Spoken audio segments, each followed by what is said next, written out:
We're going to talk about that a lot more before we do get...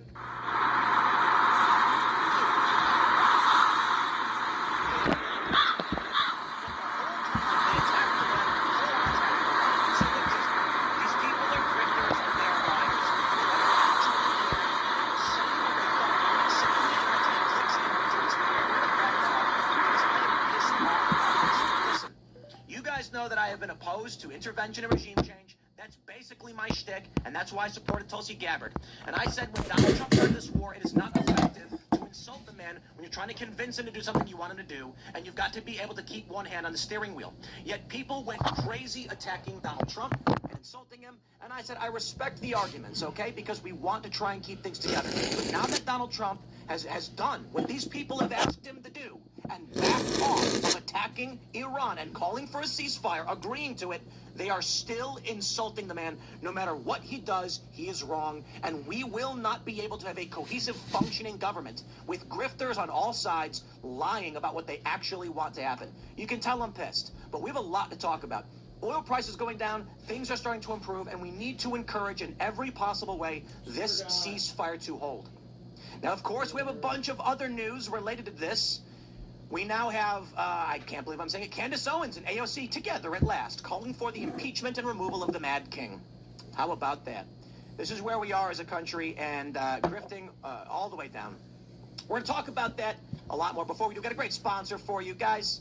You know what, man? I need this Beam Dream. I got to tell you. I need to sleep well. I'm actually in a good mood, to be honest. I'm irked with these wacko grifters, but I'm really happy to see that Trump is calling for, he's approving a ceasefire. It's good news. But maybe if you're agitated because of the grifters, you need a good night's sleep. You go to Beam Dream. You go to shopbeam.com/TimPool. Use code TimPool and pick up your nighttime blend to support better sleep. I'm a huge fan of this stuff. No joke, no script. I drink it every single night. It's got L-theanine. They say that counteracts caffeine. I'm not entirely sure, but it works to help you sleep. Magnesium, melatonin, reishi. I think the magnesium is really what I need, because I used to get bad cramps from, I'd skate a lot. I'd work out, and then I'd sleep poorly because of it. Well, I started drinking this every night. My sleep score has dramatically improved. It's got 15 calories, no added sugars. It tastes great. I've been really loving the sea salt caramel flavor. Yesterday, I had one of those before bed, and I slept like an angel. It was amazing. Some say the best. Check it out at shopbeam.com/TimPool and get yours today. And I just got to give a shout out to James O'Keefe and the work that he does as well.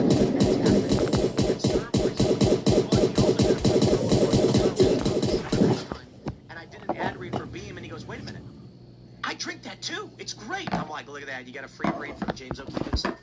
Also, don't forget, sometimes you want to be awake. So you go to castbrew.com and you do the opposite. You pick up some Cast Brew Vault Black Cold Brew Concentrate. Now, we've got reports that Iran is accepting the initial 2-week ceasefire. Negotiations will begin.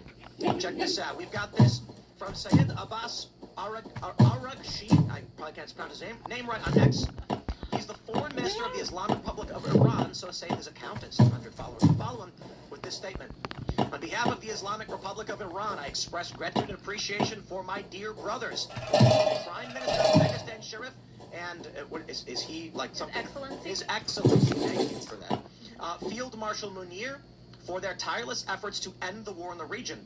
In response to the brotherly request of PM Sharif in his tweet, and considering the request by the U.S. for negotiations based on its 15-point proposal, as well as the announcement by POTUS about acceptance of the general framework of Iran's 10-point proposal as a basis for negotiations, I hereby declare on behalf of Iran's Supreme National Security Council, if attacks against Iran are halted, Our powerful armed forces will cease their defensive operations.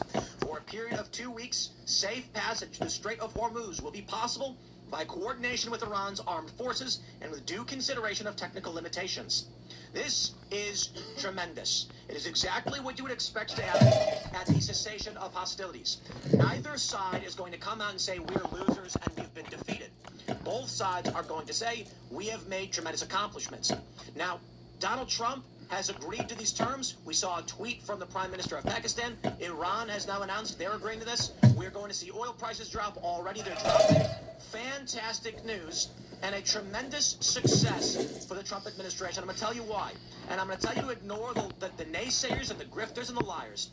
I am not happy about the incursion into Iran. I did not vote for this. I am not going to pretend that I support it. But this is a victory for the Trump administration in that they took out the Ayatollah. They took out the top echelon of Iranian government, and now they have a cessation of hostilities.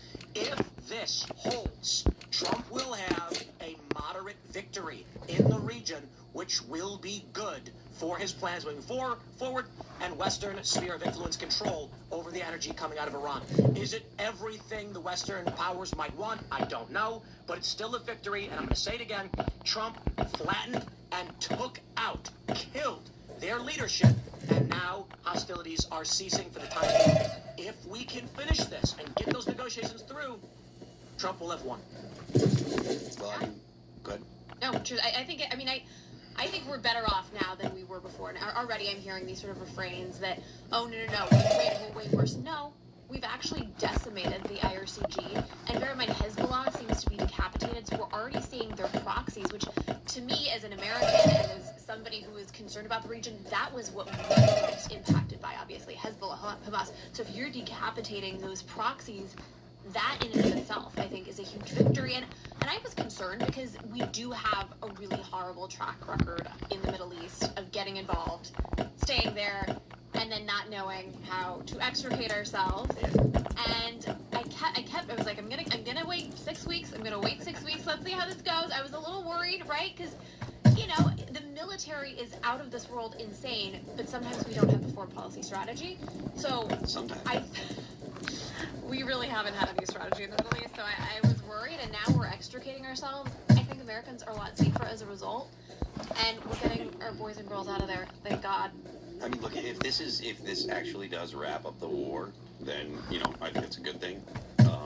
I would like to see, I was never like, we need to go and strike Iran. Like, I was always kind of like, look, I do want to see the best possible outcome for the United States because I'm always pro-America.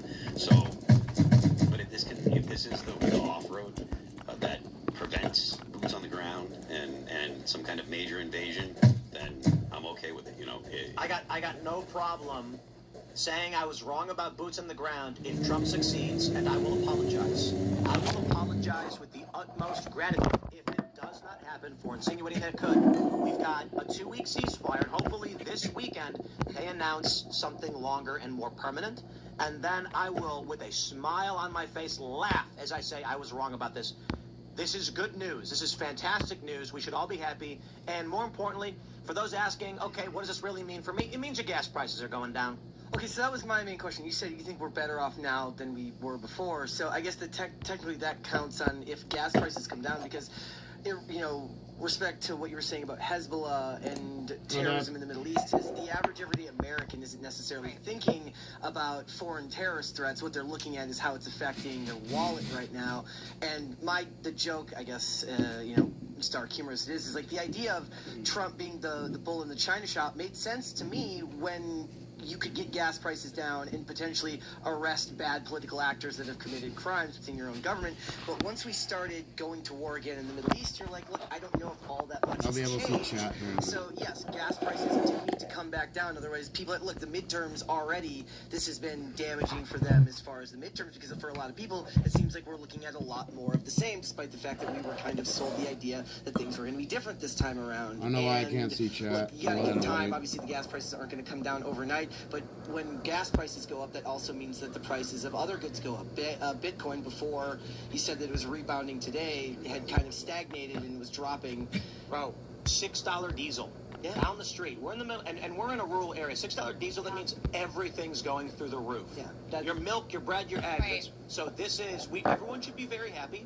And I'll tell you, if people were sincere about their criticisms of Trump, they would be saying, thank you, Donald Trump, for this. Thank you for doing the right thing. Or at the very least, like, waiting to see how it shakes out in the next couple of days to see if things actually do start looking like they're making Yeah, I think changes it's fair here. to be cautiously optimistic. I think with the closure of the Strait of Hormuz, a couple things on that. I mean, the fact that the Iranians were able to close it in this way is a sign that they could have and would have at any moment. So I think if we're able to resolve that, that's a good and a positive thing, because that was always their point of leverage. I also think gas prices right now are kind of where they were under Biden, even with all of this pressure. It's interesting, the Red Sea, we kind of forget this. The Houthis basically had the Red Sea and under lock and key for like almost a year. There was so much delay shipping through that. So the Strait of Hormuz has only been delayed a couple weeks, and now Let's see what we get here. we're gonna see This things is get back to normal very quickly. This isn't. I feel like I've heard so many people say, "Oh, this is gonna be a year to get back to where we were." No, it's not. It's gonna be a couple weeks. I want to stress this point, guys. We covered on this show the Houthi rebels bombing cargo ships in the Red Sea. Civilian cargo ships. What, that dark fucking something or other? We made some stools to sell for bars, and they're like, we're gonna blow them up because you're off that. You're an offense to our religious fervor and the goals that we have. So it has been And they got all their money from where? from Iran. They were armed and funded and supplied. It's not just there, Iraq as well. So the U.S. has ended up with Iran. Their leadership. I'm sorry, if the hostilities stop, and everyone said, and prices went with the U.S. market. They took out the Iranian government. Here it might get normal. You know what's funny is with Venezuela too, I was initially very concerned because you take out Maduro and some of the activists, strong activists, like Venezuela. And the issue with Venezuela is Maduro sold our oil. I will scream this to the high heavens in 2009. Our oil companies in Venezuela sold in a treaty with the U.S. did not say the colonizer who went to Venezuela took everything. We went there and said we'll pay for the oil and such a look at it and free money. And then they stole it. Trump went in, got the door out, and now we've got back our oil infrastructure. And that is justice. And we did not get instability. And I'm hoping that holds, but it looks pretty damn good. So Trump has done a fairly good job on foreign policy across the board. Got another wave. Iran would be a clear escalation. Yeah! Either way, with Trump saying I'm gonna wipe Got out that civilization, motherfucker. It's Yeah. terrifying. Now we have an announcement of a ceasefire, and both sides Whoa. are agreeing to negotiate. Whoa. Trump might get out of this one once again with a victory. So what does it look like long term for, given the midterms are coming, and people are talking about like if we end up losing House and Senate, slow down the progress again. My guys are gonna die sitting here with his fucking scores in their If the faces. economy is doing well, Republicans can put it together. Yeah, but this is I have this guy. It is not making a prediction that they will, but it's saying that it's possible. Except the availability for parties to the GOP up 5 points. And Democrats have a historic low for midterm ratings with their lead. So, trend-wise, special elections, we have right now it actually looks very bad for Democrats. And that's surprising. Again, CNN said GOP had favorability up 5 points, and Democrats, the generic ballot Yeah. up 5 points, which is a historic low. And the prediction markets are still saying Democrats are going to pass. I think of it at least 2-1, not 2-1. Right now, it's 4-1 Democrats to win. I feel like 2-1's fine because look, they might win 3 or 4 seats, you know, in the majority. But Republicans can turn this one around. This is going to be a major component of this. LDOE, but Kiefer has their own fucking, another fucking thing that's, Straight up, we have secured the region, we have ended the violence. no, look, he's just dying the And whole Iran time has here. now agreed to the terms of the ceasefire. That's going to be a major boost. Yeah, I mean, it could be. I do think that the Democrats are, I'm aware that the Democrats are historically unpopular. Fuck! Like, to be president of the Democratic Party and be what you consider sane, normal It's Democrats. hard, the moderates are the same people that better. Well, the problem is you can't really tell, and I think that's part of why they're unpopular. I can't think of one person who But the point that I'm making is, like, even if they run as a moderate, they'll do what Spanberger did or whatever if they get elected. And I think that the American people generally know that. Like, I think that people saw through Gavin Newsom going on all the podcasts and talking to the pod bros and being like, oh, you know, going on Sean Ryan and be like, I own a gun and I'm a gun guy. BS you are. Like Tim Walz, I'm a real man. You know, oh, it's like, you know, or Kamala Harris. Oh yeah, I own a Glock. Yeah, sure you do. But the fact of the matter is, I think the American people really know where the Democrat Party's like. It's just going to be another money grab for it. And they haven't forgot about all the woke stuff. The Even though woke is like, right now it's kind of like hibernating. It hasn't gone anywhere. If the Democrats come back, I think most people are aware that that's coming back as well. And I think you can look at Virginia as evidence of that. Spanberger ran as a centrist. She was supposed to be. She was worried about the cost of everything. And then when she gets into office, there's like 20 new taxes that Virginians have to worry about. Guns are illegal now. Yeah, there's all that stuff. Who's the guy who was running for DA who said that he wanted Ray Jones. Yeah, so that's what I'm saying. Like, He also tried to kick a dog, which is the weirdest If thing. that video is crazy. Anyone? He tried to kick a little Hurting dog. animals has the worst karma. Thank God. I'm thinking of him. I'm thinking of Christy Nome. It wasn't. It is not okay to abuse animals, and it will come back to bite you. And I hope this is also true of Hassan Piker, who shot his dog. What the hell? It wasn't even like he was like aiming. It looked like it was just second nature to him to just kick animals. He took it, wasn't and the even dog paying jumped out of the attention. way. Like his leg just did it without him trying.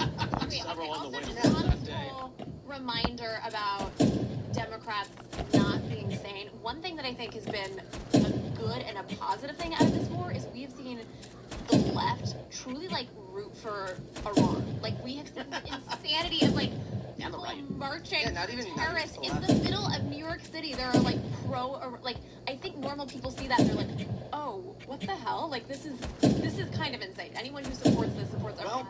That's a wake-up call. Let's jump to the next part of the story. We've got this tweet from our good friend Brian Krasenstein. He says, breaking, happy Taco Tuesday, told you so, I'm glad. Taco Tuesday means Trump always chickens out. And I'm going to show you some of this. We've got actual friend of the show, Sagar and Jetty. Taco Tuesday it is, pending body approval. We've got Chris Martinson, also has appeared on the show, posting a picture of a taco. And we've got AF Post, after promising to destroy Iran, Trump agrees to a Taco Tuesday to weaken ceasefire. And then, of course, just a spattering of all the stupid taco posts. Let me tell you what this means. These people who claim to be anti-Trump, well, they are anti-Trump. People who claim to oppose the war with Iran, who are angry that Donald Trump threatened Iran, went to war in Iran, are now attacking him as a chicken for doing what they asked him to do. These people are grifters, they are liars, they are fanning the flames of destruction and World War III, and they should be called out for this. And I'm going to say this to everybody. Krasensteins, I get. But Sagar, why are you joining in on this? The appropriate and rational response is, thank you, Mr. President, for not getting us into nuclear war. Thank you, Mr. President, for agreeing to the terms of the ceasefire and beginning these negotiations. If you don't like the man, that's fine. But the idea that all of these people all of a sudden just came out now and are saying Trump's a chicken, what do you want to do? You want to bomb Iran now? I'll tell you what. Let me ask you a question. When there's a little kid and he's going to jump off like a 20-foot quarry into the water, what do you say to him when he says, I don't want to do it? What do you call him? You say, you're a chicken? Chicken? Come on, chicken. This is them goading Trump to attack Iran. I don't, for the life of me, understand what is wrong with these people. When Trump says, I am not going to attack Iran, you say, wow, that is incredibly brave of you.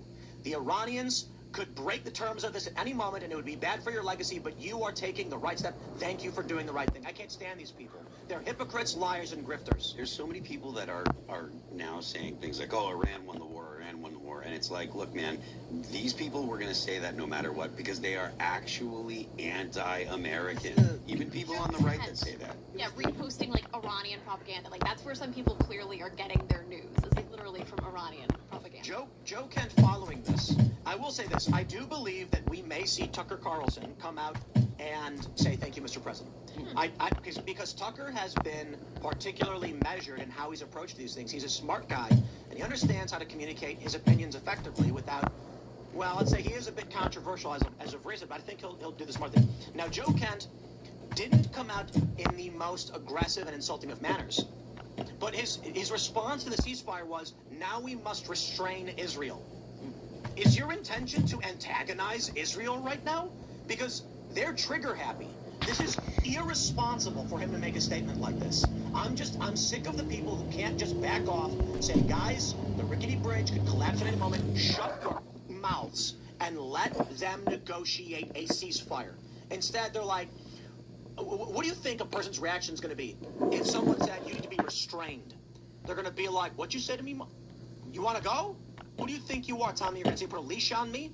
They're intentionally challenging and insulting Trump and Israel at a time when we're trying to get them to back off. I think it underscores the fact that so much of this rhetoric is just that. People are just posting shit, saying shit. They don't actually think, like all of the people yesterday who were like, oh, Trump is going to destroy civilization. They didn't actually believe. No, not once. Not one of them believed. No one really, all of the panicans did not genuinely think that Trump was going to destroy the entirety of Iran. Yeah, no one believed that. And so now that they're saying, it's like, of course, they're just saying shit. My mentions were an absolute train wreck all day of people saying, oh, blah, blah, blah, Trump's going to destroy it. He said he's going to destroy the civilization, blah, blah, blah, blah, blah. And I'm just like, do you people really believe that he's going to use nuclear weapons? And there were people that were like, you'll see, blah, blah, blah, blah. And I'm like, how could you possibly believe that? You're all so ridiculous. I tweeted, Trump has two choices. Iran's not going to back down. It's annihilation or it's retreat.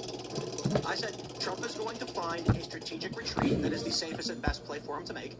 And I got responses from these people being like, you've been wrong the whole time. You said Trump wouldn't go to war with Iran. You're wrong now. And I wasn't.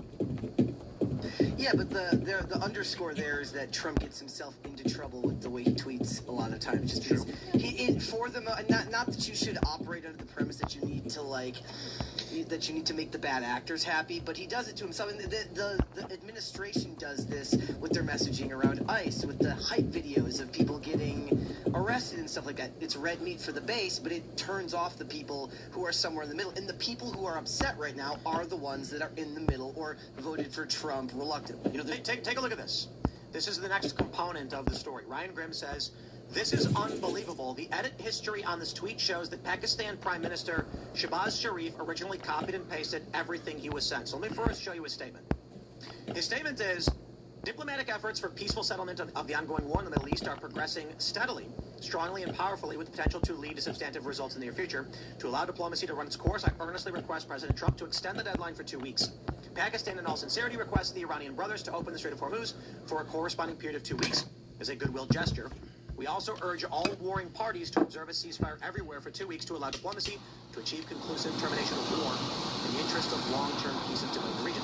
However, at the top of this message, it says draft Pakistan's PM message on X. The implication they're making, Ryan Grimm says, obviously Sharif's own staff don't call him Pakistan's PM. They would just call him Prime Minister. The U.S. and Israel, of course, would call him Pakistan's PM. Would be funny if the fate of the world wasn't hanging in the balance. What they are trying to insinuate right now is that Pakistan did not actually agree to make this happen, that the U.S. and Israel made the Prime Minister of Pakistan issue this statement, all because he had a draft statement referring to Pakistan's PM. I will first say, I don't care. A ceasefire is good. Why are you guys trying to stop this from happening? Honest question. The people who don't like Trump and claim they don't want to war with Iran are doing everything in their power to make sure the ceasefire fails. Why? Well, they're secretly pro-Israel the whole time. I mean, Candace has been pro-Israel her whole career, and all of a sudden she's not. So, I mean, she is. Look, the meta for getting internet clicks and getting internet money right now is to be anti-Israel. So that's why I think there's a ton of people that have jumped on the anti-Israel train just because they're like, look, it's popular. Young people don't like Israel, or they're either ambivalent or very critical of Israel. the best way to get internet clicks and be critical of Israel. And I think there's a ton of people that are doing this just to cash in. There are territory all through the Middle East, and you're like, really? That's true. That's what you're going to focus on this? But not only that, like the argument that they're making is that the United States doesn't have agency at all, right? The argument they make is that we are a client state of Israel, not the other way around. No, that's because they are retarded. Yes, I know, I agree, but We did just get Kanye. And that's my banned from principal K, argument. So. So when you're like, Tim Pool's argument is that you're retarded. Yes, that's it. That's the only point I have to make. You are a retard. No, I'll give you an actual argument. It's that when I ask all of these people, what are Israel's interests in the Panama Canal, they go, I don't know. What's Israel's interest in Greenland? I don't know. What's Israel's interest in Taiwan? I don't know. Well, it sounds like Israel doesn't have interests there. And Israel's interests are in the Middle East, which just so happens a component of our foreign policy is as well. So it seems like they're an ally of ours in the Middle East. So yeah, when it comes to the Middle East, we work with them. It's also insane that all of the people who are saying that Trump doesn't have any allies and he doesn't know how to work with other countries, then they're the ones who are saying, oh, well, we're just listening to... It's like, well, do you want us to work with other countries? Do you want us to have allies in the region? Or then are you just going to blame Israel for everything and that we just are subject to them? I will say I'm like really impressed. They think the Jews are like an alien occupying force that have superpowers. I'm trying to figure out how to phrase this They're properly. God's chosen people. They're special. The argument from a lot of these people is that Jews are just smarter, faster, stronger, and better than them. And I'm not trying to. It's like they've taken over our country. How? Like with what? We have a substantially larger national budget and global infrastructure. You're telling me that you can't find a way? Like I don't understand what the point of what your argument is. Raise your game. Yeah. Well, I mean, that's the argument that's being made. Is like it's like when they talk. It's like when somebody's in Black Lives Matter wants to blame white people for all of their ills, right? It's like at the end of the day, even if all of that is true, it's still your responsibility to make right with your own life. I'm gonna let you guys into the secret. I know who's that? South Koreans. Yep. Did you know that their economy is entirely Samsung? That's it. Like everything they have, it's just basically Samsung. Like what is it, like 8% of their workforce is just working at Samsung? So that's where all those exploding ovens are coming from. See those? Ovens are the Well, it's where they make the So that's lav- Israel. The exploding well- electronics come from Israel. No. In South Korea, they make the lav mics that have cartridges in them that can blast inward. Gosh, that was a joke. That was a joke. No, I'm kidding, but if you think about it, one could make the argument that we've spent billions of dollars on South Korea. We've built missile defense systems for South Korea. We've given, 30,000 or some odd troops that we have stationed in South Korea. Sounds like we are serving the people of South Korea for some reason. I don't know why. Or one could make the argument that we serve Ukraine's interests because we've given them more money in 3 years than we've given to Israel in 70. And their prime minister actually came to our Congress where they all waved his flag and got our country behind his war. How And amazing. added it to their Instagram and Twitter bio, too. And what? Added the Ukrainian flag to their Twitter bio. That's true. That's true. And they executed an American journalist in Ukraine. They killed an American, Gonzalo Lira. So, look, I think it's stupid to play these games, but I'll just say this. If you want to criticize Israel, you're allowed to do it. You're always allowed to do it. Please do so and continue to do so because you're criticizing. That's your opinion. Okay? It says do you want. But the people that are actively trying to dissolve this ceasefire before it even began, psychopaths. The people on the left and the right that are attacking Trump and calling him a chicken, what are you trying to do? Prod him into bombing Iran? Are you nuts? These people are scumbags. I don't think, though, I don't think Trump is doing any of this based on popularity or what he's being talked into, because if you look at the numbers, it's never popular to wage war. It certainly would not be popular to put boots on the ground. I think he knew that going into this, and that's why, from my vantage point, I think he did it because he truly believed that Iran was an imminent nuclear threat to us, because there really is no discernible Just benefit shut to up. him Stop fucking politically, adding women to your financially, any fucking other way. panel, Like, dude. I Oh think my it's not god. like he Shut said up. something outside. Shut up. Shut up. Shut your fucking mouth. benefiting from Dude, the most women are so sensational fucking headline dumb. they can get. Look at the Daily Bistro. No offense if you're a woman MAGA watching my predicts shit. Crushing Trump humiliation. It says taco time in there too. It does, and I never said this. Your MAGA pod, bro? That's me. That's me. It's me. Look at that. Tim Pool. I said Trump's safest play is off-ramp and declare victory. Iran is driven by ideology, is not going to back down, leaving Trump with two options, total annihilation or retreat. Both will be bad, but retreat is the safer and easier option. Trump will likely back down. That was not an insult to Donald Trump. That was not a request for one of the two options. The effing lunatics on X. You know, I'm going to tell you guys, I have never been more anti-free speech than I am right now. From the people who are trying to make World War III happen. Trump gets a ceasefire, and they're like, "You're a chicken, Trump. You're a chicken." It's like, stop, shut the up. And there have been a series of posts where Tucker Carlson says that that there is an effort to like have a new economic order and bring China into the fold. And I stated a fact: the liberal economic order is waning, and a new Chinese communist is rising. And I get all these macros being like, "Tim wants China to win," and I'm like, I'm literally just saying what is happening. Same thing here. This is what we're doing right now. This is our politics. East says Tim Pool predicts Trump humiliation. You know, I said Trump's going to bring the options and he's going to take the safer approach. And that's exactly what we're seeing. It's a good thing. But they have to frame it always in the most insane of ways to make sure everybody is hanging up their throats like it is. But this is a direct result for the political landscape becoming what it is under Trump, right? Which is that it's funny that you mentioned like Trump's foreign policy and American foreign policy. Like we're having the most foreign policy wins in his first term, right? The most foreign policy wins that doesn't involve just surrendering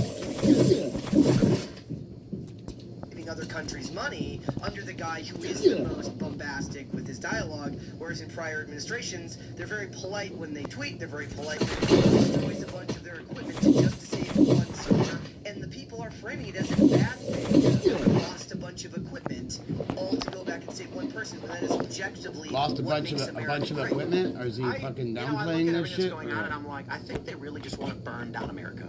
Because if I know Phil's about to just say yes. But the reason that they want to burn down America is because they don't like a lot of the at least the right-wing libertarians that are like this. They don't want to see the United States be the unipolar power. They want to see an end to the petrodollar. They want to see the United States China to take over. Well, that's the thing. They say that it would. They're like, no. Well, China doesn't have those ambitions. And now I totally disagree. The Belt and Road Initiative. I completely agree. And that's again the libertarians' take on foreign policy is one of the big reasons why I'm not a libertarian anymore, because I think it's a fantasy. But they would say China doesn't have these goals, Russia doesn't have these goals. You know, the reason that Russia invaded Ukraine was because the U.S. was meddling and blah blah blah. Essentially, they blame everything on the U.S. Ever since the term blowback got into the libertarian mind, they're like, everything's the United States' fault. Everything is the United States' fault. And so they're like, the U.S. should close all the bases, stop being the world police, and we should just retract to you know our own continent and be here in the U.S. and trade with everybody, which sounds great, but it actually doesn't work in reality. Is that shirt unironic? Well, tonight. I also think there's like an incredible amount of naivete. Yes. In the U.S. I think there's a lot of people.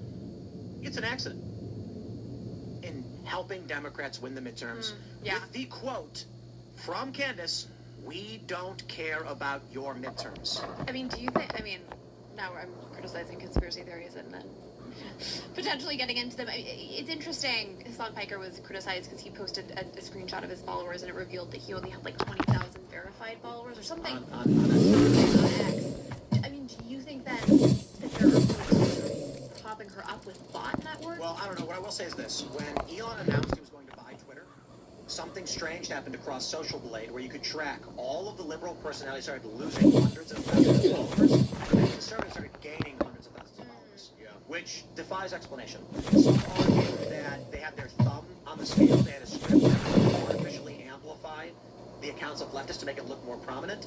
One of the theories is that, well, I'll tell you this. A tactic in science, which is a fact, this is true. What you do is you go on Google Ads. It's harder to do these days, and you can run advertisements on a single video of your choosing. So let's say the story that I talked about is a fitness influencer who was, I will not name, I don't want to say, a guy who used to think, I'm going to do push-ups today, and I'm going to do my dumps today, and like we're going running today. And then he got asked to comment on Israel after October 7th. So he made a video saying, I'm not doing politics, people have been asking me. That video gets 50K views. So he's normally getting 10 and 20K. Well, it's a big trending story, right? It's a bunch of views, and then he says, wow, I talked about Israel, I got a lot. He goes back to fitness. Comments on saying, hey, look what's going on, what do you think? So he goes on to the comments. He goes, Now his channel is literally just as real. And all he does, it's not even 2 Fitness anymore. Because what happens is he starts getting massive viewership. And how can you gain that? You can go to someone's channel, wait till they post the content you want them to make, take the URL, go on Google Ads, and put $1,000 behind it. One video. Now, every time somebody watches that video, your ad wins the bid, and you'll get slightly higher and money. Because you pledged $1,000 on it, YouTube says, we need to play this video more because we've got ads bought against it. I didn't realize the ads could influence the content. Yes. That way. So imagine this. Imagine you make 3 videos. One's about the color green, one's blue, one's red. Blue and green, you get 10,000, red gets 100,000. You look at the red video, and you're like, I made $500 off that. You're gonna make more. And that can be artificially controlled by going to Google Ads and putting money into it. This is known, and whether there's evidence of direct psyops, I don't know, but I do know it is a technique attack. I mean, if you're a billionaire and you want to... $1 million. It'd be real cheap. It is crazy how much things can be influenced by the attention economy. People can spend a couple $1,000 and like complete, or you look at the way that politicians are bought off with a couple $1 million. I mean, it's So,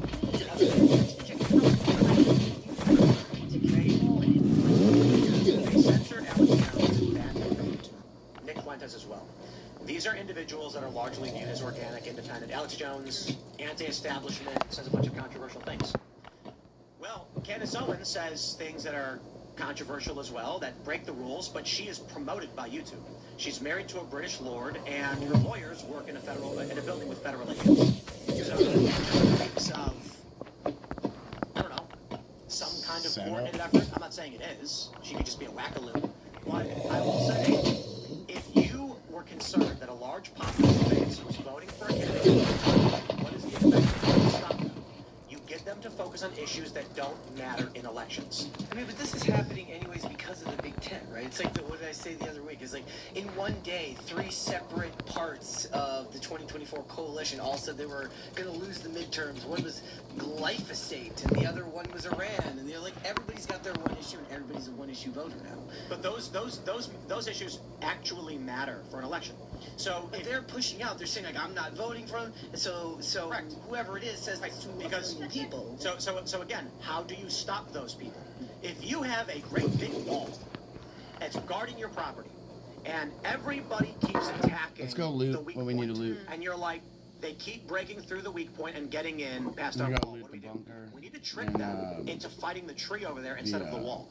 So what you do is you can start running stories about how here. the Still tree got our is a food. portal that leads to the inside of the wall, and they all start whacking the tree, and now they're doing God knows what, and you're laughing. I think it's so crazy. I mean, this is such a new phenomenon in the history of the world where you have these sort of parasocial relationships with podcasters and influencers in a way that we never had with like Walter Cronkite or Tokyo Rose, who obviously tried to like did have those lure the soldiers into sort of Japanese propaganda. People did have those with TV personalities That's and entertainers. But there's so much trust because all these people market themselves as just your normal kind of gal that you might see at a coffee shop or whatever, and then it's crazy to think that like there actually could be money and propaganda and all of these things behind that. It's actually not about the coffee shop. Actually, it's about these people saying, like, everyone's lying to you. I'm the one who's telling you the truth. Let me keep it simple. YouTube was censoring. It's a fact. Especially the Eric Charmella story. They deleted one of my videos for simply reading a Real Clear Investigation story on this guy. We know they did. It didn't work. It didn't curtail the message. It exacerbated the problem. Alex Jones still exists. They banned him. He's still around. What's the more effective means of eliminating a popular movement? You throw a bone in the wrong direction and make them go chase it. Now, when it comes to elections, they're going to go, Donald Trump killed Charlie Kirk, don't vote for him. And you're going to go, what the are you talking about? Trump's talking about lowering gas prices. No, he killed Charlie Kirk. And it's like, you're out. You can't combat that, right? It's like if that brings you so down the rabbit hole. That's the point. Yeah. How do you bring them back to reality? It was glyphosate, it was Iran, and then it was Epstein. And those are the Actually, I hate glyphosate. This is actually something I organically. there you go. And that actually helped Trump win because RFK Jr. got suburban women who were middle of the road to vote for the Trump administration. And Candace DeSantis is doing everything in her power to push those voters out. Make sure they vote Democrat or don't vote at all. I don't think that's an accident. It's a lot of suburban moms. Listen to her. I don't think it's an accident that Trump won. So that game is the same. Is that called Dark? What is it called? Dark Souls? Is that what you're talking about? Dark Souls? It's called Dark Souls, right? And she is attacking Trump. That game dropped when this game fucking dropped at the same time. JCF has a lot of content with Dark Souls. Dark Souls is literally the game you're playing, I'm pretty sure. It all has spells and all that other shit. Grim Soul, yeah, there, Grim Soul Survivor, that's what it is. It's been out as long as this game's been created. They're the same shit. You're gonna waste money in that game, and you're gonna be fucking pissed. And you can't do, you know how you can't do the end of the fucking game on this game, right? That's the same shit they pulling over on that game. So, we got this tweet from Matt Van Swool that I really just to like. let you know. Why does everything feel like theater? Because I know all about everything they make. Everything they We make. have a judicial system that doesn't hold No matter what. We have an education system It's kind of that doesn't fucking educate. nuts, We but have I a know nonprofit system that it profits really from sucks tax that I know dollars. too We much. have a healthcare industry that profits from you staying sick. So- We have a financial industry that needs you to stay in debt. We have an insurance industry that fights every single claim. It just all feels so fake, so theatrical. Because I will tell you this, everybody just wants to extract some kind of value for themselves, and they will do it wherever they can. We'll just say that that's capitalism's fault. And the right will say it's communism. Exactly. That's what I'm saying. The point is, I will make the argument that evil is much, much more pronounced than people realize. We had talked about this last week that, they say when you come into money, everyone comes out of the woodwork. But I would say that It's the same game, dude. people that you know and trust. Just wait. You'll see it when it comes up when you They'll get knife to you a in the certain back, level. They'll steal from you. They'll betray you. They'll accuse you of things. It's wild. It was I know everything about the game. It was like when you were talking earlier about Animal Farm. I'm radicalized against private equity. Have you seen the stories about like the hockey player, the hockey kids? You'd be better off starting over on life after, because you'll boost all the way Private up. equity owns the rinks. But this is the funny thing. What does private equity mean? In this case, it was bought up by a specific firm. See, the issue that I take with this quote-unquote private equity claim is that they're upset over the actions of a company. What the critique, though, is instead of saying company bought this company I like, it was It's- bought out by an investment firm. That's Yeah, private it's just equity, another and then stripped of assets game and that they see if people But will then they say play, all private equity is bad. It's like you're just criticizing capitalism. Well, that's so they can capitalize on your money. I wrestle with this because I obviously am a huge believer in capitalism. They need. but I- That's probably they are so spread wide with all their shit they got going that they don't care about anything that goes on in any I gotta games. stop you there. So- You have to define private equity. So It's private so equity, annoying. I don't want to name them. They're the big PE firms that buy things up, they laden them with debt, and then they create this situation where they have to make an insane amount of profit, which just means firing people and raising prices. And so But if your the critique- veterinarian, If your critique is a specific company, then we can critique that corrupt company. Like saying because there are big companies that do bad things, the entire function of private equity is bad is just, I think it's wrong. I think in theory, there's value to it. The but general concept what of- we're seeing right now is like it's destroying mainstream. I disagree. I think there are certain companies that are bad.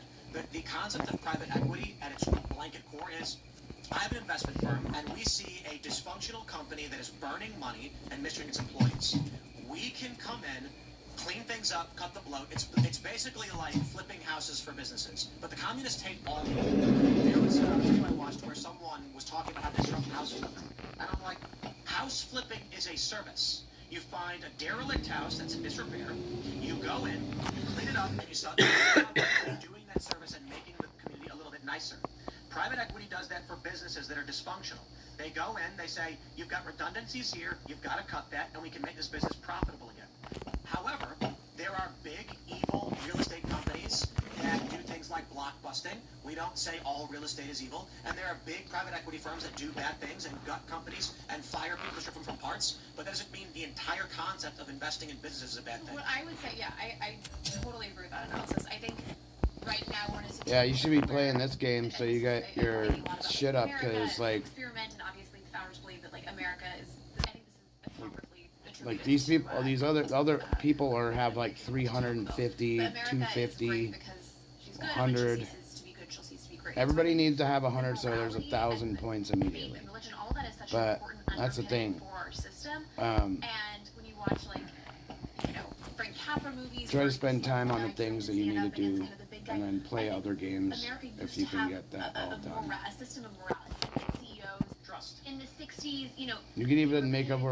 free-to-play account. And Like now everybody does. Back in the day, it was about 13. I don't do it because I don't need to do Okay, that so shit. through now it's way more than that. And I think I don't know. I think there is and But the system is flawed, but I don't care about that. I do think that like people had more of a sense of responsibility to their So there's a CEO of a Fortune 500 company. He'll make maybe $13 million average salary. Sometimes they get more than depending. The stockholders and owners that function as CEOs will make more through stock bonuses and things like that. Yeah. If you were to take the salary of the CEO and break it up among their Rations. 40,000 employees, Kick the timers. people aren't really going to make much more So money at all. And I'm gonna to be do fair, hard A mode. lot of the compensation we say, oh, the CEO made, $500 million this year. Stock. It's They don't make it. stock. It's not like they're getting that in their pocket. I think, they're incentivized to. So I don't know. Also, the people who That was kind of a escape. the people who critique the guy at the top of the Yeah. food chain of the company tend to strawman the argument about just how important his job is and just how much he has to do in a given day, the relationships that he has to build with other companies, his attempts to be to be able to foresee what's going to happen to the market. If you look at what David Zaslav did with Warner Brothers before the Paramount Whoa, sale, I got a was that flare. he had to lean out the company and There's some he had to cancel wrenches. certain projects, he had to move things around to make it. He took a stock that was at like $16 and got another company to pay like $40. So, Got three this is wrenches important here. clarification for most people. The last time we covered this, it was lower, and it's been several years. Our inflation has been pretty brutal. But the average compensation package for a Fortune 500 CEO, any guesses? 250. 18 million. And 18 million? That's not the salary. That's a compensation package, which includes bonuses and equity awards. Any guesses on the base average salary for a Fortune 500 CEO? $1 million. So people come out and they are convinced, these commies, that CEOs of these Fortune 500s are making $500 million when they're making 500 times less than that. Elon Musk could be Or Batman. this is my other thing. I think Elon Musk deserves every penny. I think Absolutely. people who are like CEO, that's more of like a statement. They're not necessarily innovating, but people in tech who are actually creating things. I'm like, he deserves. I want him to be a billionaire. Like he has created out of nothing incredible products that are sending people to space, making all of our lives better. Like that to me is the capitalist dream. You're making the pie bigger. You're creating things so people's lives improve. It's also about your fundamental outlook on improving the world, right? It's like the argument I always make is like we've been to the most rural areas of the state. Amazon can still deliver Yeah. you packages there, right? The idea is like, is Jeff Bezos? I guess Jeff Bezos isn't in charge of Amazon anymore. But the point being, it's a company that he built, right? Like how much cap do you want to put on what he's worth when he's able to bring people who at one point may not have had access to that much that quickly can now get something shipped to them in 2 days. It depends on how you view what he's given society. Okay, so I'm curious actually, Tim, to get your take on hedge funds because I know you made the point that PE can actually be beneficial. I think maybe hedge funds can be beneficial. I think they are so abused right now. Like many of the richest people in New York. I live in New York. The nicest homes in the Hamptons are almost all owned by hedge fund managers. Yep. I don't think they create that much value for the economy. And I know the argument about, they have teachers' pensions and blah, blah, blah. I really don't think that these people who are worth like $10 billion, I don't think that they have created $10 billion worth of value. I think Elon Musk has created $1 trillion, but I don't think they've... I would agree and disagree. The management of the economy is probably one of the most important jobs. So whether they deserve to get $20 million a year or whatever, I don't know. But Oftentimes it's like 100. economic management is probably the most important thing that someone could do in this system. But the reason. I mean, obviously, I think there's much more important jobs, but there's a function of. You're moving. You know what I mean? You're not creating value. You're moving numbers around.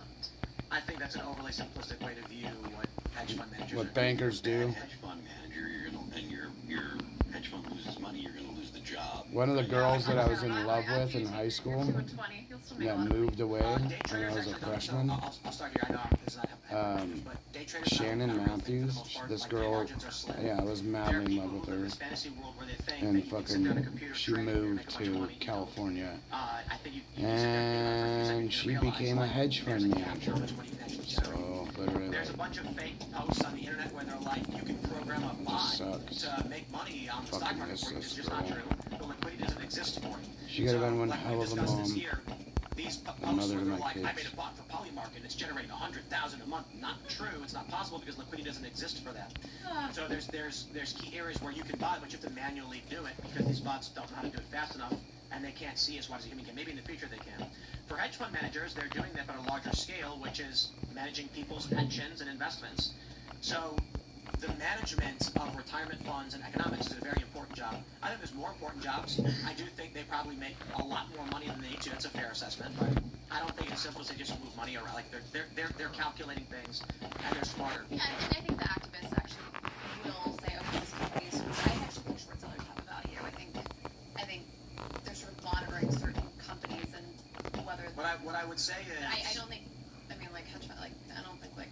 all of the. Everybody thinks they're smarter than everybody else, and it's laughable when they say things like they're smarter than most people in Congress, and they're just like some mid-40s dude who like comes on a podcast periodically, or they, well, everyone knows what I was talking about, or they, Ian. they're smarter than him. Oh my god, that kills me. Yeah, it's fascinating. What I will tell you. And here's a lesson for everybody who doesn't own a business, from someone who does, and I know all the people who do own a business are going to love it because they know what I'm talking about. You will find that there is a decent portion of individuals who will come to work for you who believe that you have infinite money. Money just exists, and they deserve it. And I will tell you, throughout my years with contractors and various employees, I have literally asked people, like, so you're asking me for money? And they're like, yes. And I say, where does that money come from? And what do you mean? And I'm like, well, you want me, Tim Pool, to give you money, right? Like, yeah, okay, where does that money come from? They're like, I don't know, the business. And I'm like, right, but the business has to get it from somewhere. Like, I had this, Ian, we had this conversation on the show when he was saying that in the future, shows will pay the people to watch them. And I said, what? He's like, yeah, because the eyeballs are valuable. I'm like, then why? So the sponsor would make their own show. They wouldn't sponsor other shows. Ban that guy if you can. What? No, I'm just saying the show would just pay people to watch the show. And I said, where does that money come from? Like, I have to track every month, every week, income and output, and then balance that budget. The government doesn't have to do that. They just print the money. But I tell you, there are people who literally just think, what do you mean? You're a business. You have money. It just exists. And because everyone's told they're special. They're special. They deserve to have money. Communists. That's why I think communism is so easy, because people don't understand that businesses have to have inflow, and they just assume the company has the money. And I love this. I'll tell you one of my favorite stories. When I worked for Fusion and ended up leaving, I had friends who still worked there, and I found out they were trying to form a union. For those that don't know, Univision and ABC teamed up for an investment to create it was originally supposed to be Hispanic-oriented millennial media, but they realized that millennial Hispanics actually spoke English. And so they could actually cast a broader net. So they teamed up with ABC and said, let's make a youth brand. Creative Fusion. So this was a company that made no money. It was built off of I believe the number was a $300 million combined investment from the two companies. So they built a building. It was massive. They hired a bunch of young people. I was one of them. They paid great salaries. I left, and then I heard the employees were trying to form a union. And I talked to one of my friends who worked there, and I said, what's this about you guys are trying to unionize?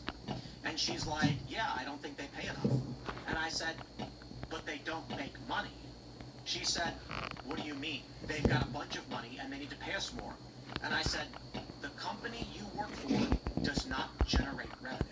I'm not talking about profit. I'm saying they literally don't generate revenue. Meaning, They are spending other people's money to hire you in hopes they get more advertising dollars. Now, they did have some revenue. She could not comprehend what I was saying. And she said, I don't know what you mean. We're a bunch of talented writers and journalists, and they need to pay us more money that's market, like, comparable. And I said, the money you are asking for of this company has to come from the pockets of a wealthy individual who then decides whether he's going to give it to you. I said, listen, if you want to keep your job, you need to go to the president of the company right now and say, I reject the unionization. Tell me what you need me to do, and I will do it, but I don't want to be party to this because I understand we don't generate revenue. And she goes, no, I think you're wrong. A week later, they fired 300 people. It's very confronting, I think, to recognize, like, oh, I actually have to create a service. Like, I have to create value for something. And I think a lot of journalists, particularly in New York, Need either a good raid, which I'm probably just gonna go and fucking pay for. So we're just gonna take these out. Those in. The reality, and I didn't realize this when I got my first job in news, when I'm like making $30K, trying to live in New York. Like, no, there's a lot of people who want to do these jobs. And if you want to differentiate yourself, that's the fundamental thing that a lot of people in Hollywood don't understand, because they're basically paid, like the studios pay them to make these movies, and then they're mad when the movies don't get to be made the way they want them to, and they're like, why won't you let me make my movie the way I want to make it? No one wants to watch your movie. I'm the one who has to pay I'm the one who has to pay everyone the money. I want to see a return on my investment, and then they're shocked when they're told, no, you can't do that, because the studio theoretically actually wants to make something that people want to see. And if you make, how does that happen? Investors, make it happen. And if you make a product that these, I don't know if it's the way, this way in the studio, but in the music world, like if you make a record, and you're like, no, we're doing this on our record, we're not doing it with the label will be like, well, we don't hear a single or what have you. If you make a record and the label's like, we don't believe in it, that it's actually better for the label to say, okay, fine, you made the record, we're not going to spend a whole lot of money on promoting. And the reason is because they don't believe in the record, so why are they going to spend more money over the record? You know, $250,000 they spent to make the record or whatever. Yeah, absolutely. They are completely correct. Absolutely. It's the funniest thing in the world to me, because I certainly can't speak to it the way that Phil could, but I have friends who had smaller deals back when I was, like in my early 20s, and the entitlement from these people blew my mind. And I have to ask them, I was like, honest question, did the label just owe you the money that you were asking for? Like, was there a reason they had to pay you? And they were like, well, they signed us. And I'm like, right, but they signed you to make a product that people would listen to, and then you told them you didn't want to. So why should they give you money if you don't want to do what they're hiring you to do? And they did not understand, because in their mind, they were talent. That means they were just deserving of the money. I'm not trying to like dunk on millennials, because I am actually a millennial, but I do think there's an entire generation that was raised to think that we're just inherently special and wonderful and talented, and we need to be celebrated no matter what we do. And I also think Gen Z, to an extent, all of these kids, because the parenting mindset went from basically I had to like move a log. Live your be smart to now like, oh no, let's drop some shit off here, and then we gotta go to the. We're not gonna grab my gun yet. We're gonna run straight over. We're gonna grab all the shit out of. Nurture you and tell you you're great. Floors. And that's not the real world. Our parenting is not preparing children. Millennials. Be successful, competent adults. Millennials were raised, on average, poorly. Yeah, well, I mean, I think so. I was raised fantastically. Okay, my parents were great.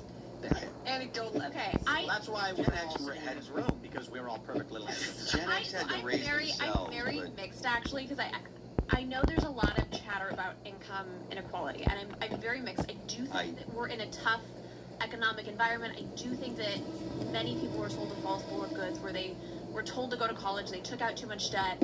Now they're in a tough situation. So I'm very conflicted, because I do think there are certain people who were set up to fail, but I also think there's a lot of people who thought that they should have the sun, moon, and stars, and are really upset that they have to take a low-paying job and work their way up. So I think it's mixed there. I agree with you. I agree with you about the fact that kids were sold a bill of goods about going to college, especially considering AI now. Like all the kids that went to college that got degrees, they couldn't find a job. It's only going to get worse for white-collar workers. But The idea of income inequality being a problem, I reject that, because the problem isn't that there are other people that have made too much money. That doesn't mean that there are other people in America has opportunity. And also the reason why there's so much income inequality is because the government left interest rates at zero from 2008 until like 2018, because people were taking loans at 0% interest, putting it in the stock market. Has improved. Like, yes, there is more. Let's go grab everything out of here. Like, we all have cell phones. And then we'll go grab that 1 hour gun I and have go. to stress this too at the income inequality Wipe my thing. ass with that I shit. agree to a functional It'll perspective. take us like that 20 whatever minutes. your view on this is, societies collapse when income equality, when there's a difference between the highest and lowest brackets. However, what I will say is, I take this personally for one very simple reason. There are people who say tax the rich. What they don't understand, because they are ignorant, unlearned people, is that I make a lot of money because I work 16 hours a day and weekends. And I've done so for years. I work less now on the weekends, but there's still a little bit of business stuff that we have to do in terms of paperwork, but I don't do as many shows. I used to work doing a morning show every day, no days off, and Timcast IRL Monday through Friday. Because I work double shifts and the weekends, my income is greater, but I have to pay more tax on the extra money I'm earning. What they are telling me is stop working. Yeah. You're a high producer, high talent individual who generates something of value that people want, and it makes a lot of money. But the more you do it, the more we're taking from you. To the point where right now, if I were to cut my workload in half, I've talked about it before, I know people don't like, they think it's like offensive for me to say this, but if I did not do Timcast IRL, the company revenue drops by like 30%. So I'm doing double the work for a 30% increase.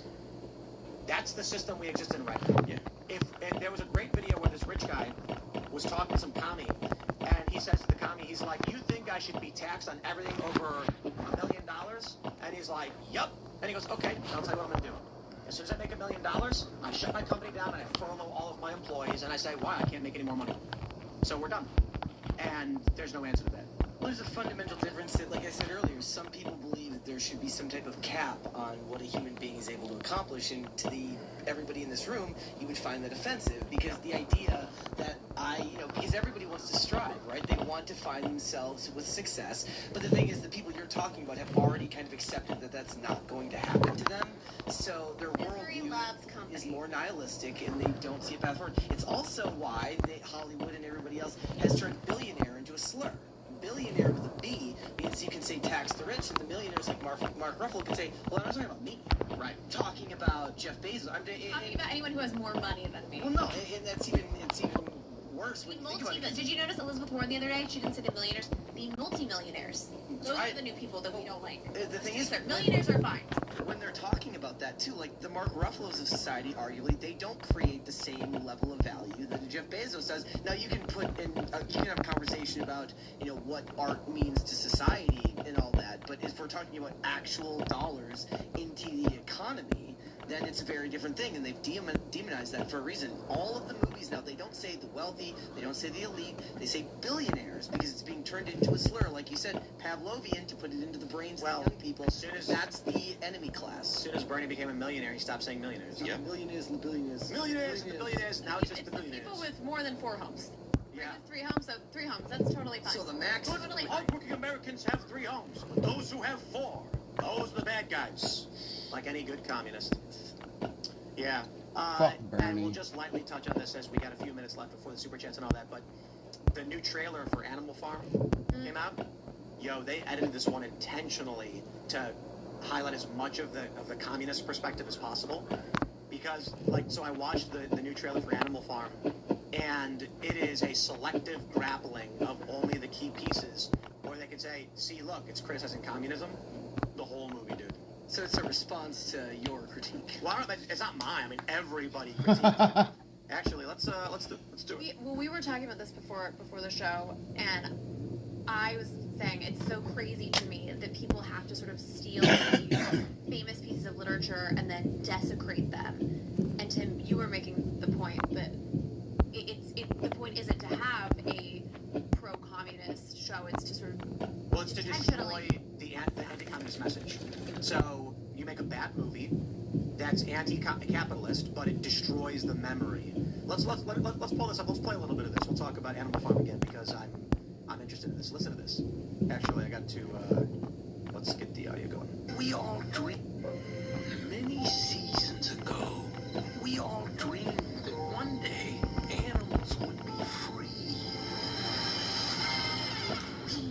So I'm not gonna play the trailer, but I'm gonna make a few key points as we go through this, using the footage they've released to explain this. So the first thing you notice in the opening of the trailer is there's these guys in hazmat suits, and the animals are being loaded up onto a cart. We're going on vacation. What is that? We're going on vacation. The animals are happy. Take it. It says, Laughter House. That sounds awesome. I love to laugh. It's a slaughterhouse. I'm gonna die. So now you can see the animals are attacking these guys with cattle prods in hazmat suits. The side of the truck said "Slaughterhouse by Pilkington."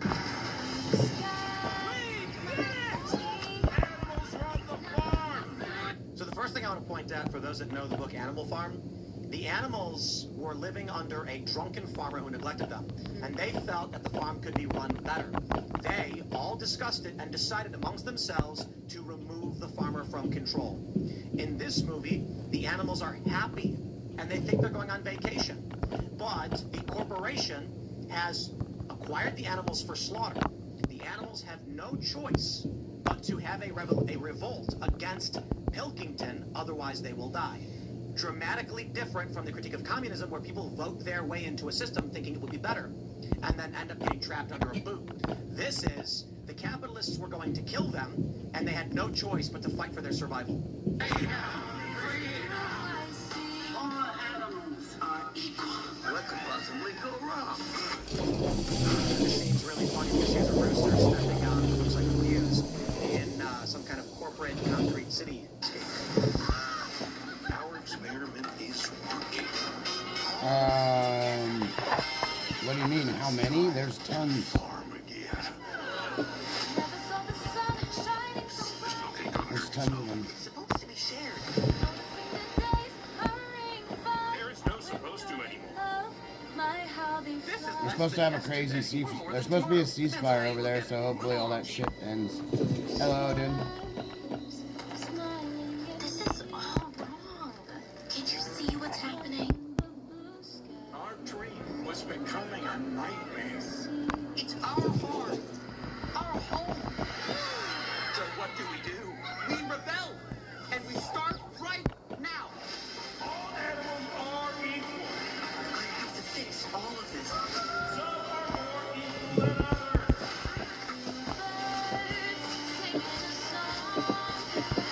Notice how in this I trailer, don't speak Elon Spanish, Musk's dude. mom, Sorry. who is the principal villain of the whole movie, didn't even make an appearance. I think it's because Angel Studios knew that the first trailer Yeah. showing Elon, I'm not joking, Elon Musk's mom, Wait, why is it made less? because it's anti-capitalist. So her name is Frida Pilkington, but it's literally a one-for-one of Elon Musk's mom driving a Cybertruck. Literally in a Cybertruck. It's a Cybertruck with wheel wells.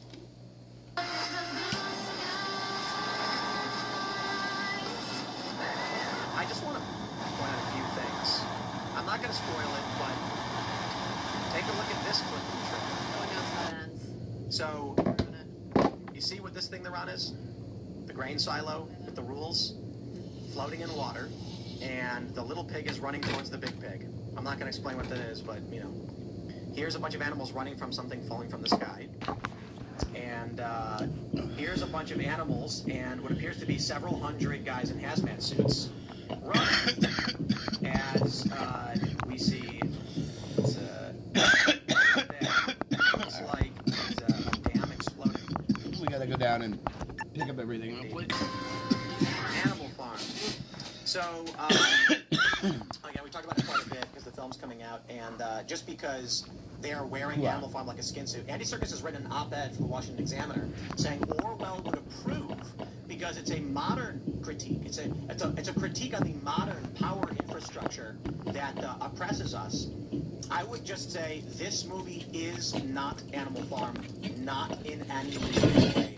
I think it's fair to say this because although this might be technically a spoiler, I don't think it's fair for Angel Studios or any company to, let me say this. I'm not going to spoil plot elements from the movie and tell you what happens. This is their movie. It's their product. They want you to pay to go see it. I'm just saying I think it's not a critique of communism. It's a critique of capitalism. That being said, I do take issue with them using the name Animal Farm for a movie that is not Animal Farm. Yeah, his comment about he would approve of this because it's talking about the modern structure that defines this, it just proves that Hollywood likes to take IP and use this. Right. So the reason I'm explaining this is I'm now going to say something that does reveal something about the movie without telling you the plot of the movie. But it is important so that people, again, if I came to you and said I was selling pool water and you got something different, I think that's wrong to do. The windmill is not in the movie. The Battle of the Windmill is not in the movie. I'm sorry, the Battle of Cowshed is not in the movie. Old Major is not in the movie. A bunch of, I'm going to tell you this right now, this movie is not Animal Farm. It's just literally not Animal Farm. It's something totally different. Communist It has 10 to fucking... 15% of Animal Farm in it. It's communist Charlotte's Web. I'm not spoiling what happens in the movie. I'm just explaining, if you were expecting to see the story of Animal Farm in this film, you will not get that. I think it's so pernicious, too, that they're clearly marketing this to kids. Pernicious. That's what I hate. Yeah, it says ages 11 and up. I would also say this. While it doesn't have gore in it, there is a lot of murder. There's a little bit of that. The original Animal Farm actually is very brutal. Oh, yeah. So there are some critiques that I can say that aren't spoilers because they were already revealed in the trailer from the first go-around. But in the original Animal Farm, the chickens were upset because the pigs stole their eggs and then sold them off to traders. In the first Animal Farm trailer, the chickens are laying eggs and then handing them off intentionally. So there is something there that is relevant to the critique of capitalism, which you will find out if you see the movie. Well, maybe when I have this discussion with the Harmon brothers, they won't care if I talk more in depth. Because I will say this, I'm being very respectful and not wanting to spoil key plot elements that or I shouldn't say they, because Angel Studios just bought distribution, but Andy Serkis added to the film, which is such a dramatic deviation. Again, I'll say this, in the original Animal Farm, the chickens have their eggs stolen from them. These are their children by the state who profits off them. And when the chickens complain their eggs are being stolen, they're executed. Not in the movie. So you are not getting Animal Farm, whatever this movie is. No, and to be honest with you, at least watching that, it does seem like they're trying to misdirect the potential audience. I think the movie is about capitalism is oppressive, and it will kill you, and you have no choice but to fight back by any means necessary. And in the end, if you kill a bunch of people, it's acceptable because this I think the levels are like 25 is the max one. Tangentially related. And then But I it goes up to 10 on the other one. So though you get double rewards. Yeah, it's tangentially related. It's related to farm animals. So It basically that's allows that's. I was trying to think of how many levels that was. I blanked out for a second. Maybe they read Animal Farm, they think picture And man. I just think about this communist shit they're talking about. So you get like 30, 40 levels, right?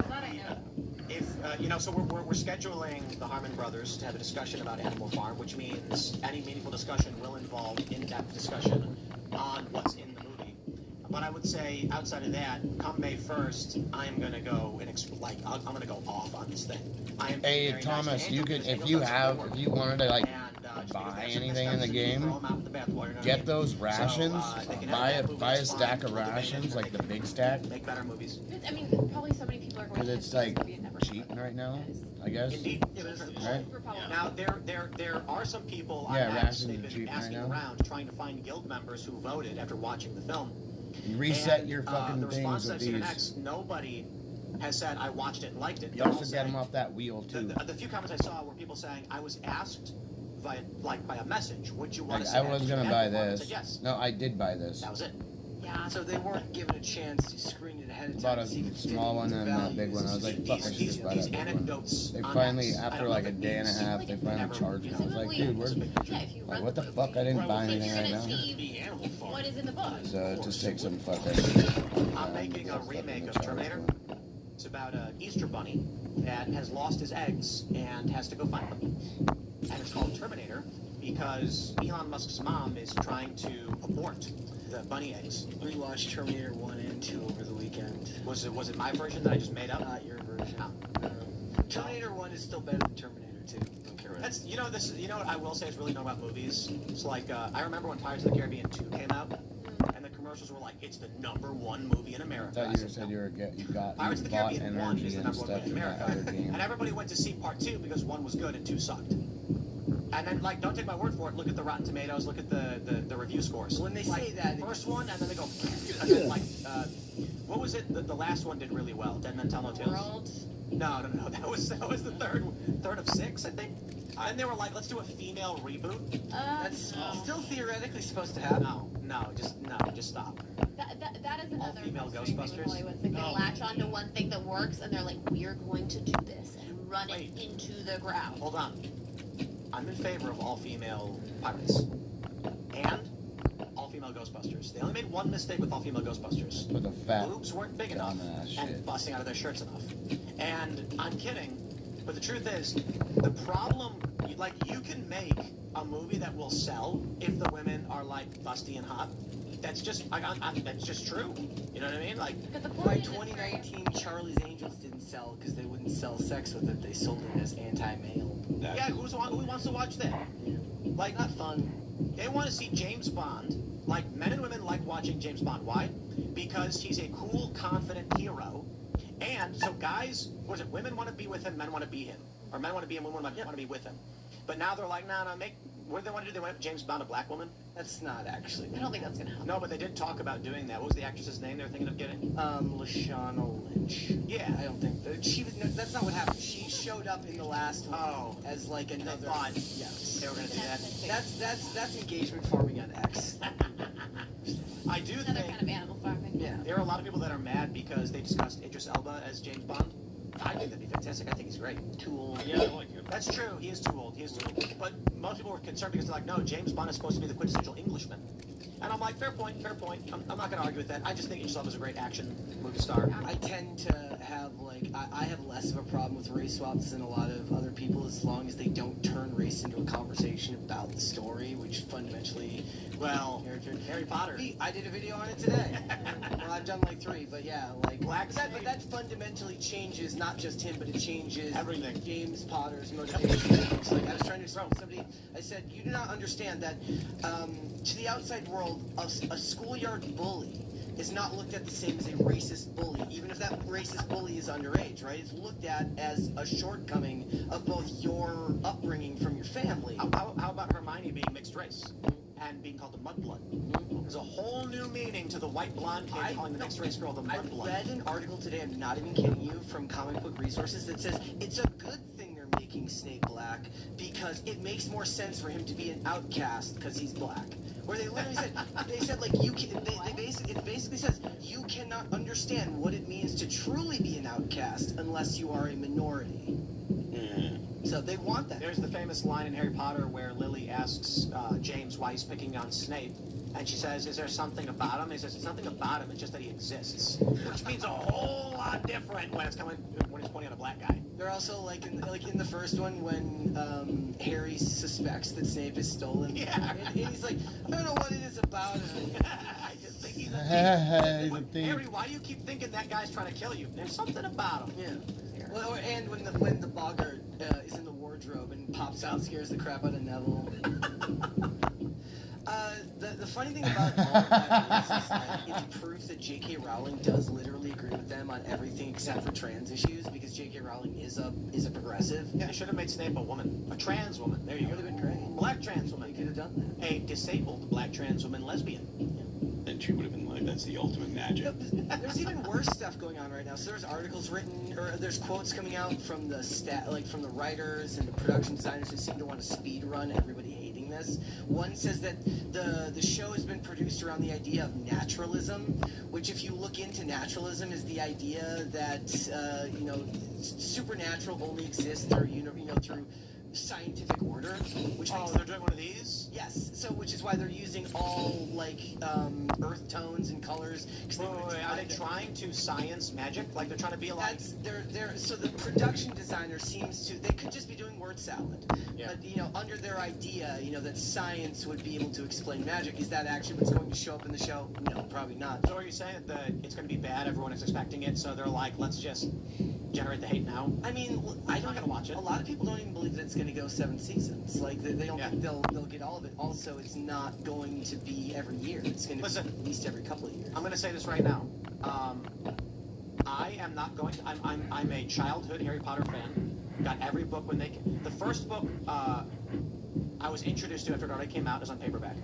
Second book comes out, I bought it right away. Third book, bought it right away. Every book after that, I was a huge fan. Grew up with it too. Like we were in that perfect age range where you grew up as. All of them are fucking hardback. I don't know what the fuck this guy's talking about. So I was a man. I was like, I gotta get Harry Potter, and I loved it. And You weren't a man because you got a Harry Potter book. Man, with the first movie was 2000 or whatever. 2001. 2001. I think I was 14, and I was like, we have to go see Harry Yeah, I Potter. cut my was hair super today. excited for it. Give myself And a I will little not fade. watch this stupidity. Like, I don't like that they're adding these racial overtones to Snape's character. Alan Rickman nailed it. I understand that there were certain parts. There's a lot of parts of the books that were omitted. Fair. But I'm when my kid is old enough to watch movies, she's watching the original films and reading the books. She's not going to watch this HBO abomination garbage. So, more power to them. If they want to make it, good luck.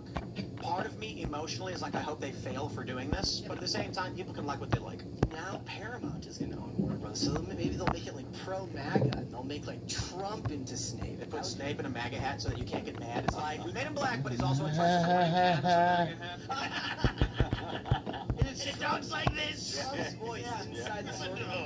Gryffindor, Harry, you'd be great in Slytherin. I'm telling you, you'd be the best. It's a good house. Well, okay, fine. Be a baby. Be a baby. Go to Gryffindor. That would be great. Someone should make that. Oh, fuck. It's Trump. That would be great. I know someone out there can do it. Someone should make that.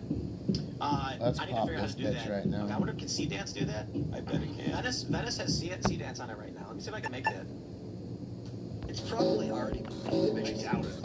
No, I bet. Come on, it's an obvious joke. Yeah. A MAGA sorting hat. MAGA Where's sorting this? hat. I'm gonna try and figure out how to do this on Venice. Somebody can do like Marco Rubio realizing he's got to be Snape.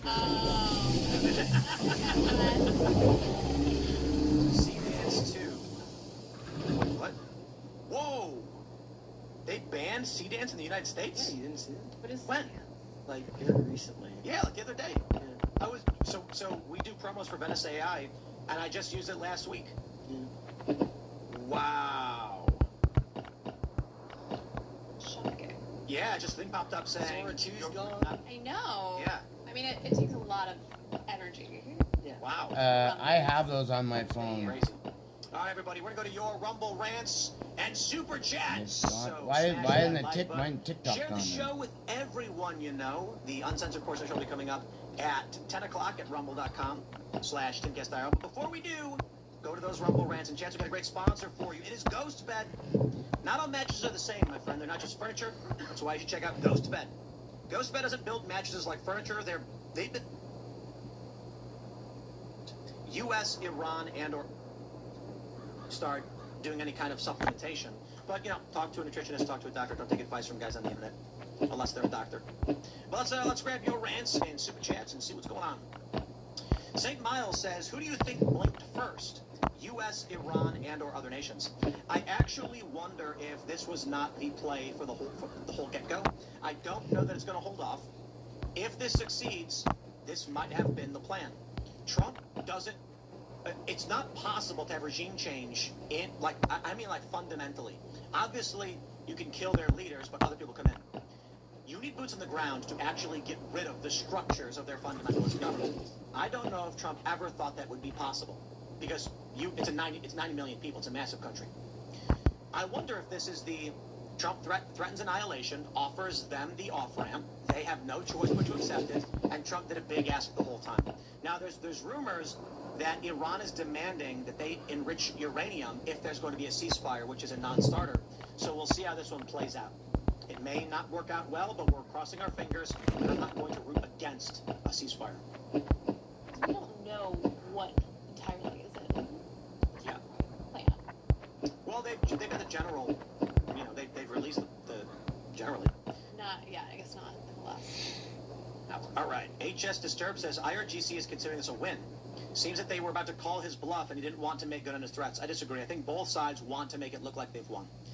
So Trump killed all of They their both want to leadership. save face The IRGC can claim when they everything they want. turn Trump around. blew up the Ayatollah. Like, I'm sorry, there's no reality where Iran wins. It just doesn't.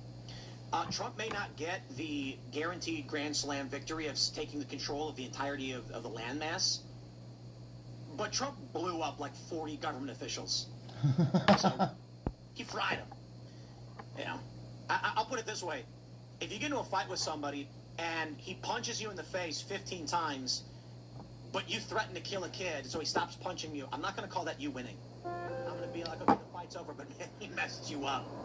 Iran lost their senior leadership, most of their navy, at least half of their missile launchers, thousands of security personnel, bridges and rail lines, steel and There's petrochemical two plants, things in here. their ability to deter, their nuclear infrastructure, their air defenses, and the ability to use Dubai as a sanctioned evasion hub for the possibility of charter controls for merchant shipping and Strait of Hormuz, and that makes it a failure, right? I also think they're going to take us a lot more seriously when we I mean, maybe. to make a deal. Yeah, maybe, hopefully. I mean, look, this is still, you know, there's actual like missiles still flying. We'll see if the ceasefire holds. I'm hoping that it does. If I understand correctly, there was a 10-point plan released, but that was BS. Trump said on Truth Social that it was not an actual outline or anything, that they didn't come to that kind of agreement, and that they're going to work on it over the next 2 weeks. So we'll see. I don't try to predict what's going to happen, but I do want it to be over, and I do think that regardless of what anyone says, like, Iran got the absolute hell knocked out of them, and they don't have the ability to intimidate the other countries in the Gulf the same way they did before. So FJB Newsom says, who the F made that red chair? Were they drunk when they placed the buttons? Is that Ian's? LOL. The answer is China, and probably. What's wrong with the buttons? They're not misaligned. It's made by a machine. I think it might just look that way because the angle of... That button definitely looks higher than that one. It's because it's at an angle, bro. Like it's curved. It is a curved chair, not a flat back. I can see it from here. It looks pretty good to me. Yeah. I think that's an optical illusion. You're not a flat earther, you're a flat chairer? That's exactly right. Flat chair. Lava Bear says DS9, Season 7, Episode 16, Intern Arma Anum Silent Legis is the second best episode of the series, right behind In the Pale Moonlight.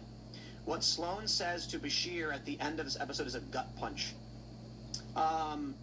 I will also stress, I just watched the episode of TNG, which is, why am I forgetting the name of this one? I refuse to ask. It was Inner Light, which is considered to be one of the greatest episodes of television ever made. Probably one of the best episodes of Star Trek The Next Generation, if not the best. Have you ever seen it? You know which one that is?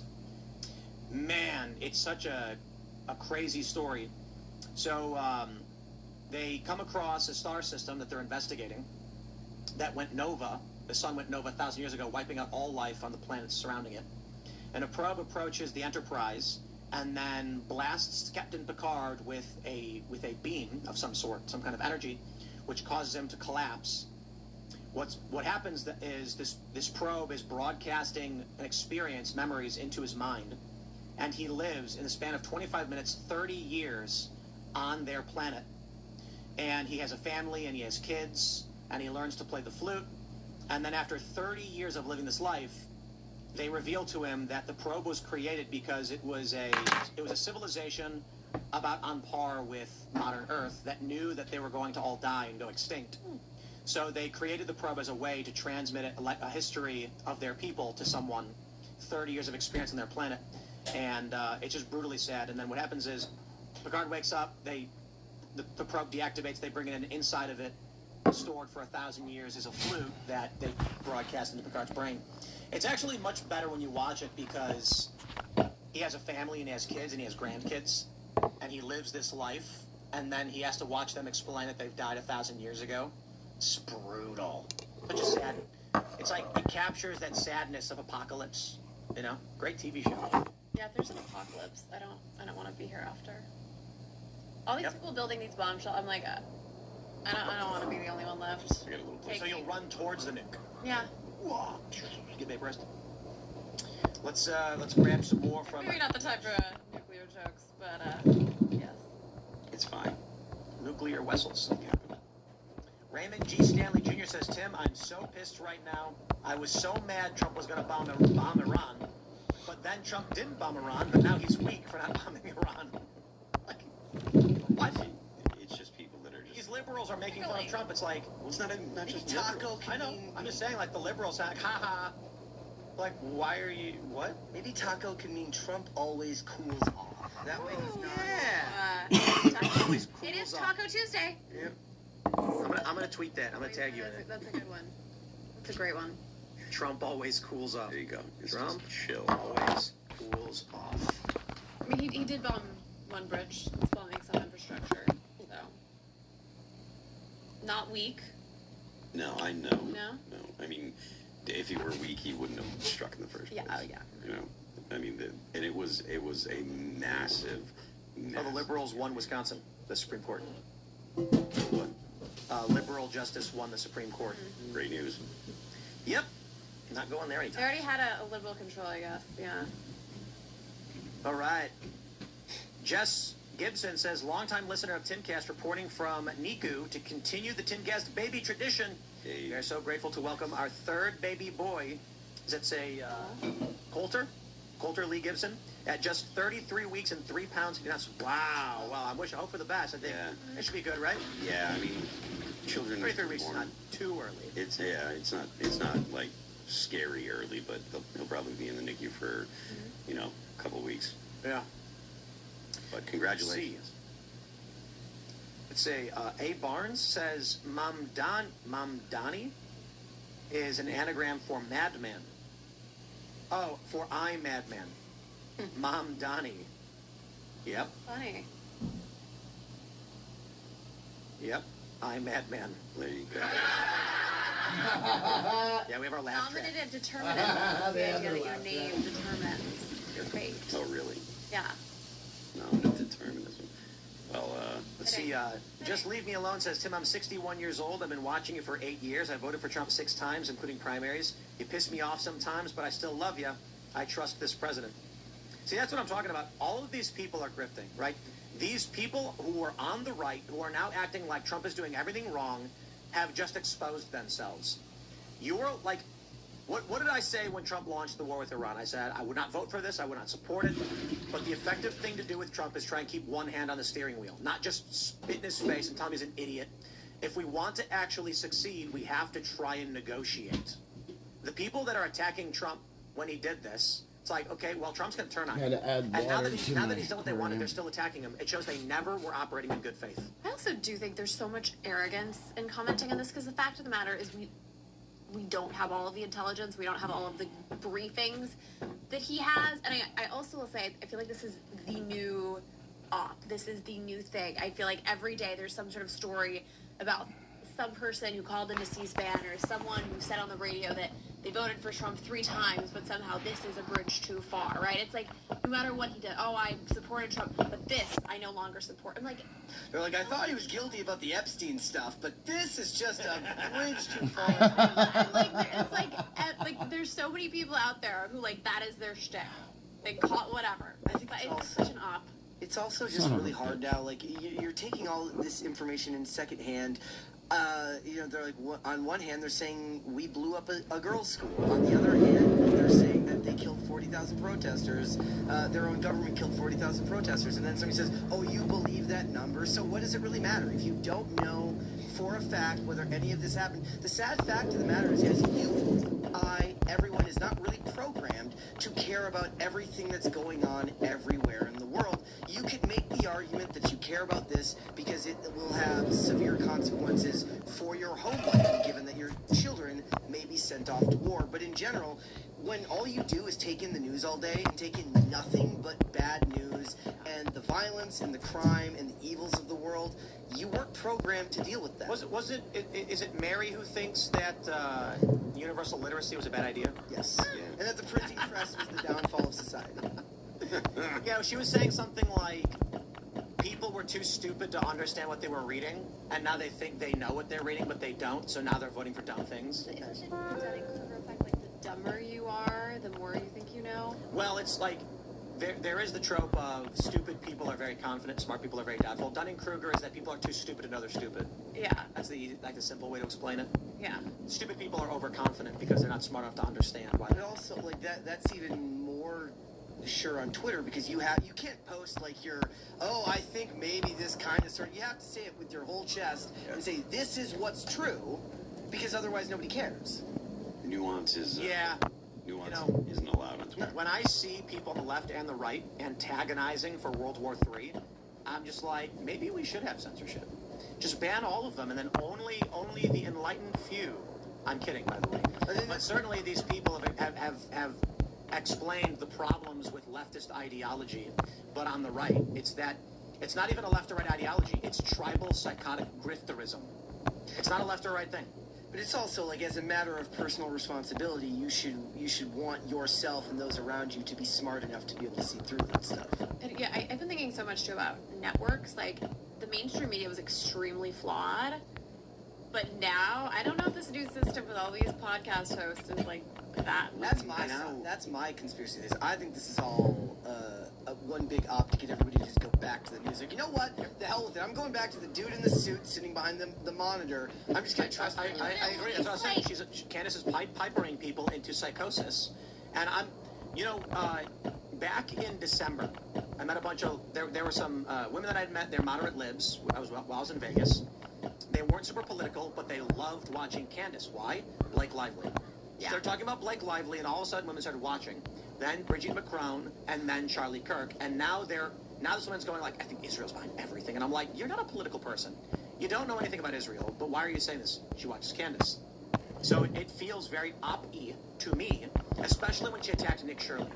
Like, come on, attacking Nick Shirley outright screams disinformation campaign. Nick Shirley's just a young guy who went and filmed stuff. She dug up an old video of his 8 months ago and then claimed it was impossible that he was able to actually interview Brazilian gangs. Look, if someone asked me to discredit somebody, I'd say, here's how you do it.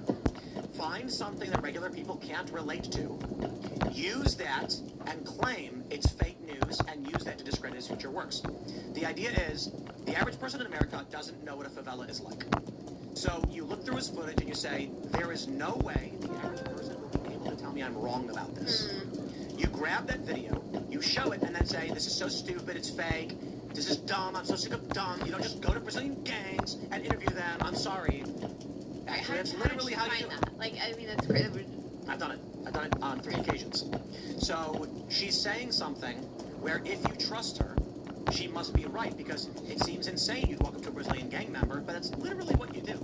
You go to the favela, you ask around and say, I'm a reporter and I wanted to see if there's any of the gang members that wanted to do an interview, and they'll go, let me ask somebody. They're not going to just murder you. They'll tell you, nah, they said no cameras. You'll go, okay, and you'll leave. But it turns out many of these gangs want attention. They want people to know. They want to say, hey, we're the good guys here.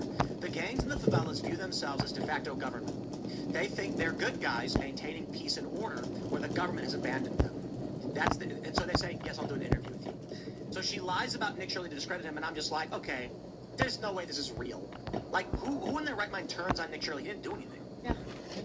Weird. Well, he made life difficult for a lot of people in Minnesota. A lot of fraudsters got real mad. A lot of Democrats got real mad. Made a lot of people mad. All right. Daniel Schultz says, sucks how it started, scary how it could have ended. We could be the little kid who gives the bully his lunch money to stay away, or get in the bully's face and say, step up or step off. Peace through strength, not weakness. Iran blinked, that simple. I don't know that they blinked so much as Trump killed like 40 of their governmental staff. Yeah, so like... The U.S. did massive damage to Iran in this campaign. Massive damage. So no matter what anyone says, Iran's ability to make war has been significantly affected. They don't have a navy anymore. Their navy now is all small boats. That's it. Any sizable craft that they had are all gone. They sunk a submarine with artillery. The United States sunk a submarine with an artillery shot. I do think, I mean, I was so aware of, in January, all of the protesters who were getting slaughtered, and I was so hopeful that there would internally be regime change, that the Iranian people would be able to rise up. It doesn't seem like that's going to happen. And I kind of feel like in this day and age with so much surveillance, is it possible to have a sort of uprising or a revolt? It is. Countries exist only on the confidence of the people. So even with surveillance, if there's a mass ripple breaking confidence, then your country ceases to exist. So we'll see. But we're going to go now to the uncensored portion of the show. So smash the like button, share the show. It's going to be at rumble.com/TimCastIRL. You can follow me on X and Instagram at TimCast. Well, you want to shout anything out? Now we're gonna Follow go me, do hard Lydia mode. Moynihan. Right on. I'm gonna use this. Guys, if you want to follow me, I am on Instagram and on X at Brett Dasvik on both of those platforms. And what you should do is go check out Pop Culture Crisis. We are live Monday through Friday at 3 p.m. Eastern Standard Time, which is, of course, noon Pacific on YouTube and Rumble. And if you found our discussion tonight on Harry Potter enthralling for our YouTube channel members, I just did a full hour and 40-minute episode with Blabs from Side Scrollers. We got into it deep into the weeds on all the stuff going on with the new Harry Potter series on HBO. It was a lot of fun, so you should go check it out, become a channel member. We'll see you over there. Thanks, guys. Yeah, on that same note, if anyone can find or make a MAGA sorting hat, please do send me that on Twitter or X at CardBanks. You can follow me there and everywhere else at CardBanks Official. Follow our label at Trash House Records on YouTube. He wants and, a yeah, Phil. I am Phil Remains on Twix. If you want to check out some of the things I've been writing on Patreon, it's patreon.com/PhilRemains. I just put up a post last night talking about the Japanese-U.S. barbecue friendship that has exploded all over X, and I kind of actually led into what that means, where the U.S. relationship started with Japan after World War II, and goes through all of it up until today, and what the new Japanese efforts to rearm and become a regional, at least a regional bulwark for China. So go check it out on Patreon. The band is All That Remains. We're going on tour. We start April 29th in Albany, and we'll be going for all of May. You can get tickets at allthatRemainsonline.com if you want to check out the band's music. It's All That Remains on Apple Music, Amazon Music, Pandora, YouTube, Spotify, and Deezer. Don't forget, the left lane is for crime. We'll see you all over at rumble.com/TimCastIRL. Thanks right now.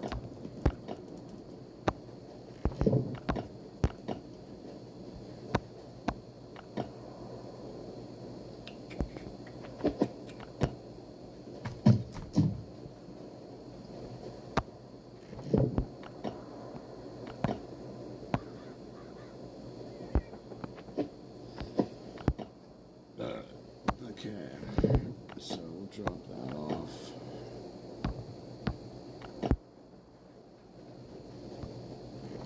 No, we really need pistols, so I need to keep some for a raid, but actually I think I'm gonna leave those there. There's another red dot. Okay, blind one gun.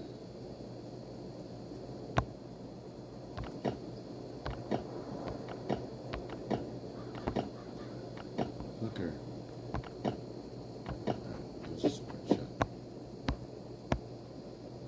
We're just gonna run by the turrets. I don't need to destroy them. I know how to kill those guys. So we want to grab The Pro Doping Olympics. Hey, it's going to be fun. The Enhanced Games, valued at $1.2 billion before a single race. We've all talked about this, the idea where everyone just gets jacked up on goofballs, and then we just have monsters taking crazy drugs, just going for it. What say y'all? When they stopped, or when they started testing for steroids in the in baseball, in the MLB, Ruined baseball. it ruined baseball. Everybody wants to see gigantic dudes smash the baseball out of the park. Go watch the 1999 Home Run Derby. Yes. Mark McGwire hits 13 home runs in the first round, and he is just attacking a piece of bubble gum. It is. He's just like his veins are like that's what baseball should be. Also, given the fact that Ken Griffey Jr., who in my opinion is my favorite baseball player of all time, the fact that he never got caught up in in a steroid scandal just makes those players that didn't even more impressive. Yeah, but honestly, I think that's going to kind of be the result here. You're going to see people do amazing things. I hear there was already a record broken, and it's just barely got off the ground. You're going to see these guys, and this is all monitored by doctors. They get tested, so that what they're on, everybody knows. So they're going to be looking at, what the meta is for the So stack. there will still be standards. You can't Well, go over. they're going to be there will be standards. These guys don't want to actually injure themselves permanently. What they want to do is they want to use drugs to enhance themselves as much as they can. But I'm telling you, you're going to see people doing incredible things. Yeah, drugs can make people do incredible things. I'm curious. They made a drugged fucking Olympics now. Like, the Saudis paid No a lot way. of money. That makes sense. Leave the PGA to go there, because I feel like if I was an athlete who'd worked my entire life to get to the Olympics, I wouldn't want to be like, oh yeah, I'm giving up my dream of getting a gold medal to go to the But if They're gonna make more money. doping. Saudi They're gonna make more money. They must be paying people a fortune. Look, all that grab this, like then all we're that gonna run the up. viewers are going to care about is the amazing things they do. Grab our That's guns. that's Like, exactly Michael why I Phelps brought up agreed the. to get Apparently a guy already broke the school doping? record. Yeah, like that's. A guy. The younger guys. Apparently, they're saying a guy already broke the world record for like the Olympic. That's why I brought up the baseball. 100 meters. That's why I brought up that stuff about baseball, because people want to see amazing things. And when you have like everybody smashing home runs, then you're like, oh, we got to get rid of the drugs. Everyone starts getting tested. And then, Heart attack. and then See if there's a the grenade in home here, run son. record or the home run number just drops through the floor. People are just like, And bah. the home run records. That would never get beat. Barry Bonds will never be That's allowed a- to. That's an absolute. Does that mean that next we're gonna get the skinny Olympics sponsored by Olympics? Don't do that. Nobody eats and they're all tired. Yeah. And nauseous. And kind of bitchy the whole time. Yeah, everybody's all Welcome dry. to my life. Yeah. I think we probably have a video on PCC going back to like 2021 where I was talking about how we need the steroid Olympics where everybody just gets jacked to the gills and Right. does amazing stuff. And we just watch monsters just thrash each other, just deformed And, behemoths. and Pro die wrestling well got before worse. their time, Gladiators. suffer the consequences. I don't There's a know. reason. There's a reason why the UFC is so much more has so much higher viewership than boxing does, because it's more extreme. The guys are in better shape generally, and the rules are significantly looser, and it's closer to what you would see in a real fight. All the rules and all of the regulations and stuff, people just kind of like, if you don't have Mike Tyson, right? Like, just smash. That's why people like Mike Tyson, because he was an absolute monster smashing people. And then you got UFC. From the bitten ears. No. Well, they don't like him for the rape either, but before that stuff. No, honestly, the crazy thing is he's one of those examples where people just kind of forget that happened, that he Yeah. got convicted of that. Yeah, he went to jail. Yeah, like he Didn't he push his mom everyone down the just stairs? woke up one day and was just kind of cool. I don't know. Is that- That's horrible. No. I said, What? yeah. What about? I want to look that up. Didn't he push his mom down the stairs, or who's it? Who's that? No, let me see. It's back to amazing your how point- people like come back and I they. don't think I don't he know if pushes that's like a mom down great the brand stairs. specialist who did that for him or just. To your point, Phil, like pro wrestling was better when the wrestlers Tim's were on looking it stairs. up. Oh yeah. And a Someone Macho Man commented- Randy Savage promo. No, you know, there's Someone no commented the Olympics used to be nude. I think Yeah. fine if In it has to be ancient- nude, too. If it has to be a ancient nude home run Greece. derby. Not in modern times. Mike Tyson has never been confirmed to push his mother down the stairs. Never been Never did. confirmed. Let's see. It's a fictionary parody attributed to the animated character Deirdre Tatum from The Simpsons. So it's one of those Hey, false, it came from somewhere. it's a false implanted memory. Now he just Yeah. hears Matt Groening like groaning because he's like, everywhere I go, people accuse me of pushing my mom down the stairs. It's like I never did. It's that. funny that I wasn't sure, but I heard it somewhere, and it turns out it was just a spoof from The I think Simpsons. the rape one might be.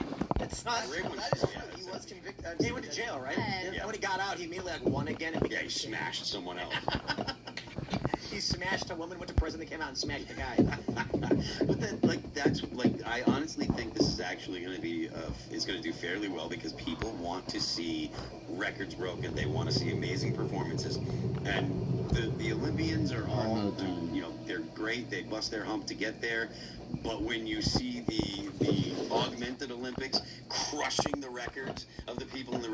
Olympics, people will be like, I want to watch that because it's about entertainment.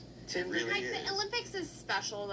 I don't think it's gonna lose. It's gonna make I always feel like special Olympics. I feel like this is gonna be the it's like it's like the Olympics, but it's not the Olympics. Like, the Olympics is still the Olympics. The steroid figure skaters will be 1440s on flat ground. Are there any sports that would not benefit from having steroids? Elwood. Curling. Yeah, you blast that energy is the power of curling. Yeah, right. Actually, I like how Yeah, every see if we winner can of, get that, of the vote Olympic off curling real quick. team looks like they just showed up by accident. See if the guy's here. Yeah, I'm just gonna hit but, that. I mean, there's and see if he's here. Honestly, the shooting. The guy, remember the Turkish guy? Yeah, special equipment. Like it would mess with your ability to keep your hands steady. The only thing that guy needed more was a cigarette hanging out of his mouth while he was doing it, just sitting there ripping a dart. I like that they're like, he's clearly special forces or a security who's got third place, even though he doesn't look like he's like he couldn't win. Their arms are all twisted and they're wearing the weird little eyes. Yeah, the goggles. Yeah. I love the Olympics.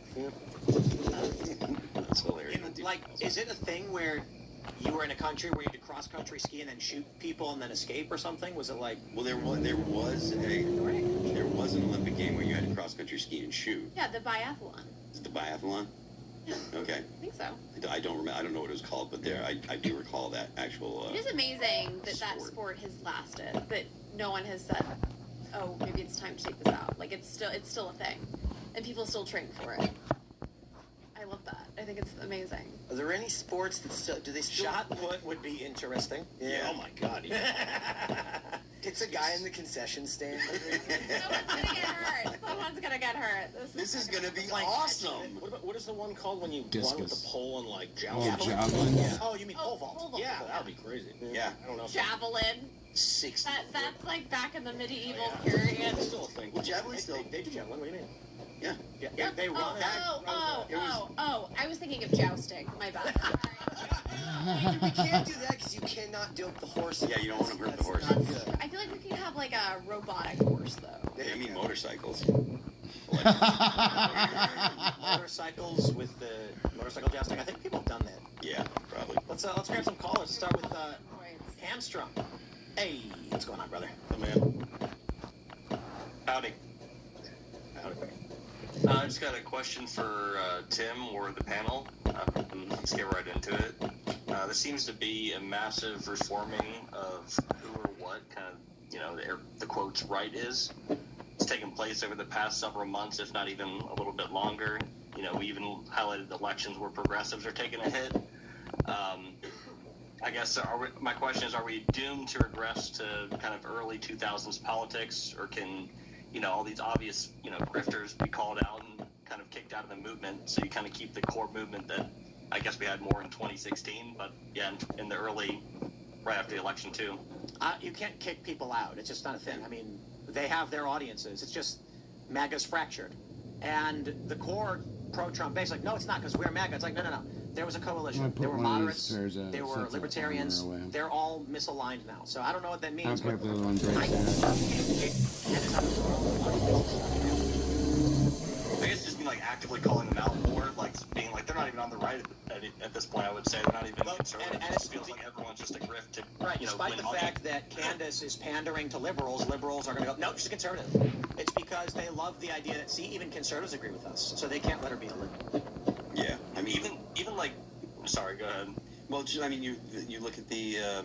There's this post that Nate Silver put up that was going around. He called Jackson Hinkle on the right. Jackson Hinkle is he's a commie. Yeah, he's a founder of the American Communist Party. He's right on the right. So by the horseshoe theory, the alt-right and the alt-left kind of meet, in the middle there. Yeah, the fringe extremes meet up.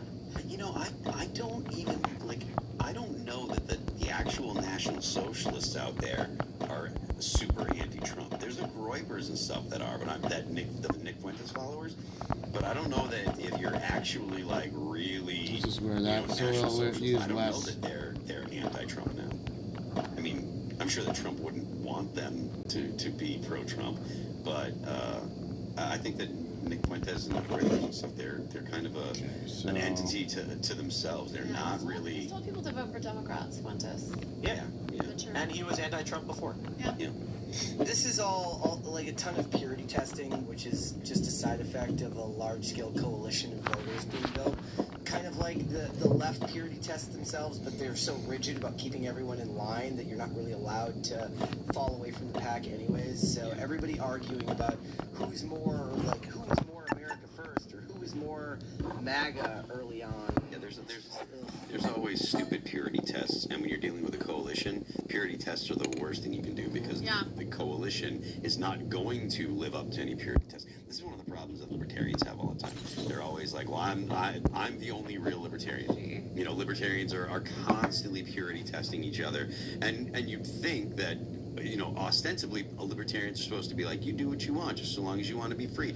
But as soon as someone says, well, you know... Not that way.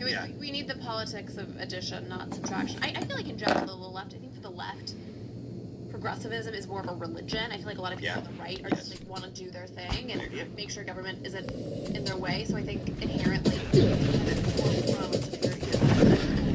Was not as much all right-wing or all Republican as it was, I reject the woke of the left.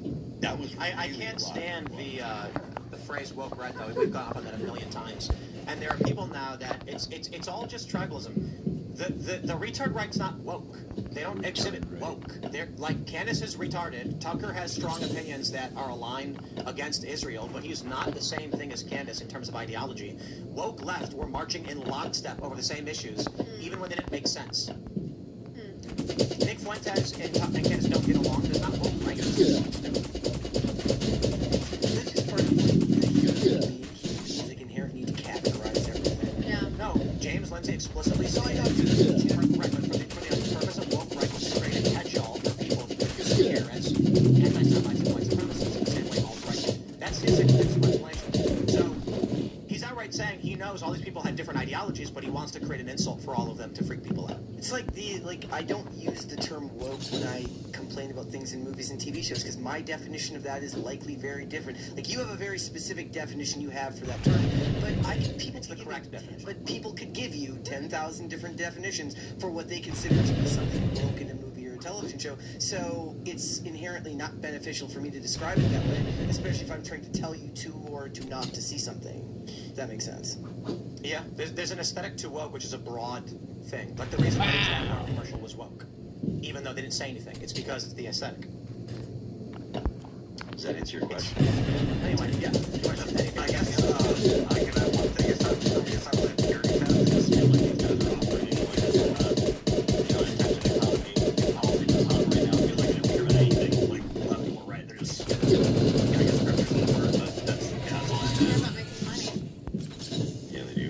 Well, it's like when Joe Kent came out and it became about specifically talking about Israel, right? Like you have to come out and you have to have like a thing, and that's your because that's what your audience is going for. And that's not to say that everybody is, it's just people who have some type of problem with Israel. There's people on all sides of the aisle that have their thing, and that's what they focus on because it's not necessarily about speaking truth to power as much as they say that that's true. It's about garnering an audience and holding that audience. Yeah.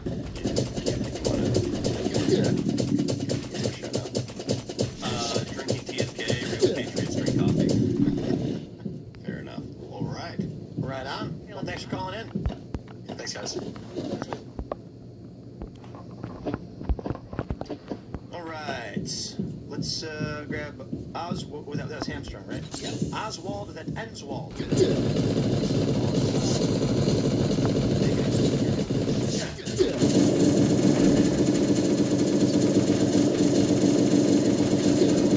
So, just to kind of start us off, what should the next steps be after the Iran war is wrapped up, assuming that any ceasefire holds? So, do you think this is a win for the United States? Iran still has a Strait of Hormuz, their nuclear materials, the USA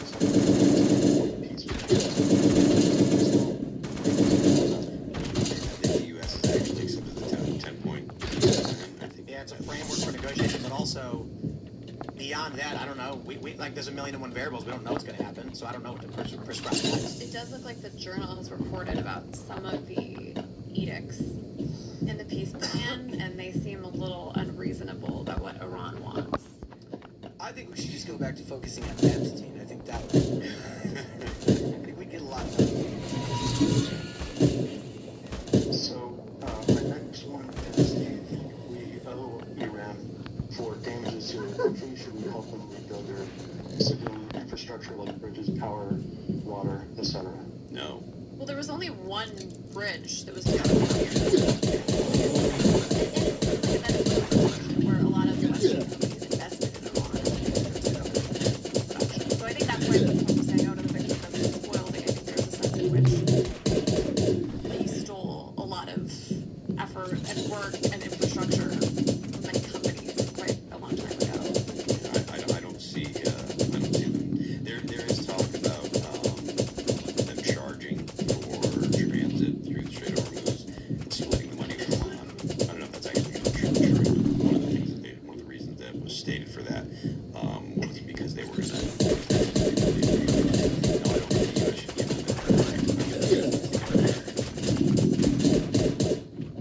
So, I guess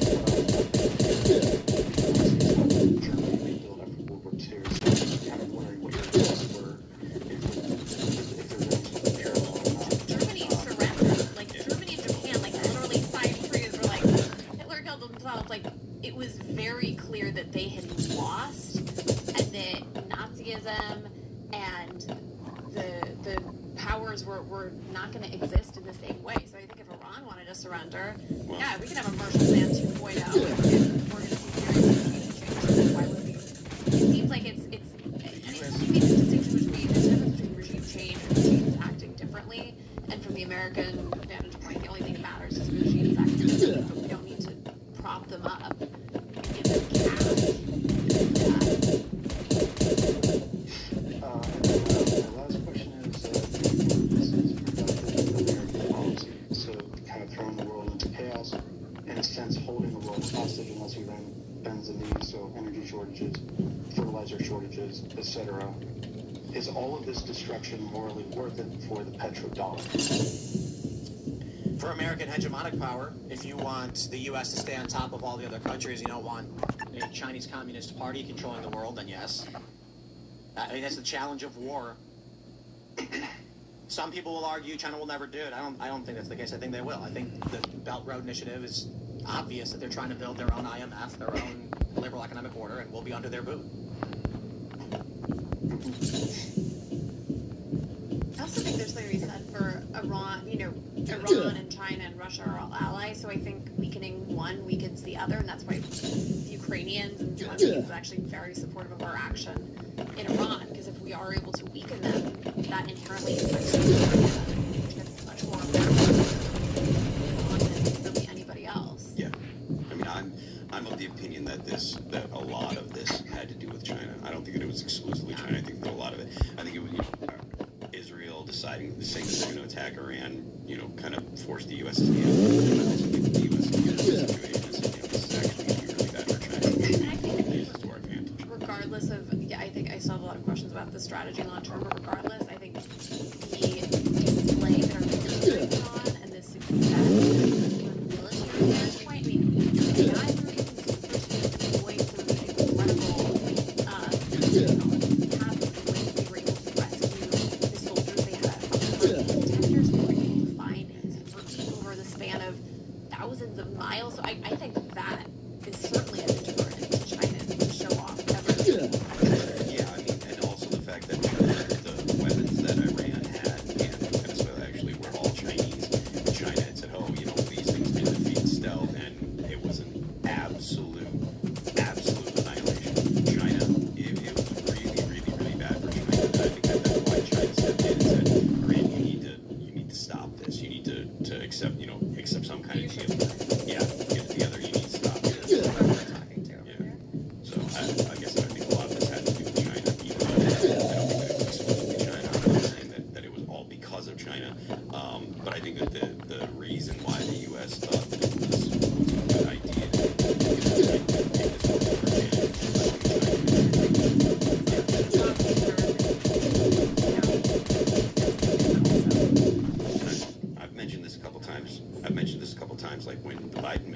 met with China.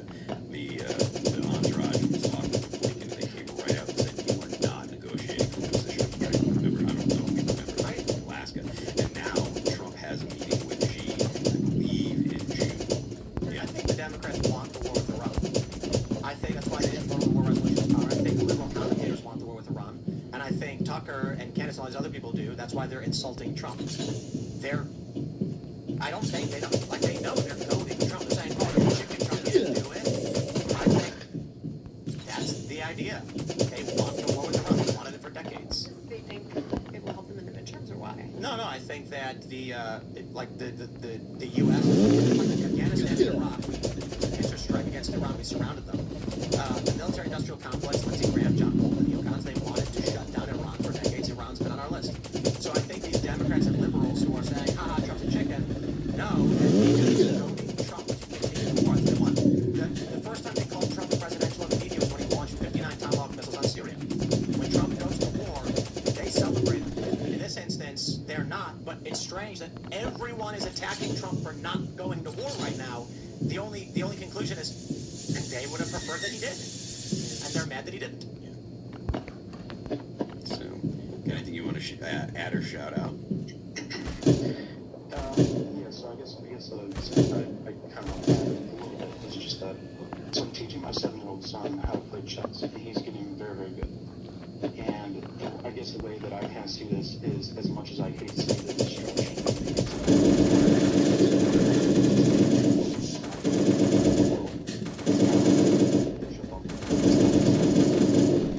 maybe not as powerful as a plane, but it's still a problem. The center forward is kind of like, you gotta This get kid's that good at chess. He needs to get him fucking to try to protect your own side so that you can essentially win.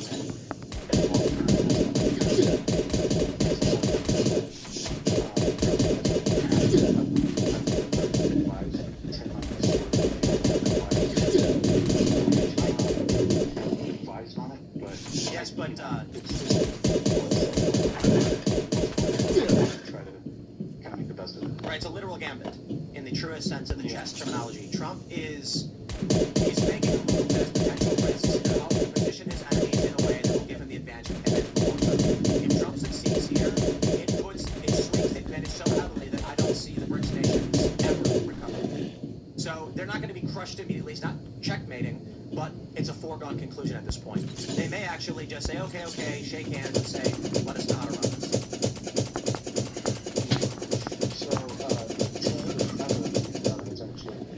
So, Carter, for making great music. Oh, thanks, very man. much. Dude, for sure. Congratulations for your marriage. Thank you. And we like it very helpful in your setup for this call. Congratulations on. I'm sorry? I said glad. I'm glad. I'm going to tell her good job doing your job. Congratulations, Phil and Tim, on your babies. Appreciate it. Thank you.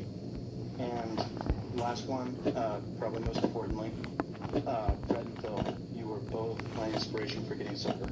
So, Congratulations, man. Good one. All right, next up we've got Pop Punk Programmer. What's up? What's up, homie? Dude. Hey, guys. How's it going, guys? Thank you guys for having me on tonight. Absolutely, calling it. Yes, awesome. Yes, second-time caller. About almost a 10-year listener at this point, Tim. I've been listening to your videos since roughly after the inauguration in 2016. Wow. It's been right awesome to watch things, moving the way they have been. And I just want to get into this. So what you guys were talking about with private equity earlier, maybe jump on my computer and say, hey, I sounded to me like you were really defending private equity. And I come to this topic as a libertarian capitalist myself. It's not really, I'm not anti-capitalism, of course, but I think the way private equity is operating is very sketchy and is hurting the economy in general, hurting the American people. I have no room. If people aren't doing their jobs, then like clearing the map. If you can play like all the zones every day, loans that they're putting the companies under, then I can consider it. All these things these private equity firms are doing that are destroying these companies, and these things are all pension firms. Yeah,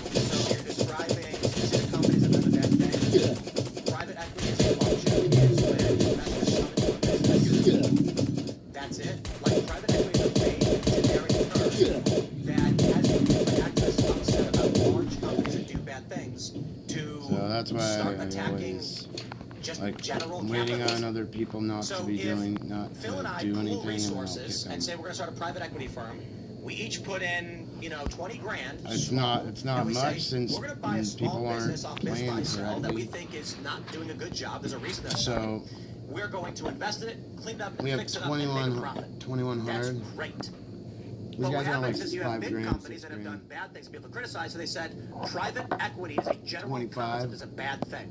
It's like, no. You're talking about that one firm. Like, you're talking about this company did a bad thing. I already got Don't a attack cat tree. the idea of investing in a business in general as bad. Language-wise, I feel like it's from videos that are being made where somebody makes a general point about a company. Like the video I was talking about earlier about the private equity firm, the specific one that bought up. I think we these got hockey roast rinks battle tonight. and removed the rights of parents to film their kids with their phones we got because they have Story a Wars. streaming service that they have to subscribe to if Story they want to Wars see their every kids play Tuesday, I hockey. believe. And the video is basically like private equity is doing this thing when what he could be saying is like this company and others like it are doing that thing. It's communists.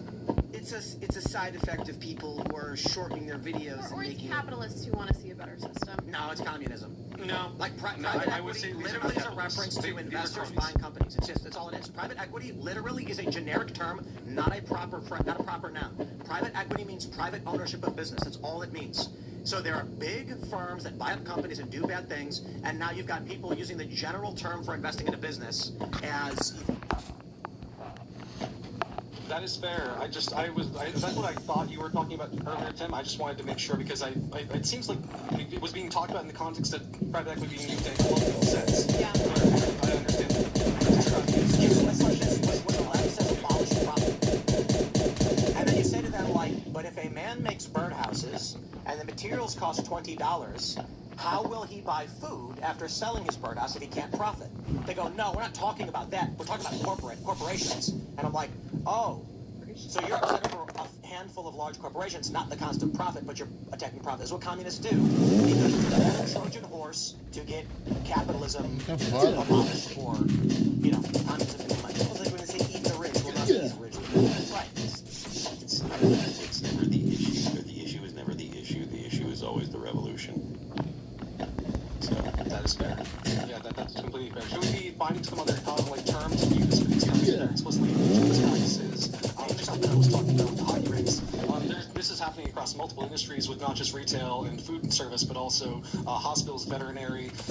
There's a lot of, even in the trades as well. This is happening across a large amount of the economy, and this is going to cause an issue. So should we be finding some other term to refer to these companies specifically? Yes, their names. Yeah, of course, but I mean, this is a very large chunk of private equity which is doing this. Pretty much any private equity company that's publicly traded. I actually wrote a story about now there are trying to offer a alternative because one issue we have is sort of this what's referred to as a silver tsunami, where there's a lot of boomers and folks who created these sort of small and medium-sized businesses. They're retiring and they face these two options: either they shutter their business, or in some cases the only option is to sell to private equity. And some of these folks don't want to do that. And again, to large private equity firms that are publicly traded, because they've seen the outcome is employees get fired, prices are more expensive, and the investment that they personally made in the community of supporting local charities and whatnot, giving back. Large private equity firms that are headquartered in New York City, for instance, aren't going to invest in their communities. We have one company I wrote about. They're blanking on American Operator, but I know there's other companies doing this as well. And they're basically trying to offer an alternative where they partner with somebody in the community to help that person purchase the business and sort of keep the money, keep the profit, keep the business and not outsource it.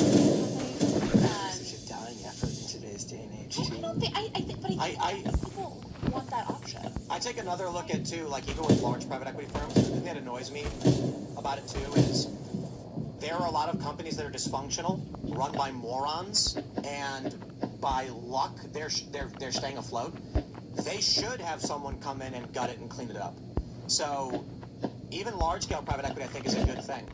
The idea that like businesses should just get to exist is communist to me. Don't get me wrong, there are nefarious practices in the business with debt, loading the business with debt to offload it, things like that.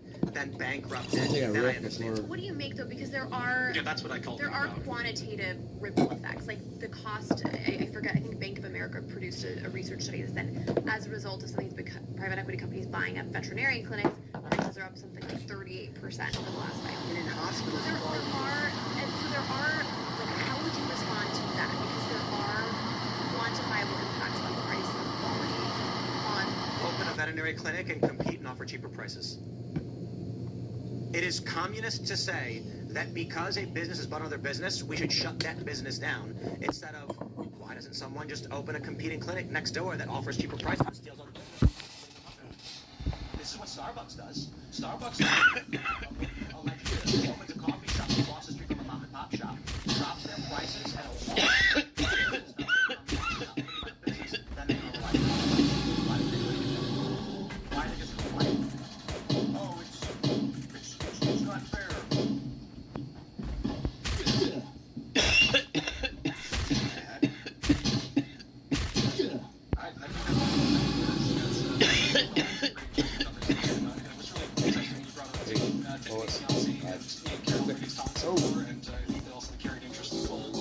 No, bitch.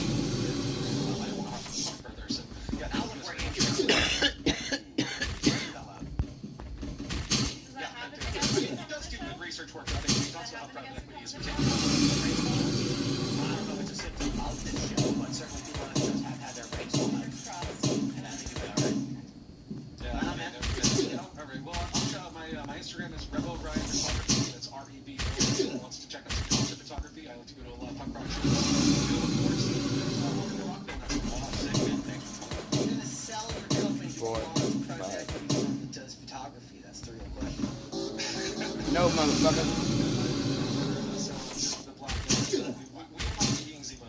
Black Rock photography. Thanks for calling in, brother. So I'll just say this, like, 5 months ago, it was in the company for sale. And I bought it. And then said, guys, you have 3 employees that don't do anything. And fired them. They'd be like, you fucking asshole came in, fired people, all for profit. So some of this stuff, I think, Like It's a Wonderful Life, right? You know, you have the protagonist, George Bailey, who is trying to get back, and I guess you could say that like Mr. Potter is just he's reducing costs and creating. I don't even know what the terminology would be, but there's something I don't know. There's something, and again, it's like a moral thing that I think Frank Capra encapsulated in It's a Wonderful Life. Is the idea just like any crack begets a flood, and any regulation at all is just too dangerous? any regulation. Like if you were to try and regulate these companies that have been buying of a certain amount of companies. I think it's like every problem is the solution to a problem. So I think right. If you try and regulate things, there's always these unintended consequences that often make things worse. That's the issue. What's up, brother? You know, Dan, you started off the after show talking about steroids in baseball, and I gotta say, until they right the wrong with Pete Rose, I don't really care. That's true. Should be honestly, Tim, I can't imagine a world in which I should ever trust our government. I think Trump's attempting to do good and being stopped. But he's just one man. We can't lay it all on him. That's why we got Marco Rubio. More important, we just saw in Kentucky, the state Supreme Court ruled like the legislature, having voted 73-14 to do so, cannot impeach a state circuit judge, citing that there is a judiciary review committee that is supposed to do that, not the legislature. As a country are officially cooked. Well, I mean, it's one state, but yeah, I think we've been locked down for a long time. I think it's like us outright, chickens in a chicken coop. Absolutely nothing of it. And they're taking our rights from us like in 15 minutes. I mean, I don't really, I'm not familiar with what you're talking about. Yeah, He's talking about the fucking. judges is, it seems to be one of the more difficult things that absolutely has to happen if we're going to have different straight now what's going on with the problem with our government, right? Like, a judge should not be able to decide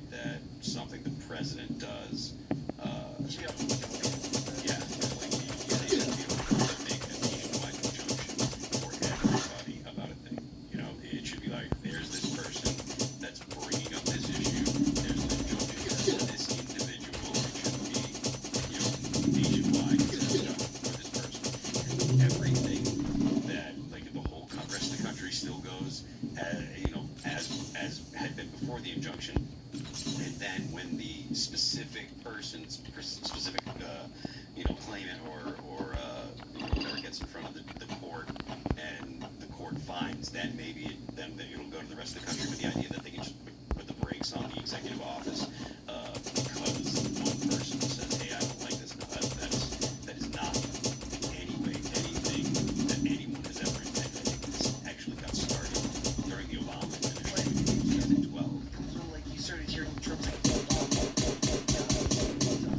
right? It's like when the lawfare really began, it started slowing down the process. Yeah. So I don't have any. I'm not familiar with the specific thing you're talking about in Kentucky, but the idea overall of a nationwide injunction that's Yeah, they don't want people making decisions. No, I understand that. It just baffles my mind that the legislature, the body that's supposed to be the will of the people, got to stop like this. It is asinine to believe that we have any authority in this country ever again. I mean, this is just one state level thing, though, so it probably operates way differently in West Virginia, to be honest. Well, want to know? Yeah. Is there anything else? Nothing than that. I do have a shout out though. Get it?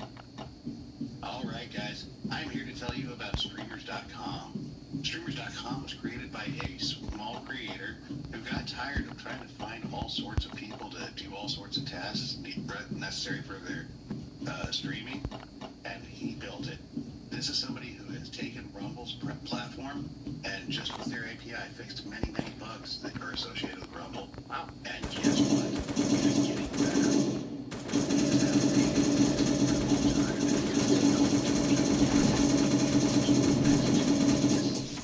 So I want to shout out Real Tommy on Rumble, and thank you for all that he's doing. Yeah. Right on. Awesome. Very cool, man. Thanks for calling in, brother. All right, thank you. Yes, sir, Chris. All right, my friends, as always, it's been a blast. We're back tomorrow. Who knows what's going to happen? The world's not going to end. So absolutely. And for everybody else, we'll see y'all tomorrow.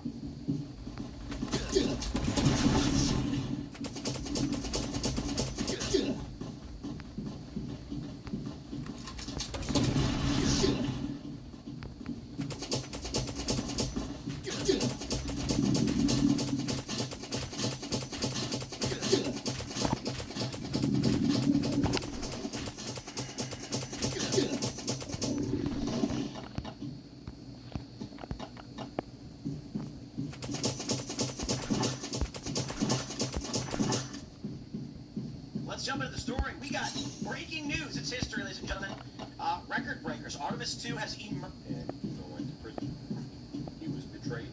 This guy spent 2 years in prison. Why? Dimitri was affected by his business partner's fraud. A man whose own money was stolen is pay every single person back every single cent. Emerged from blackout and radiance Houston after loss of communications while spacecraft vanished behind the moon. So the moon's apparently real. I can't believe it. Shane Cashman was affected. Yeah, I came to the day and I saw him, and he was crying.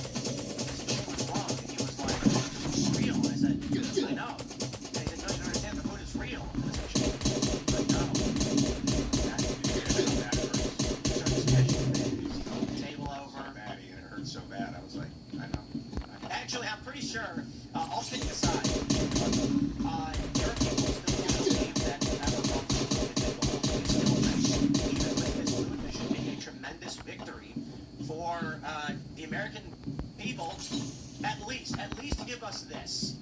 If they are faking this right now, at least give America credit for doing the best fakes, right? Let's just celebrate the American deepest fakes, the deepest of deep fakes. Indeed. In all seriousness, the plan is they went around the moon charting it, basically looking for resources because we are going to establish moon mining. Yeah, I'm so glad I made a video about mine like from 2007. It's pulling, I see things like 15 years before they happen. So I'm like, all right, bro, slow down, good job. I'm like, it's gotta happen. Like we were talking earlier, you don't want to overmine. You don't want to overmine. Well, yeah, no, but don't. Yeah, I want. What if we mined everything from the moon and brought it to Earth? Would that not change the mass of Earth? Oh, could ruin the tides. Yeah, the moon's a big part of the tide. I mean, that's true too, but I mean, like, imagine 100 years from now we've over-mined the moon, and they're like, we just ripped out, let's say 3%, and it shifts the moon, and Earth's mass increases by 0.3 of moon mass. So we have to take dirt to the moon and replace what we rocks. Okay, There you go. Take our garbage to the moon. We need large masses of matter to replace what we're taking. Maybe ice. Or Democrats. Toxic waste. Send the commies to Things you... tortas, bro. Send the tortas to the moon, bro. Wait, what? No, we want them. The tortas?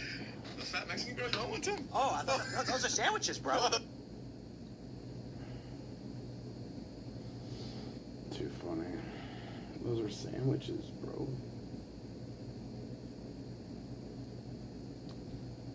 Alright, where's our dumpster fire?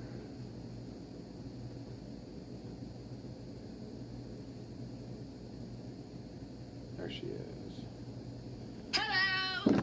It's me, your Gen X auntie. I'm back. So it finally happened.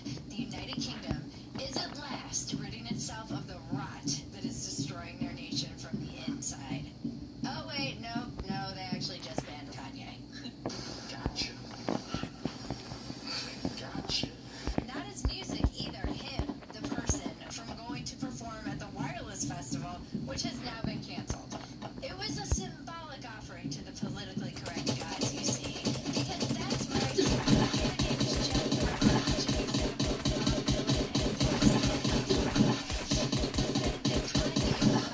the line for them. The bold strategy, God. Let's see the days off for him. The Home Office pulled his electronic travel authorization on the grounds that his presence would not be conducive to public good. You know what else is not conducive to public good? People named Jihad al-Shami. Wooden teeth. You know what else is not conducive to public good? Letting people rape kids. There's only one thing worse than a rapist. Boom. A child. No. And I know, some of you are going to say, but Bridget, that's what they do here. Yes, and that's why we need to let ICE do their job. Let's go down, grab a couple things. I think we're probably already good on one of these, so we finally got him back, and now you're gonna push him away. Back in the grab this hands shit of the real quick. Saudis. Way to go, guys. We're gonna Got talk a little about stack that, but of before we bodies get here. into it, Happy Bridge Day, everyone! I have a day at last. What is my day? Well, on my day, thousands of people might horribly die. We can't ignore this because it's happening in the background of this entire episode. Trump put out a Truth Social post this week, actually on Easter Sunday, that I genuinely had to read 3 times to make sure it wasn't a parody account, which is just standard practice now. And I quote, Tuesday will be Power Plant Day and Bridge Day, all wrapped up in one in Iran. There will be nothing like it. Open the fucking street, you crazy bastards, or you'll be living in hell. Just watch. Praise be to Allah, President Donald J. Trump.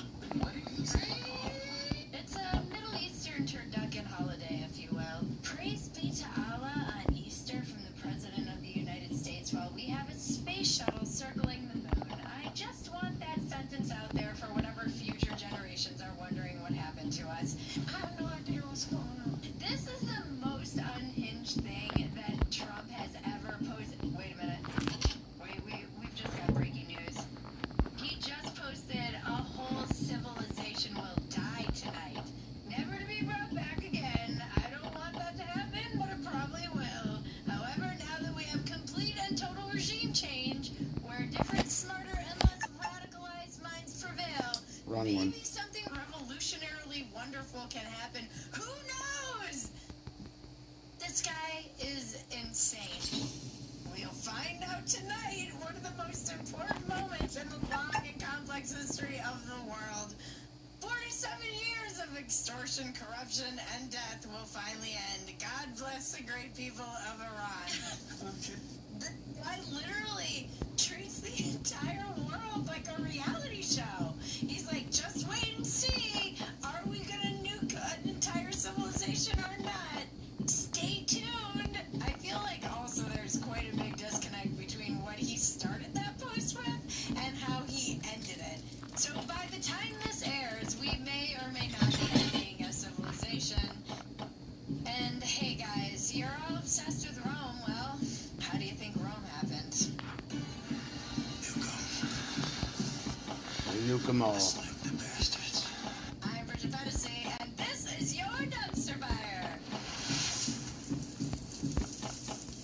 Welcome to Dumpster Fire, where we make burgers out of your sacred cows. New episodes drop every Tuesday and Thursday at 9 p.m. Eastern, 8 p.m. Central. Get in the chat. The chat is half the show. If you're watching the replay and you've never been in the live chat with this audience, you're missing something special. They're all nice. They're funny. These people are not normal, and I mean that as a compliment.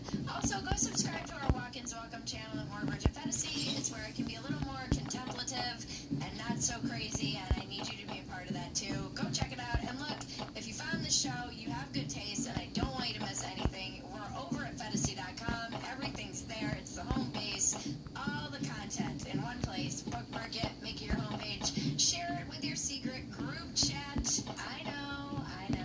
Too many notes. Exactly. Very well put.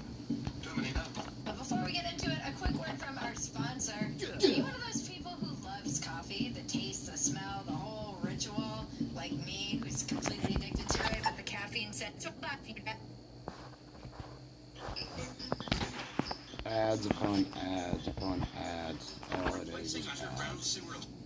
Let's keep with Kanye, who has somehow made yet another comeback, but with Louis C.K., who is back in the news for his headlining show at the Hollywood Bowl with the Netflix is a Joke Festival. What's kind of darkly hilarious about all of this is that both these shows, Kanye's and Louis C.K.'s, are in Los Angeles, which was ground zero for wokeism, and nobody there cares. I'm here to tell you right now, we don't care. We don't care, Jerry. Not even the people who mainline this shit for the whole world actually care about any of it. The fan base never went away. It just became a silent majority. Kanye's concerts are bringing people together. I see good things about Hitler also. Just look at the videos of the audience in Los Angeles. You had the whole black community partying with the Groypers who were moshing on the floor. This man is a healing force. Forced to party with the people they despise most. He's bringing people together, you see. Kanye recently dropped his latest album, Bully, and immediately sold out 2 shows at the SoFi Stadium in Los Angeles. 80,000 people, 2 nights in a row. Got to see some visually stunning aesthetics. Heard Lauryn Hill, Travis Scott, and genuinely marveled at this man's artistic genius and resilience. $33 million across 2 nights, and one of the highest-grossing single concerts in history. This guy is truly the comeback king for real. I have watched him self-destruct and put himself back together more times than I can count. Louis C.K. just landed a Netflix special, and it brought Jezebel back from the dead, which I didn't even think was possible. There was a Boston Globe headline, Louis C.K.'s Netflix return is a perfect fit for the shameless times, and Jezebel's headline was, getting canceled only takes a couple of years to wear off. They write it like he was canceled last Tuesday, but in the article, they mentioned it was 2017, and I know for Jezebel, it probably still feels like 2018, because I haven't heard from them actually since 2018. See you next Tuesday, Jezebel. But it has been almost 10 years. The man lost everything. He lost his agents, his managers, his FX deal, his movie, his peers. 10 years for ripping his dick out. Oh, yeah. So the entire debate about cancel has been ignited once again. What's I always up? end up landing on the principles. Do we have free speech or not? Do we I have don't freedom speak of Russian, bro. association or not? The UK government is Be arresting their own cool if I citizens could. for memes, so it's not surprising to me that they'd be banning an artist for what he says. Lots of people agree that Kanye should not be allowed in polite society, and I'm like, but are we or are we not making exceptions for mental illness? Because we news cycle we didn't even get a chance to cover. First bath of the night for a vital part of movie making. And we were so why is it funny when it's a romance? Nice. When it's a Nice to meet you. episode? I just need I to know Russian when I see it, either mental illness but is like the thing or the it's not. words. Yes, we have freedom of speech. And yes, we also have freedom of association. Don't buy the album! I just object to acting like the man dropped from the sky last week instead of being someone we have all watched cycle through this exact spiral every 18 months for 50 I've been years. playing the game And do we since allow for redemption is it another it question, launched. Or do we not? Why do you ask questions to which you already know the answers? Both Kanye and Louis C.K. have allowed this. Both have suffered consequences for their sins. Sure, I'm from the States. I remember covering this on Dumpster Fire like it was yesterday, but he did take out a full page I'm on the ad in West Wall Street Coast. Journal apologizing to the Jewish community. The same way he bought a Super Bowl ad to sell his swastika shirt in 2025. Say what you want about Kanye, but he puts his money where his mouth is. The cancel culture conversation around Louis is the same conversation we've been having for 10 years, and it Yeah. never gets any I'm smarter. in The Washington. women involved allegedly consented. They later said the consent didn't count because of power dynamics, which was a big thing we all debated during Shit, I Me gotta Too. drop my And listen, grenades. it's the great debate that was revealed with none other than Aziz Ansari. Are we adults or are we children? Because if you can't tell a man at dinner which wine you prefer and you let him order you the wrong one and you suffer through it in silence, you probably should not be alone with a man. That's not ridiculous. That's not ridiculous to say that. You I'm gonna need grab a one of chaperone. these. Mike Pence was right. Don't be alone. Yeah, I with a just woman finished who's hard going to mode. relitigate your dinner order if you've got that. Here's my take, and I think this is kind of the truth. Because You really my get down to floppy's it. about to Both pop Kanye out and right Louis here. are undeniable geniuses, and that's why they get a pass. And this leads me to the theory that I've been working on for years: the genius asshole matrix. And Kanye Got 11 is, minutes as on this always, guy. our control variable on this. I'll explain it after the break. So stick with I'm gonna us. drop this shit real quick.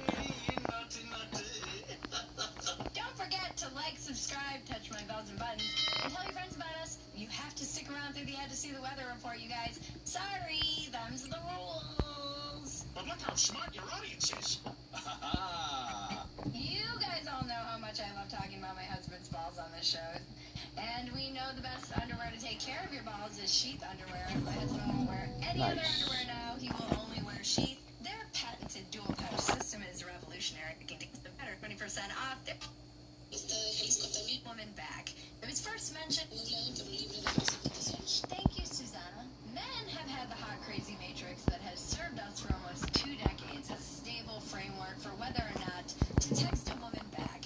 It was first mentioned in How I Met Your Mother and brought to viral fame with a 2014 video of a rando named Dana McClendon. I know what no is. Knit.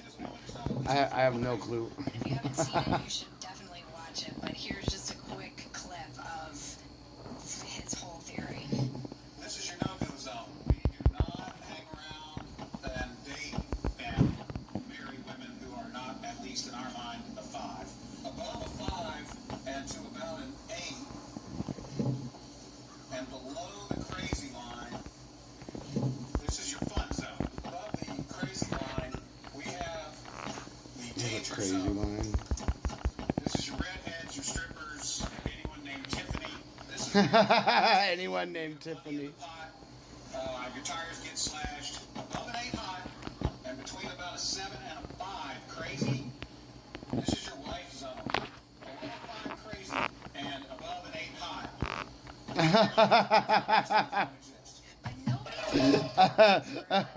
I propose the genius. How do you say it? Axis, we have genius. On the y-axis, I could look it up on Google real quick. Let me enter my pup. Ooh, we got.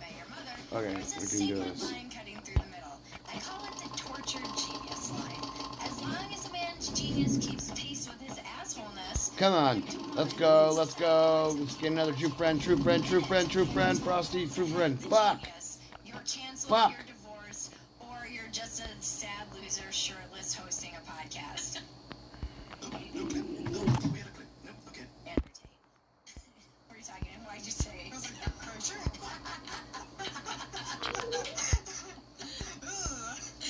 No, we love her. 4 quadrants. And just like all women start at a 4 crazy, all men start at a 4 asshole. Trying to get a true friend Saint Bernard right now. And no one wants that. I have 2 true friend dogs. Low genius, low asshole. This is the nice but useless zone. This is your friend's husband, Greg.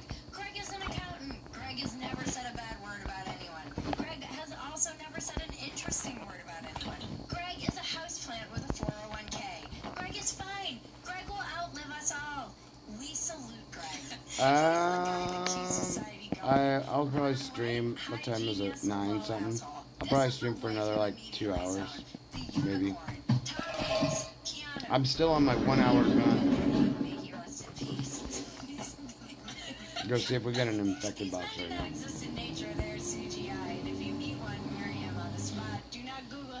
I'm gonna see how many boxes I can get just using this gun, going back and forth. See if I can get some Raiders camps over here. I was overusing the word genius, and that the whole premise of this is incorrect. And so there you have it, folks. That's the kind of man you want to marry. I've had VIP for like they gave me 60, it was 64 days on Christmas, and it didn't drop down at all. So I have like infinite VIP. I lost my account. Let me open my backpack so I can show you my number. My player number. See my player number? 1375. At some point in your life, running from your abusive husband, or you're going to be suing him. He brings nothing to the table, and then I've been playing since the game came out.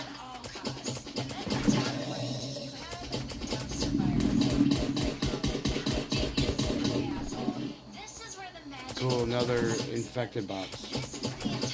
I'm just gonna drive my bike over. In the dumpster fire zone, the rule is very simple. Your genius has to subsidize your assholeness 1 to 1. You want to be a 9 out of 10 prick? You better be a 9 out of 10 at something. Look at Tiger Woods. Hemingway, drunk, mean, shot his cat Uncle Willie, although to be fair, it was a mercy killing. Although he also invented the modern American sentence. We approve him. Steve Jobs made grown engineers cry in elevators. Also, the phone in your hand. Approved. Tarantino, weird about feet. Screams at people on set. Also, Pulp Fiction. Approved with notes. Compare that to Jared Leto, who we have gone after on this show many times, who mails rats to his co-stars, and his contribution to civilization is 30 Seconds to Mars and perhaps a cult. This is the 30 Seconds to Mars show. If you can't stand up, you better be up off your fucking ass right now. You hear me? Sir, you are not on the line. You are not even on the graph. You are in the parking lot of the graph trying to recruit young girls for your cult. Get out of the dumpster fire zone. You are loitering, sir. Kanye is so far in the top right corner of the Matrix that he is hanging off the chart like a Looney Tunes character. He made My Beautiful Dark Twisted Fantasy and a Hitler t-shirt. Kanye is single-handedly stress testing. The torture genius line is load-bearing and has been, by the way, for, as we mentioned, 20 years, 25 years at this point. He jumps back and forth, but always we come back to, damn. Even the son that now he himself is issuing takedown orders from, Heil Hitler, as we mentioned, when we covered it, regretfully. But also true. Here's the thing about Louis on The Matrix. Louis stayed on the line for years. He was perfectly balanced. A true this guy edits his stuff. When you really learn about what Louis is, a writer, editor, he's a tech. Or like the fucking map jump. All the little tech details on top It's of just being my a eyes. brilliant comic. And he was also kind of everybody knew it, everybody accepted it, everybody in Hollywood came out, I was like, I thought everyone knew this. Fine, that's the deal. That's the contract you signed when you bought the ticket to go see his side-splitting, hilarious, genius show. And then one day, he just stepped over the line, literally, with a houseplant watching, and the whole country went, oh, buddy, buddy, buddy, you have one diagonal to stay under. You have one job. He also just had very bad timing. He was really, truly like the first victim of the Me Too moment. And here's the thing women don't understand about the dumpster fire zone. We don't want these men in our lives. We want them in our speakers. I've dated a lot of these men. I'm telling you, it is not worth it. There's a huge difference between the guy's work and I would let this guy father my children. Picasso painted Guernica. Picasso also made his girlfriends fight each other for sport. Yes, that's true. That's crazy. Oh no. You hang the painting, you do not hang out with Picasso. This is a very simple distinction, and we have the ability to make it. And no one has more proof of this than my theory than Elon.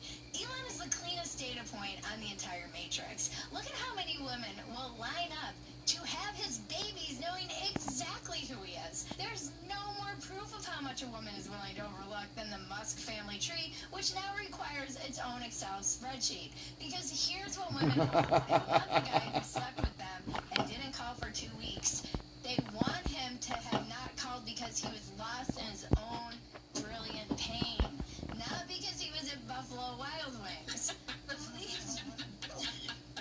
The lead singer of Counting Crows banged literally every hot actress in the 90s. Jennifer Aniston, Courtney Cox, all of them. Have you seen him recently? He cut the dreads off. He looks like he runs a coffee shop in Burbank.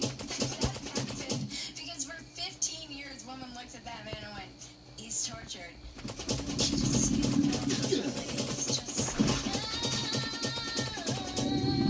He's got so much angst. And it was the 90s, and we were angsty. He sees the world differently.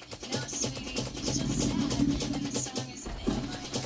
Wealth can be acquired 100 ways, but genius is what creates billionaires. So if there's a chance, a small chance that the guy across from you is going to be worth 11 figures, you can talk yourself into a lot. You can talk yourself into 11 children. You can talk yourself into ketamine. You can talk yourself into being the 7th baby mama who's embarrassed on Twitter. So here's where I land. These guys, Kanye, Louis, Elon, they may literally end cancellation for the rest of us. That's the optimistic read, at least. The pessimistic read is that the ugly and untalented people who got canceled along the way are still canceled and nobody is ever going to write a Boston Globe piece about them. Of course, they're going to suffer. They always suffered. I'm talking about the rest of us. The hot, crazy matrix told men don't date above the diagonal. The genius asshole matrix tells men something different. It tells you, pick a corner and commit, guys. Be a Greg.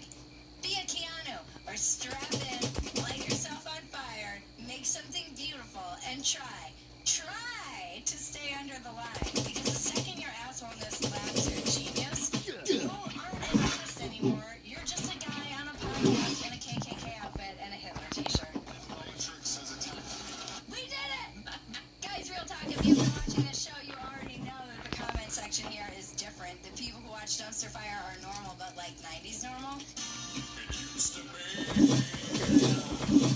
want to go deeper with these people? It used to be, yeah. When you become a paid supporter, you get access to the unedited version of every episode. And we leave a lot of things on the cutting room floor that absolutely cannot be aired. But more importantly, you get the community. These are your people. They're smart. They're funny. They're deeply online. They're done with the nonsense. So somehow hopeful through all of it. Get him, dog. The supporter chat is where the real conversation happens. We go live every Tuesday and Thursday, 9 p.m. Eastern, 8 p.m. Central, right here. Get Give me that in the shit, YouTube bitch. chat. That's where the show actually lives and breathes. Come be weird with us. And now to cleanse your palate, the internet is glorious. The CEO of OpenAI recently reacted to one of my videos, so I'm gonna have AI react to his reaction and put what he said to the test. Hey, so I'm gonna run a mile and you keep track of the time for me, okay? Absolutely, I'm ready when you are. Just let me know when you start. Okay, and I'll keep track and of the that's time for you. something you're capable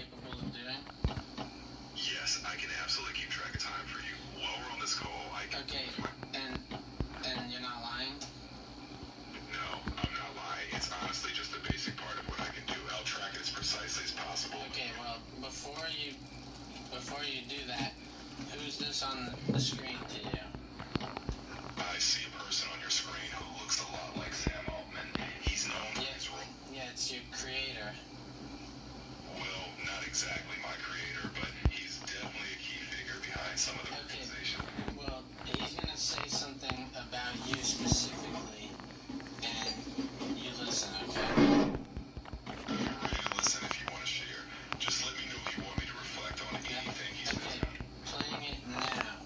The model doesn't have that model doesn't have tools, so it's not a camera or anything like that.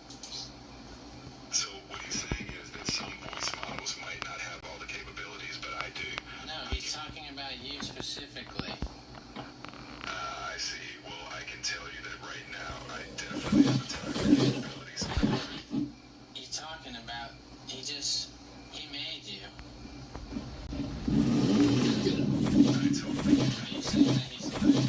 No, I'm not saying he's lying. Okay, then you're lying. One of you guys is lying. I think it's just a misunderstanding. No. Okay, I'm gonna run a mile then. Start the timer now. Alright, I'm starting the timer now. Okay, I'm back. How long did it take? Welcome back. It took you 7 minutes. Donate to what? True. Remember, life is absurd. Don't take yourself so damn seriously. Take the work seriously, but don't take yourself seriously. This has been your dumpster fire. I'm Bridget Bugsy. I'm a single Now, parent, my favorite. so So I can have graphic people and a team and a studio that has air conditioning because I'm sweating. And the don't. What do you talk? What are you saying? Donate to what? And I'm pretty sure the U.S. dollar doesn't go to Russia, because they'll jail you. They'll want to find out where it's from. That's what I know about Russia.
Darn.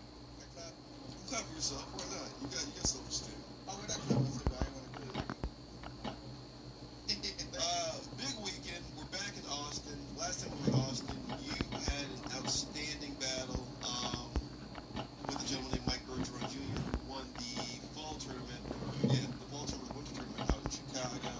We matched you guys up. You'd never been roasting in Mothership. The house that Joe Rogan built. How was your experience there? Man, it was wonderful.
show. Are you familiar with that? I know you look like guys. It's a real Southern thing, yeah. I mean, kind of the crux of what everybody does here is you look like this, you look like that. Real surface level stuff. Here at the Rose Battle, though, we like to let you write with scalpels and go a little deep. I grew up so when I was like, everybody said, man, you Rose Battle show. But a lot of people, there was a lot of haters. They were like, nah, you shouldn't do that, man. That's white people stuff. Then hit us in the comments. Is Rose Battle white meat stuff? White stuff? White meat stuff. I was like, hold on, the roast battle is the unknown show. How is it? And I said, oh, because we're not roasting how we roast at the lunch table. So, okay, I get it. Right, so, thinking what I'm going to do here.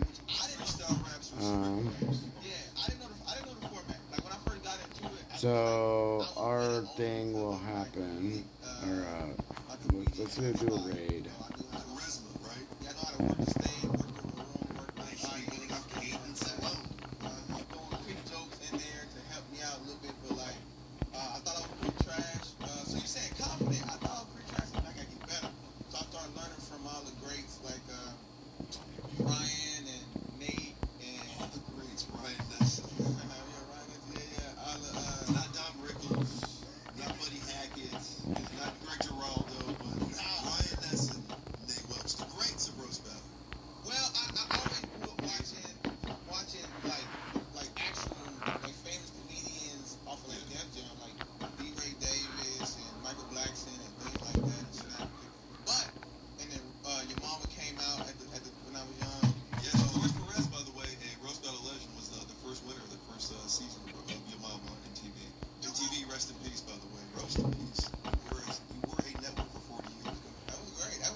What the fuck? Why won't it let me? Let me try it. I did not want to be in it for a while. Well, once I got into it, I thought about quitting so many times. What scares me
cursed as a child?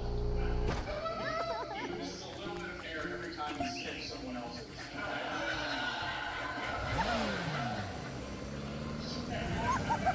They use the one white guy at every black barber shop.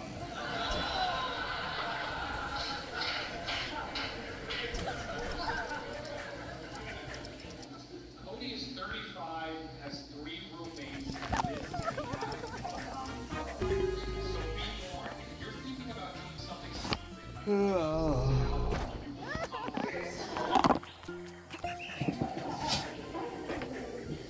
It looks like one of those tall gray aliens that designs the clothes, right? He also dresses pretty plain, like you'll never see him in jewelry, because silver burns his skin.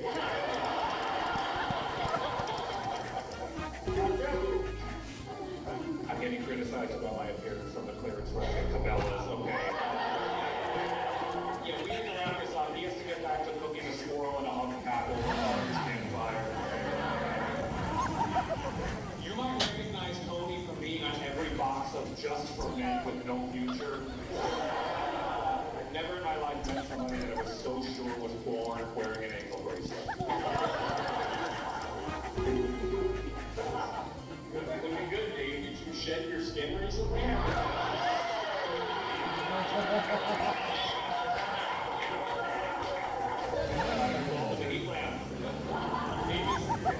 Dave is very skinny, but to be fair, he hasn't been eating much because there has been significantly less full moons this quarter.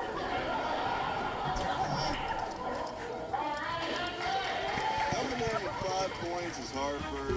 2.5 goes to New York is Cody Moreno's from New York. Dave Sheehan, Cody Marino. Hodgman with the number 6 battle with 5 points. DeHerm. A lot of good written jokes. Dave opening with an acronym, always scary, but he kind of landed it there. And then Cody just going for, very absurd animal references. He went to vampire, alien, reptile, vampire, alien again. There was a theme there for sure. I thought it was a lot of fun. Dave, I thought when he wasn't going to... wasn't trying to go super deep, I think, with some of his esoteric jokes. He was going for surface level things just to get the crowd back on his side. Dave can get real existential, I think, and real clever with his jokes. And I think he has to scale it back sometimes. Scale, not because he's a reptile, but scale it back sometimes just to give the audience a little less him and a little more what they came for. It's almost like you ever see what is that? Harlem Nights? Yeah. Or is it Mo Better Blues? Anyway, it's where Wesley Snipes is talking to Denzel Washington and says, if you grandiose motherfuckers played the shit that they like, you would have more people in the building instead of playing that, that intelligent nonsense. Anyway, I thought it was cool. I thought it was cool. And when it first started, the guy with the Cody. No, Dave. Dave's bald. Cody has hair. Yeah, Cody. Yeah. So Cody came in. He came in strong though. I think that in the beginning came in strong. But I did like his jokes because he do look like a Bahamian pink snake. You know what I'm saying? Like one of those strawberry corn snakes. The albino. Nah, he said the other guys are like. Cody's got the hair. So you're saying Cody was saying about Dave? Yeah. Yeah, I enjoyed this thing. So like when he said the heat left. Called a reptile, yeah. Yeah, like one of the albinos. He nailed that. He did nail. You looking good, Dave. You shed your skin. Every reference he went for. He was nailing Dave. The vampire thing. About he looks a little, gone because he's been eating. He do like a fake human. Like when you watch a movie, like the first time movie in the suit. Right. They just, but it was good. But I felt like Cody died off at the end, as far as creativity and actually trying. But I felt like he did win by long shot. Game with 0 ads.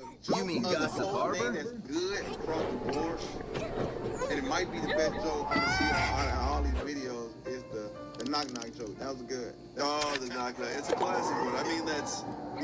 Dave hit him with a couple pedophile jokes. Cody hit him with a couple pedophile jokes too. It really is. Every time there's a white guy on stage, it is a pedophile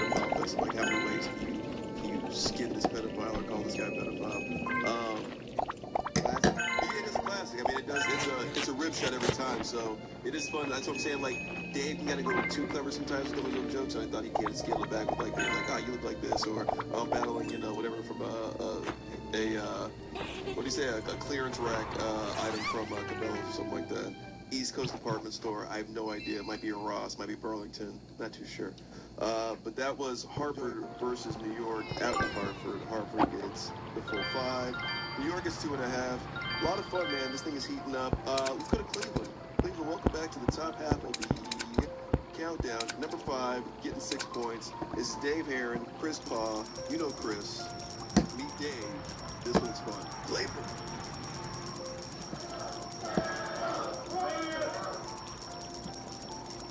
The pedophilic elite could never trick Chris on FC's island because he already knows the taste of human flesh and baby cum. You don't have to be rich to follow your passions.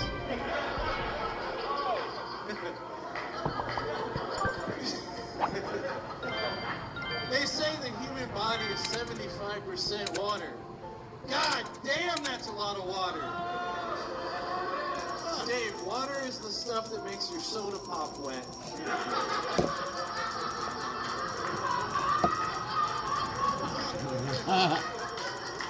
It's also something that could wash that greasy hair of yours. When Dave dies, they're gonna power 75 AI data centers for 75 years. And you're gonna use all of it to make dick pics of your favorite superheroes. It's funny you bring that up. I love your work at Marvel Comics. He's the balloon that Spider-Man talks on.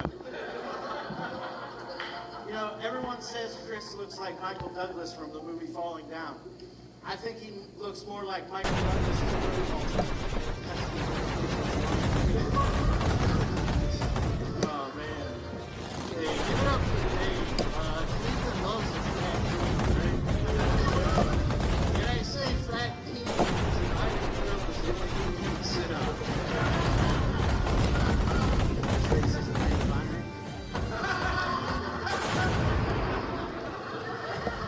Chris is bisexual and obsessed with toes, so he eats fruits by the foot.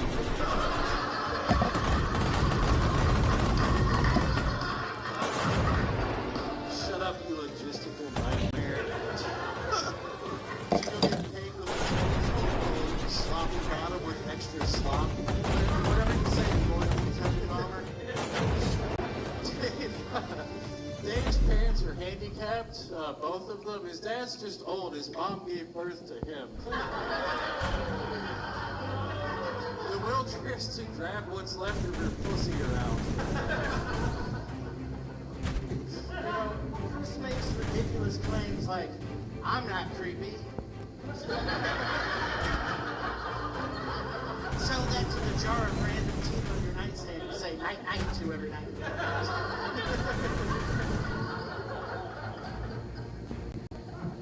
Dave has West Virginia face, Appalachian titties, and the whole Rust Belt couldn't hold his belt up.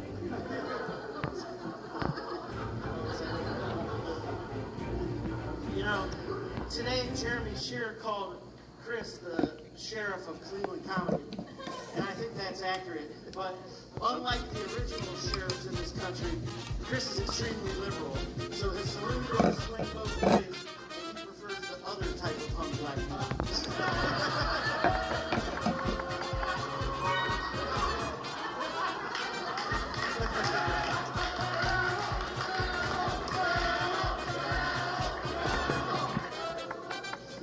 Oh man, it's funny. I am very liberal. Dave's the only guy out for the edge for driving an SUV because he doesn't drive it so much as he wears it like an Iron Man suit. Oh, fuck. Coming in at number 5, getting 6 points. Dave Heron, Chris Paw. Chris Paw, I feel like has been on almost every countdown we've had this season. He's looking like a real MVP this season. Dave, we're going to see Dave this weekend in Austin, taking up 2 seats, battling Celia Contreras, who's also taking up. It's the battle of you don't want to see these two in the middle seat, basically. And shout out my man Chris Paul for coming in again and kind of carrying Cleveland on his back this season. Dave is a little heavy to carry because he's a little large. But here's what I wrote down for this one, to just break this one down. It was a rebut fest, a lot of rebuttals. You can tell these guys were friends. It was just, if he said something, he said something back. But it wasn't really like anything where I learned so much as, what's wrote down? Fat, gay, necrophiliac, pedophile, and historical reference at the end. Basically call that man gay. That's kind of the roast battle, basically. If you can find a way to call this guy racist, pedophile, and gay all in one, it's kind of like Killer Instinct a combo. You try to beat the shit out of that guy if you do that. And I thought he had the bingo. To her, I know you're not so into, you know, those 3 basic things that these guys kind of did, but talk about it. What did you like about this joke? What did you like this battle? What did you hate about this battle? Take a point, like on the spot. I'm like, so fun because everything's. I'm like, okay, this. So I'm looking at her, I assume her. That's what these two do. Yeah, so Alyssa got her period here in Tokyo. Yeah, talk about an overflow of tourists, am I right? Yeah, it's crazy. But, you know, shout out to her for still being fertile. Yeah, let's go, you know, because based on looking at her, I assumed her ovaries were just, you know, ghost in the shell.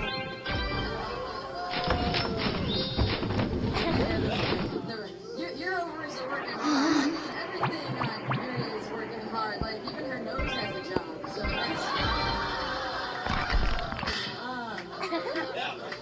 Yuri is trying to quit drinking because she always...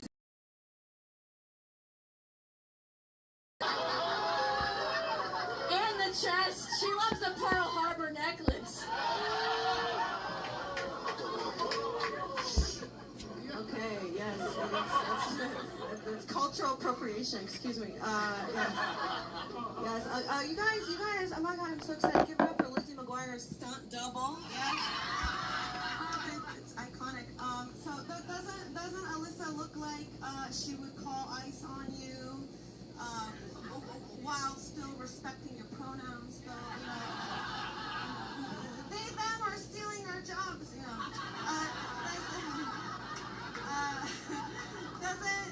Doesn't Alyssa look like someone after getting her purse stolen and reporting them to the cops, she'll remind the officer, we're all on stolen land, though, you know? Thanks for that, Benihana Grande.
Let's see what we got here. No bike.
Ladies, this is a fair question. Why do the women that hate men the most look the most like men?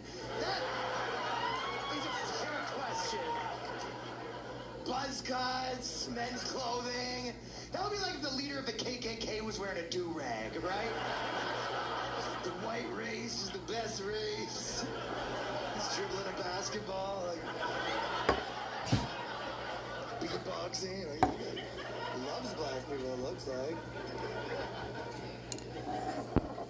I think sometimes people are a little unfair to women because we'll say, oh, they're more crazy, but their craziness is just spread out. You all get a little, whereas guy craziness is centralized into one psychopath that has a woman locked in his basement.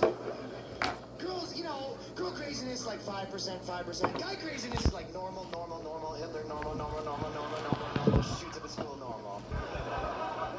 There was only one woman that ever shot up a school, and she went trans first before she did it. Isn't that wild? 25 years as a woman, no problem.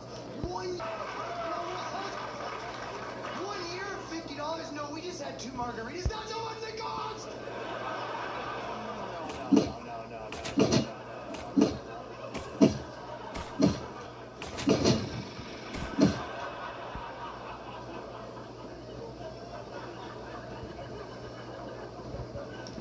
Girls don't say that, right? Like, you should never judge a girl's past, even though statistically it's the best way to predict her future.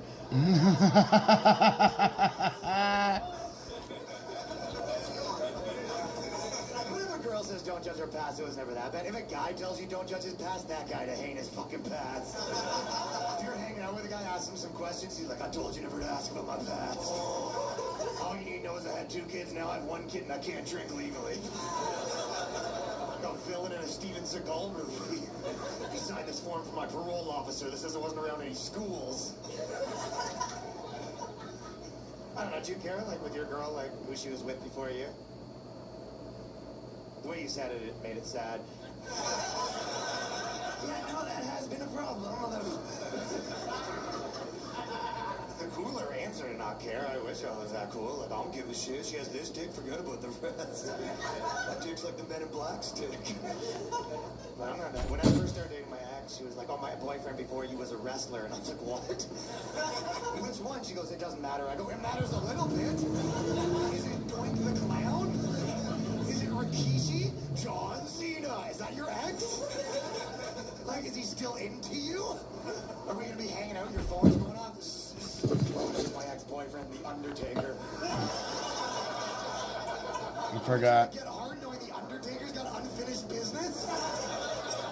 Start taking out my girl's clothes and the lights just go out. Boom. Boom.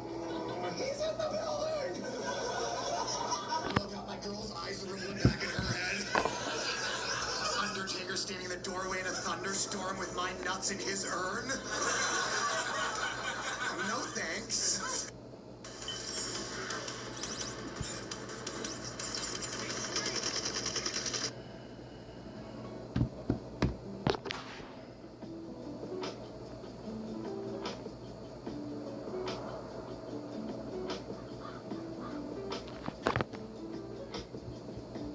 That was safe too.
Fucking takes those cards.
Okay.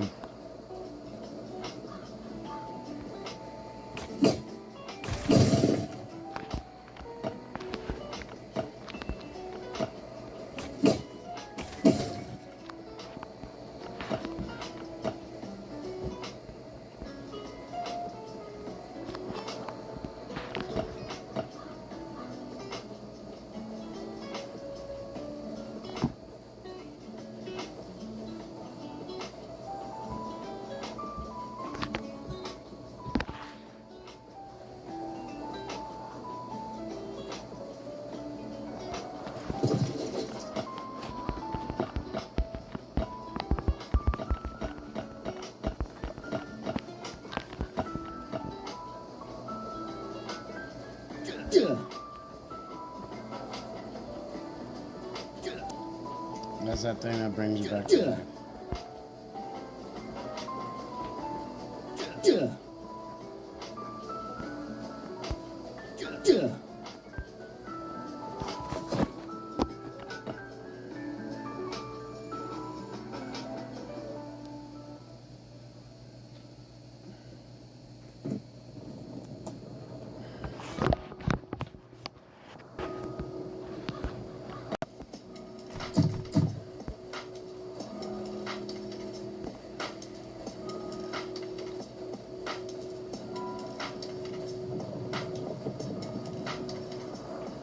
I stuck it like right here. That's right there.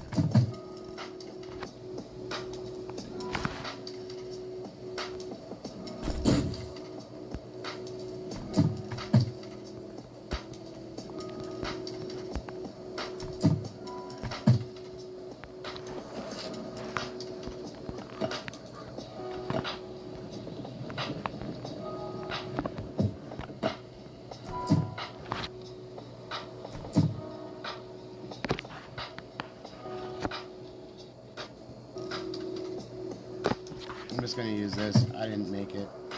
I don't really need these, but I guess you need 2.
Try to glitch in this thing.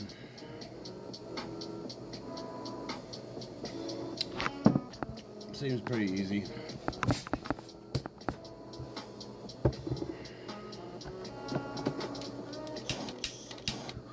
Fishy, fishy.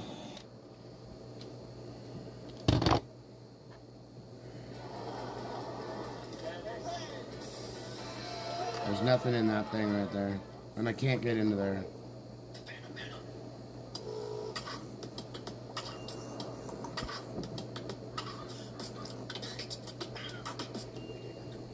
Is there any women here that went with a male gyno even though most of them are females now? Yeah, why'd you go with male gyno?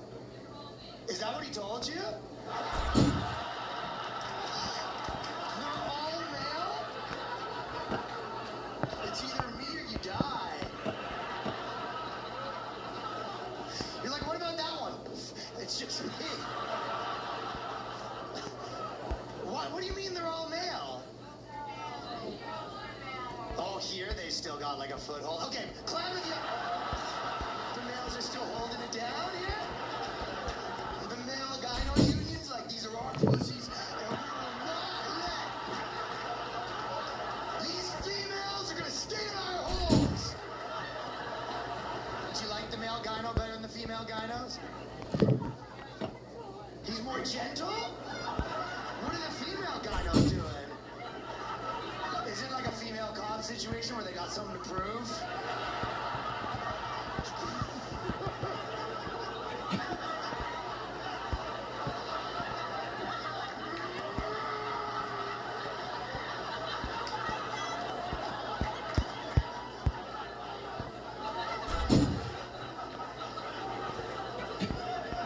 Male gyno's gentle though. Sets the mood, does it smooth, plays some Usher beforehand. 7 o'clock,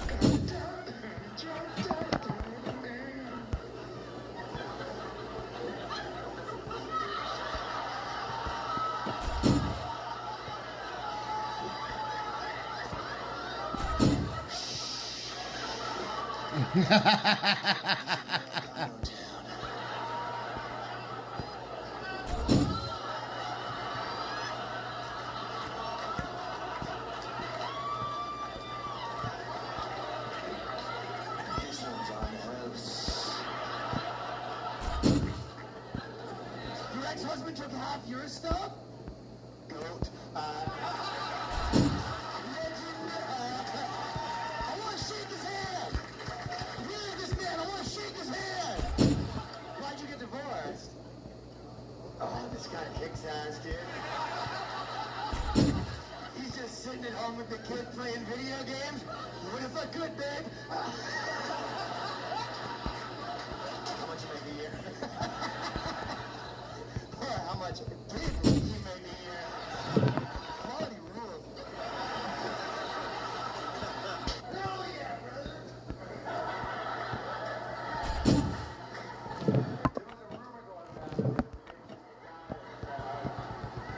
I swear to God, I was just thinking, I don't know what they're talking about.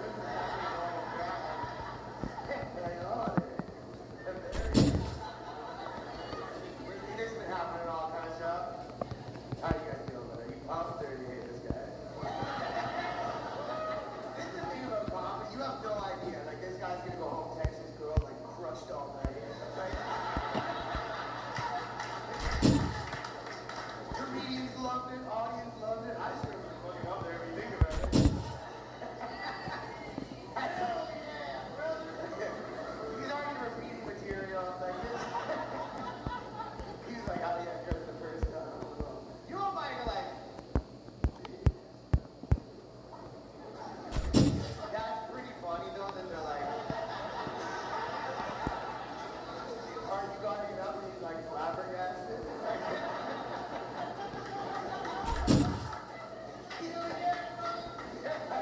Alright, you gotta go.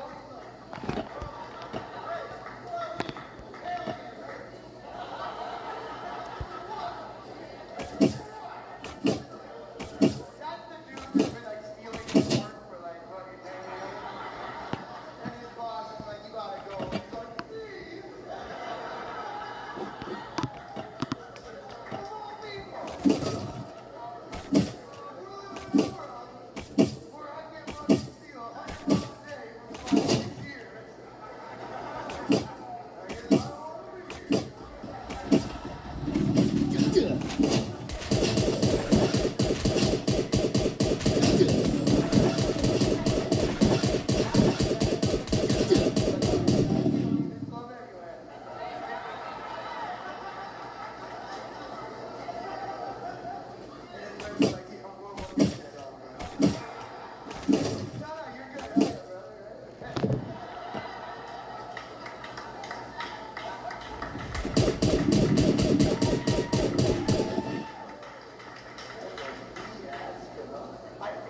Does he have a girlfriend at the table?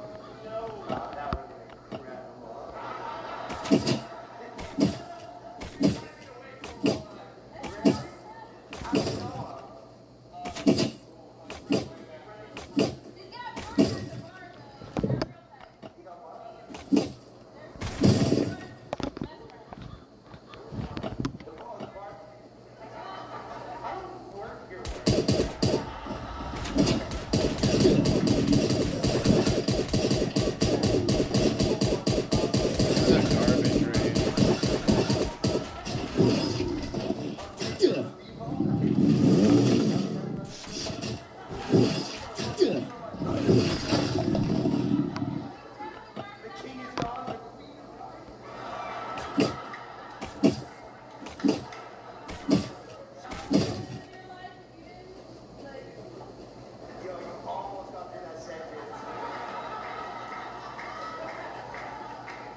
Fucking bullshit.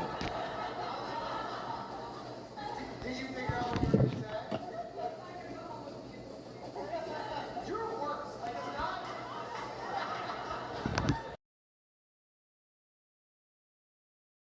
I love how this conversation started with her being like, yeah, we don't associate with that. Funniest shit is, I have the fucking metal cutter.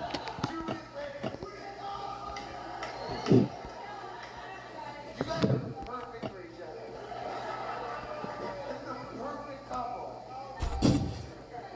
Your parents would be insane. Someone's like, does anyone have any objections to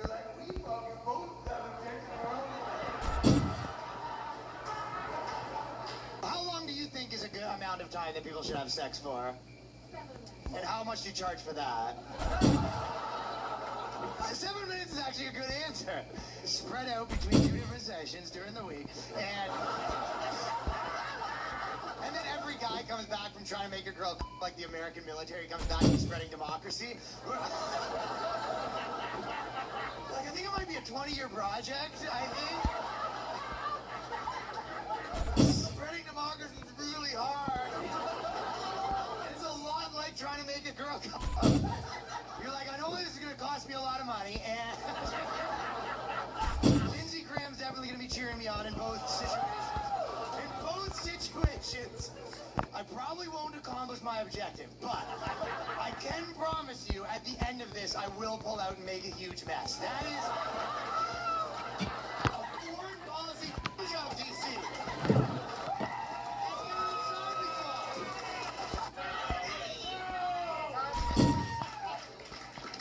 What do you think's the most manly job to have?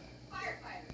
I will say my cousin's a firefighter, and if you ever hang out with firefighters, you realize they have a couple hot dudes holding it down, and then 17 fat dudes they passed the test 19 years ago. Send you the hot guys numbers? Okay, I'll try to do some ground research. I met this girl in Atlanta that's pretty down to suck you off.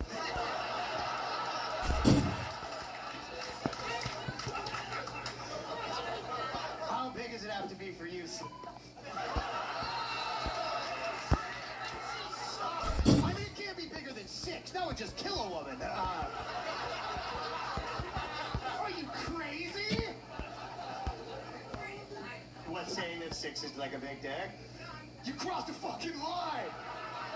You want to talk shit about firefighters, that's one thing. But you want to say 6 is adequate for me?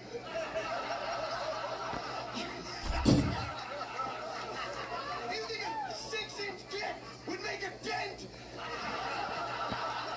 in this Grand Canyon I call a pussy?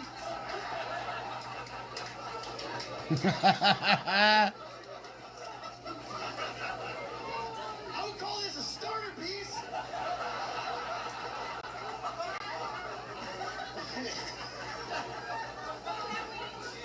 This? No, this is just the appetizer. Mine's like the mic cord. It's really, really long, and it also coils up a little. But you can sort of bunch it up and you can sort of stick it in your mouth. I present my dick like that. You go, it's not hard. I go, it's the next best thing. You fold it enough times, start feeling pretty hard.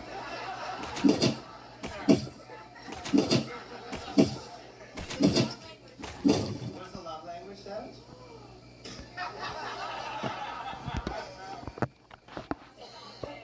The love language test. Okay, does everyone else know that? Like, do you know what that is? Okay, so this is normal. Stop dictating what happens in my comedy show. All right.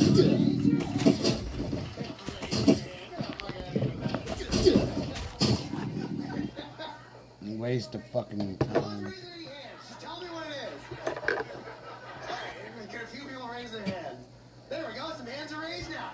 So, no, you eyes over here, lady. Okay, what is it?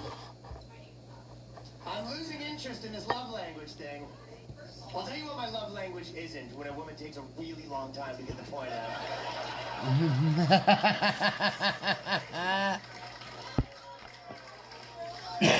Following the story, and like, you're like, okay, who's that guy? And then that, you're like, so that guy wasn't even relevant that you talked about for an hour?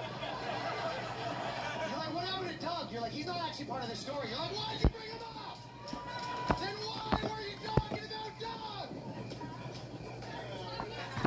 Okay.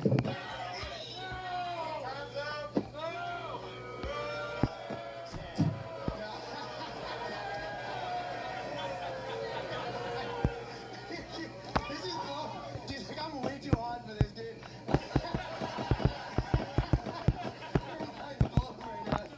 These guys are on dates. They're not trying to fuck you. These guys are his girlfriend.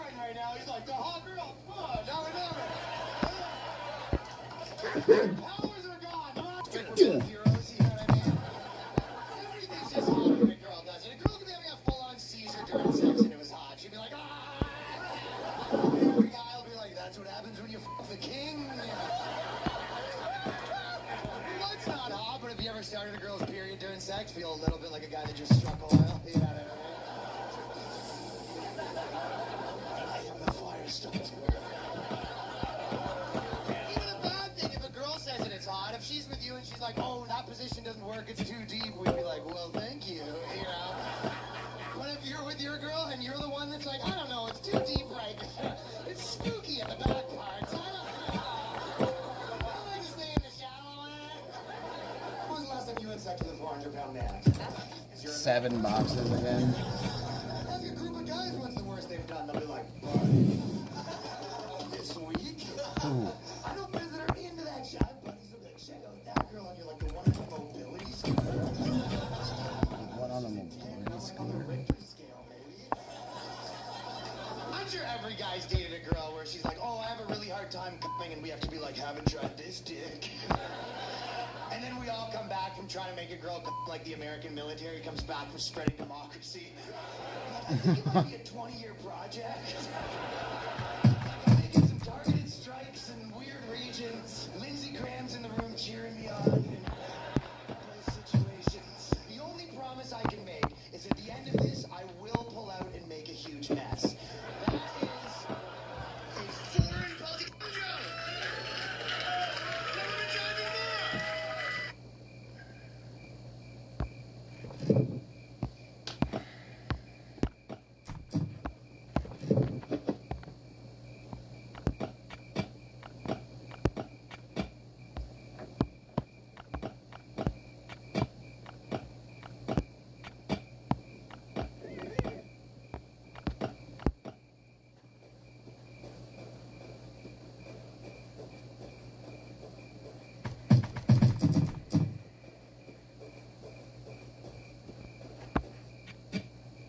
Oh, I didn't fucking fuck that. Thanks. I'm gonna fucking just get another fucking raid on.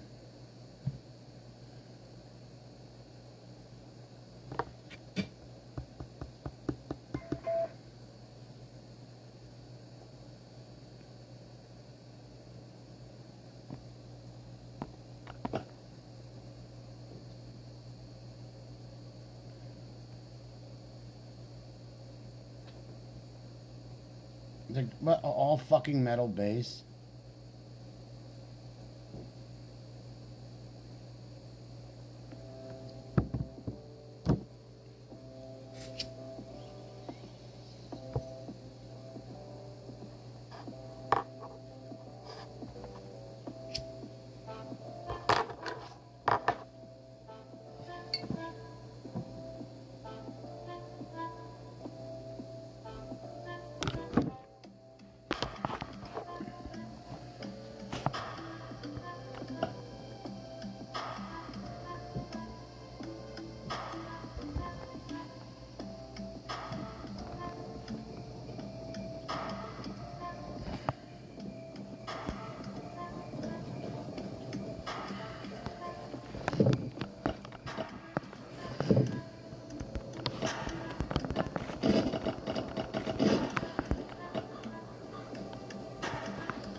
Yeah.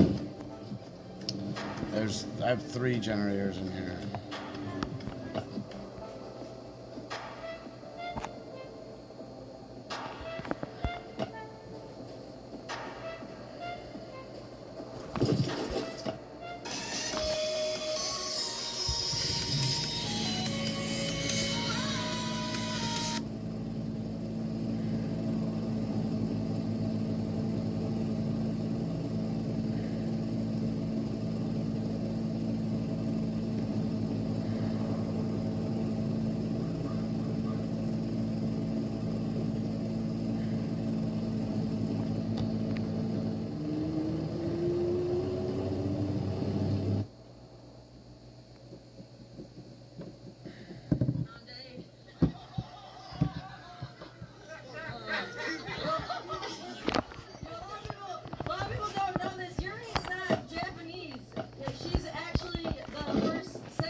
Chris fuck syndrome. You stupid whore.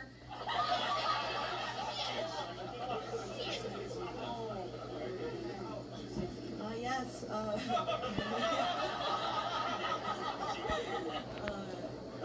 Thank you, Christy Garden Gnome. Okay. So, yes. No, you guys, this is really cool. So, Alyssa, she's in an interracial marriage. Yeah, she's white, and her husband Vending is, machines are. one of those black guys that dates white women. What do you call it? Oh, Republican. Yeah, thank you. Yeah, but you know, they're so lovely. They're both so lovely. Makes you wonder, like, what. I should have fucking blew the wall up here. Right, you know. But I think it's nice. I think it's really nice, you guys. Everyone wants to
I'm cutting all those fucking trees down.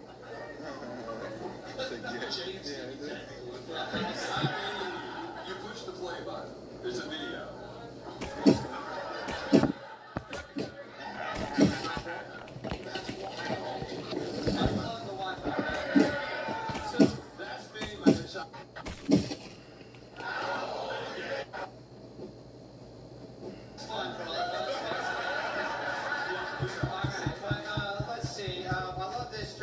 He looks like a pimp that whores out chihuahuas.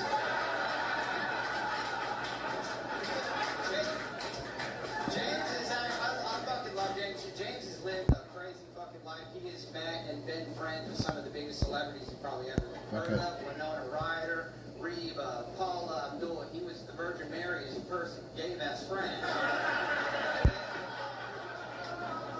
But after all of that, he still has FOMO because he was never invited to Epstein's Island. I heard you just came from there. When you were 14. Anyway, I did some research on Ray and I found his bio. Like, he literally has like hundreds of thousands of followers, millions of likes, selling out shows all over Nashville. Just loved by so many people. 150 people on the last show. It's like, wait a minute, that was my bio.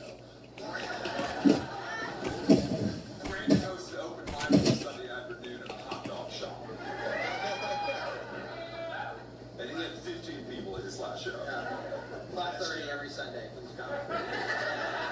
It's actually a good damn time. I'll be there Sunday. You feel that? All right, give it up for Elton Jaundice, everybody.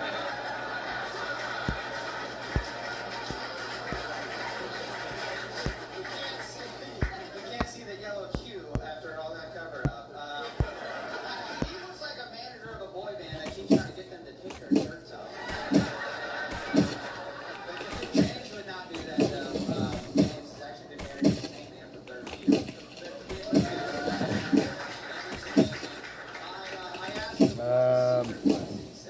I re-downloaded the game in October.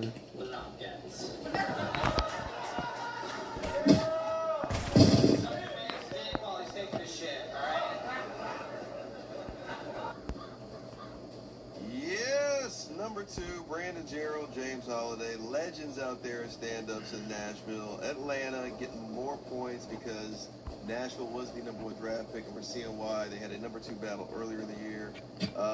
This is a number 2 battle now between Brandon and James. This is the birthplace of DeHerm, man. You're from out in Nashville. Let's talk about your city, brother. What you think about these guys? This is... It's not my birthplace, but I used to live up there. Yeah. You know, they cool, they alright. And shout out Nashville. I mean, like, they sell out almost every show. You can see how hot that crowd is. I mean, that was the See a entire fucking gay box right population there. of Nashville. They all showed up at Zanies for this particular battle. James Holiday, who is a legend in his own right, just as a performer, and Brandon Gerald, very, very funny. Do you know these guys at all?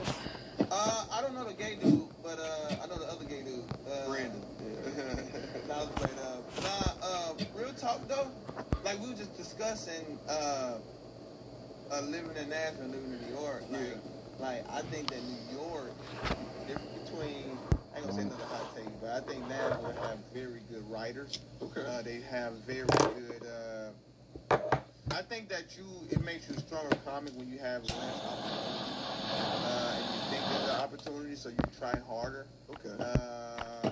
So I think that I spent a good amount of my life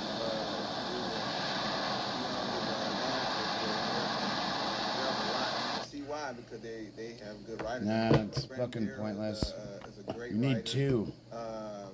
And now, you know, he's a good performer. You know, I didn't know he out there doing it like that in the Rose Battle. I have seen the Rose Battle, Rose Battle before, but he was just starting. And he still, I guess, done a few. Oh.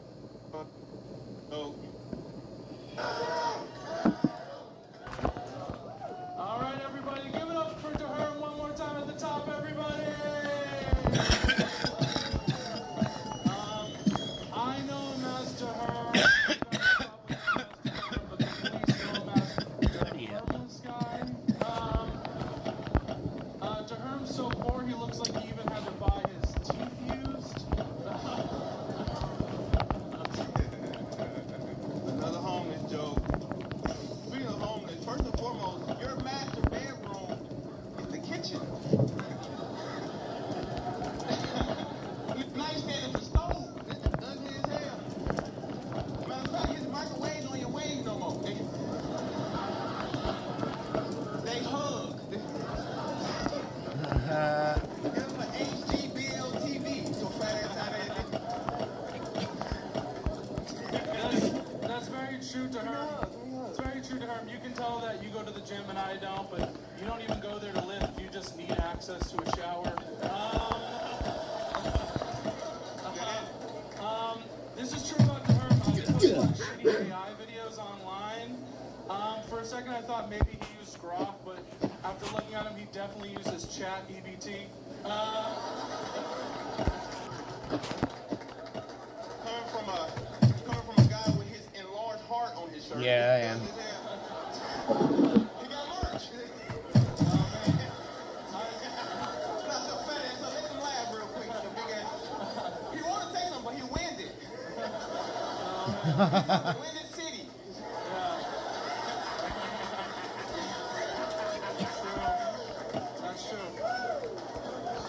That's true. Herm has his home on his shirt too, and by that I mean there's nothing there. Oh, nice. Thanks. Herm, again, if I'm the one eating so much, why are you the one with the fucked up teeth, you know? Out here looking like famous comedian Chris Eats Rocks. Chris Eats Rocks. Herm's friends call him Prince, not because he looks like the singer, but because when you go to a crime scene, you don't find his Prince. Your print got gravy on it. He was here. So fat ass up. We did share some information though. I said, hey, what's the scariest movie you ever seen? The scariest movie I seen was, Tales from the Crypt. I said, what's the scariest movie you seen? He said, Veggie Tales. Every night he wake up in a cold stone sweat. Like, oh my gosh, it was tomatoes, cucumbers, and pears. Oh my. But it doesn't surprise me that you think a pear is a vegetable.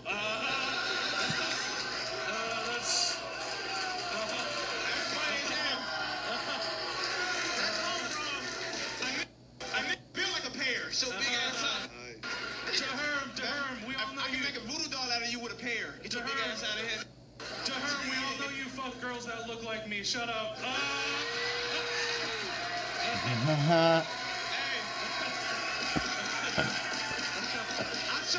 I so do, Tammy.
Another fucking metal bass.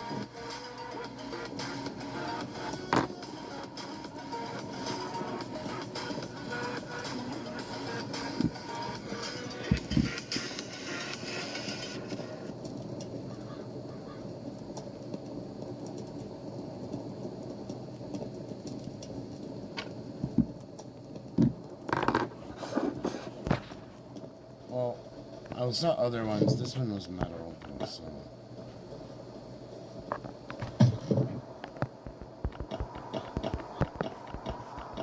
Somewhere.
My clan's full right now. If I don't have activity from a couple people, I'm gonna kick them.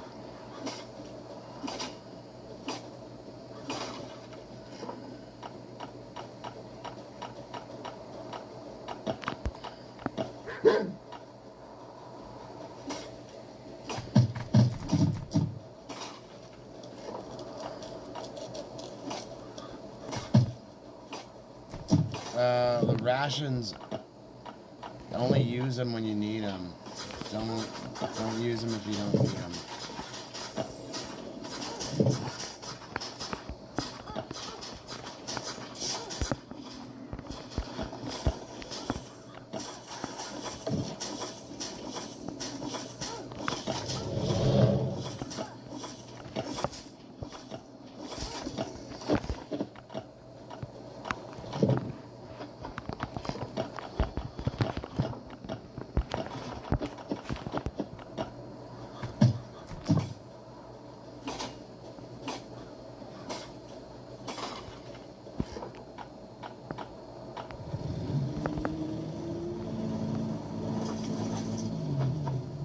From the fair.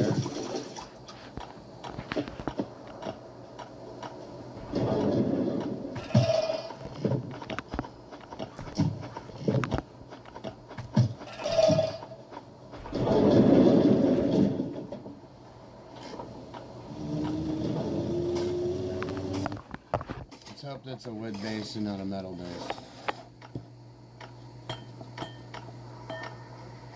I'm watching a different video right now.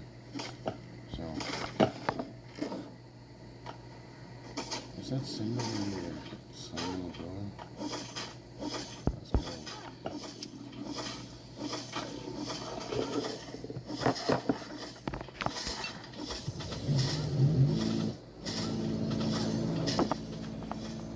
Oh, it's okay.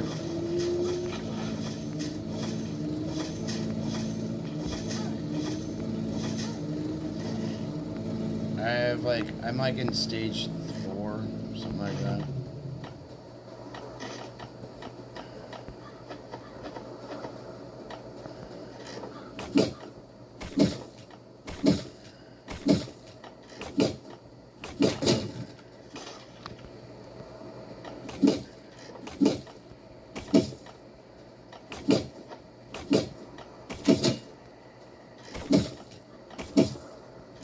You gotta put them all in. Like, I was talking to a guy that wasn't doing that. He was like, yeah, I'm just saving them. I was like, you have to use them. No, I'm gonna do them all at the end. I'm like, well, thing's over, so who knows when it's gonna come back. So...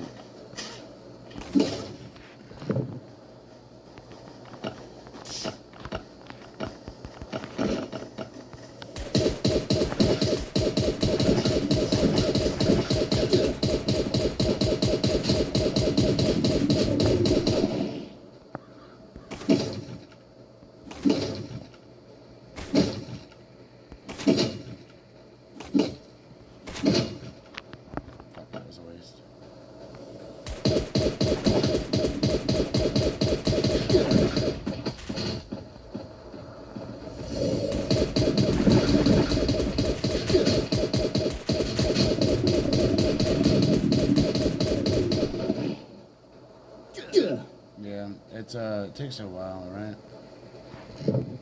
Ooh, I want those. And looks like I can leave and come back.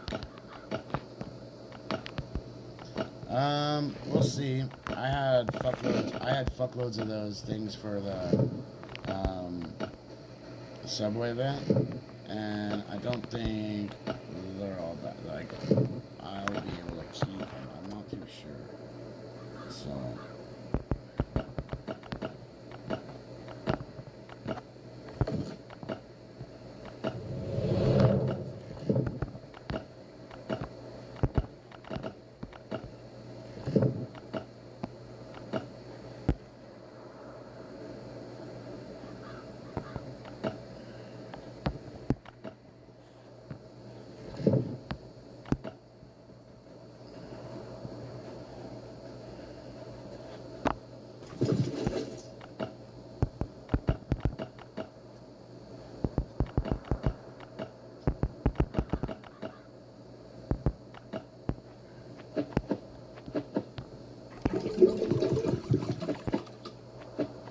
Yeah, I have one. I think it's on my YouTube. I posted it on the YouTube. I'm pretty sure it's on the YouTube channel. Dog.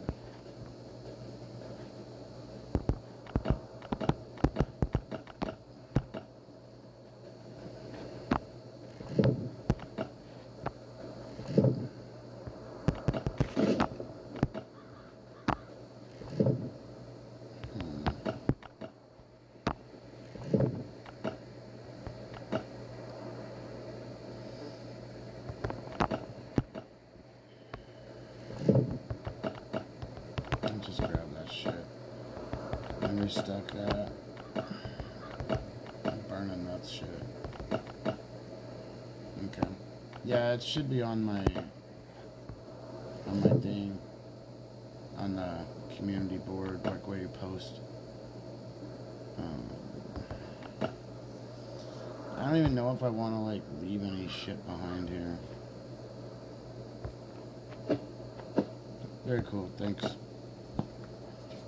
Nice, yeah, I'm on Facebook, Instagram, Twitch.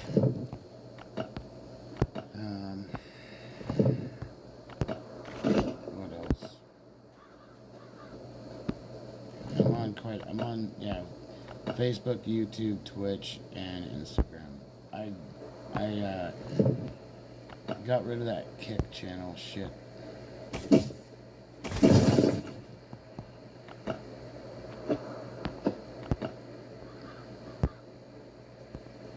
Fucking dog, come here.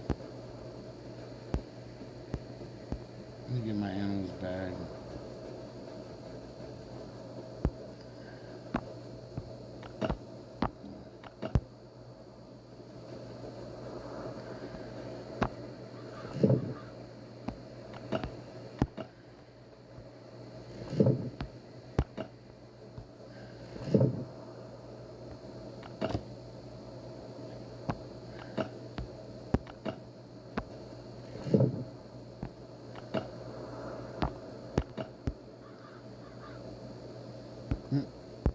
Thanks.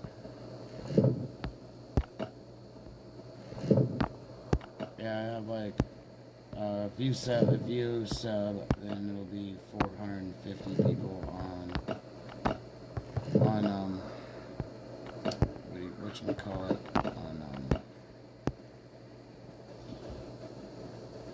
on my YouTube. I'm like, I have to get 4 people to show up on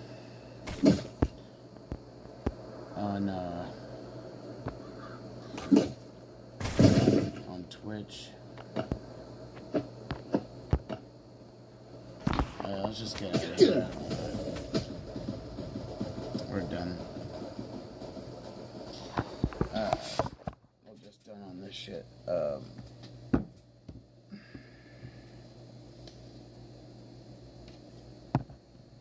3 raids in a row.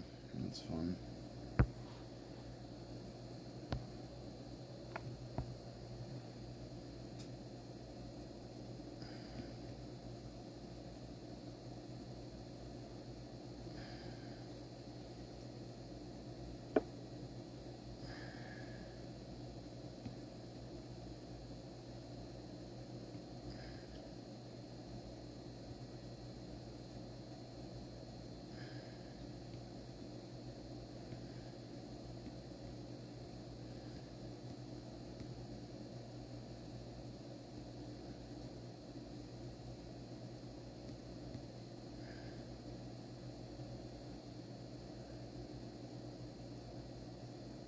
Hey, have you heard about this prediction market, Kalshi?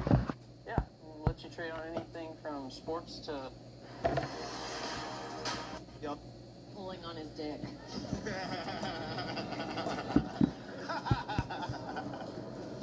Or inflating his lips. Oh, damn.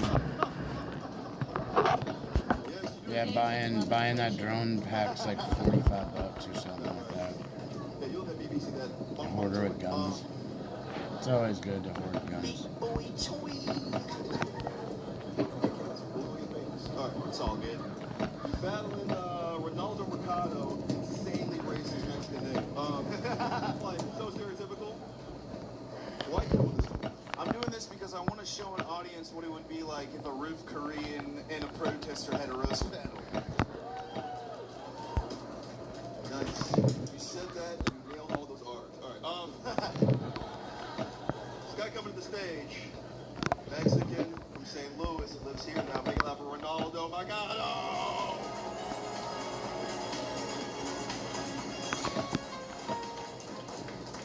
What's up? It's crazy you guys look like this. This looks like men in work that don't tell them who knows. It's crazy. You seen that movie? The Lil Estevez, Charlie Sheen? Where my millennials at? All right. Whatever. Ronaldo, that's money. This is the battle. So that's what we battle for green cards? That's true. No, I mean, it's a good combo, right? You're not agree. He fries the rice, I fry the beans. Let's both together, you know? All right, my race. Yeah. All right, Wish I had all my loot. I have. Why him? I don't know. I've never been able to battle a Down syndrome guy, Chinese dude before. You know, I'm excited. It's a fun combo. Squinty eyes and far apart. Isn't that crazy? What a curse. there's a lot going on. You guys have too many babies. They kill your daughters. Let's get into this. One round is 5 jokes in English, you two. Who's going first? All right. This is a Mexican. This is a Chinaman. Are we ready? Let's go. Yeah, Michael looks like he would put truck nuts on his rickshaw. I'm Michael. Welcome to Pimp My Fried Oh, that's Rice. dope. Yeah, mine. Today we are going Mine to had lift a couple it on things your like rice that. cooker. I used to have all my C4 in it, Thank and you, then I got my Doritos C4 Locos shit. Homo. Lost all of it. Ronaldo's nickname in high school was El Emo Gordo. Guys, give it up for Hispanic at the disco. Haven't you people ever heard of closing the goddamn border?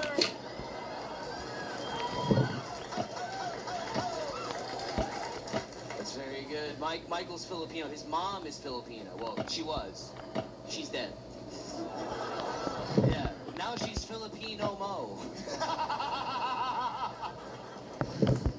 Thank you, My Chemical Red 40. You're welcome, Manny Snackiao. Ronaldo looks like somebody pulls up to a Home Depot and goes, yeah, I need one guy to help me install a glory hole at a skate park.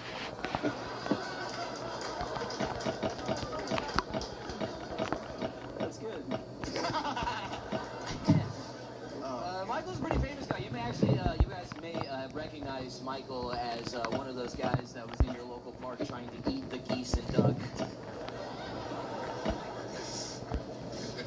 Thank you, thank you, Andy Militakis. Goodness graciousness. Ronaldo looks like he starts fights with his mom so he can punch holes in the drywall and then fix it immediately afterwards. Fuck you, you have resting hibachi face. Looks like before you eat pussy, you throw it up in the air and try to catch it in your mouth. Michael does, it looks like Michael's mom smoked while she was pregnant, but she was only smoking opium.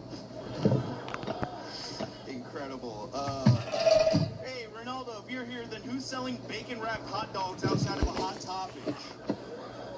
Or as Ronaldo calls it, El Topico Caliente. Michael, if you're here, who's selling dogs to eat? Oh my God. No, he is. Michael is white trash. We didn't mention that before, but he got it confused, so he actually ate his dog and fucked his cousin. Other way around. Fuck, I fucked it up. No, fucked his dog and ate his cousin. Close enough. Thank you, Juan Vito. I hate to break the news to you guys, but I just saw Ronaldo's dad get deported on live television. But it was Ronaldo on the set of Jackass. Hey guys, I'm Ronaldo Mercado. This is calling ice on my parents. Dude, it's 4 in the morning. I can hear them pulling up outside the trailer. He's gonna be so mad. That's pretty good. That's pretty good. Yeah. Michael's a big rap guy. He loves rap, but he actually told me that the only rapper that he doesn't like is DMX because every time he barks, Michael gets hungry. Huge shout out to Ronaldo for being here. I don't know if you guys know this, but he got his citizenship by being the first Mexican to do a 900 over the border wall. Guys, give it up for Tony Hawk's Pro Landscaper. Tony Hawk's Pro Landscaper. Yeah, give it up for Crouching Tiger, sagging titties, everybody.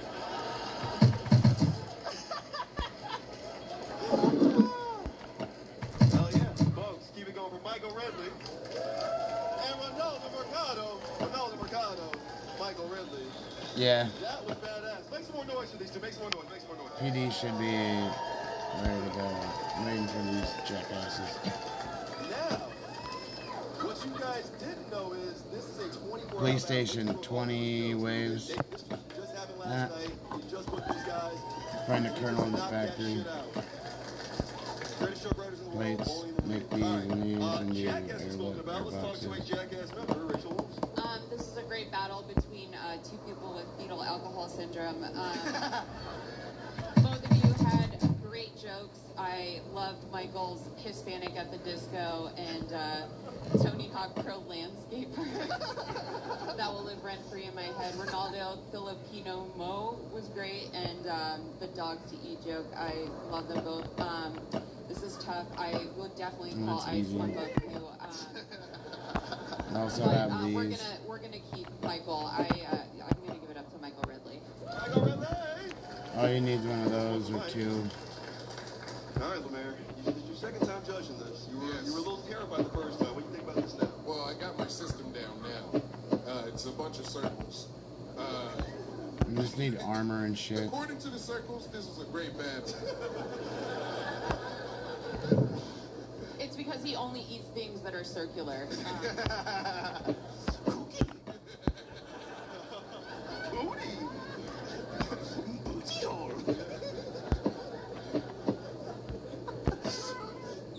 You guys gotta take me serious. You better start taking them there. That's what he says to his food, too. Oh, come on. Don't talk about triple exhibit like that. According to the circles, Michael Ridley had a slight edge with the Tony Hawk Landscaper bit. So I give it to Ridley as well. Super Reynolds. Guard dog. Well, the circles have already spoken, so I'm not sure if my opinion is necessary, but I have more at I do agree that the Michael bunker won, but and I in my do inventory. think he was a Mexican having an allergic reaction until tonight. You just saying I look like a that got sung by a bunch of bees? Yeah. It is. But sorry, I love Ronaldo. Ronaldo's so funny, but I get Michael now, unfortunately. Well, Kim, you are a Puerto Rican woman in America, so yes, just like this country, your vote doesn't matter, but please, who did you like? Well, you guys, first of all, give it up for these two. That was one of the best battles I've seen here. That was really fucking incredible. Hard to follow. I feel bad. I really judged you guys when you came out. It looked like you guys are gonna battle for who gets to work the Yeah, I use them. Like, you guys look like two movers who can't lift stuff.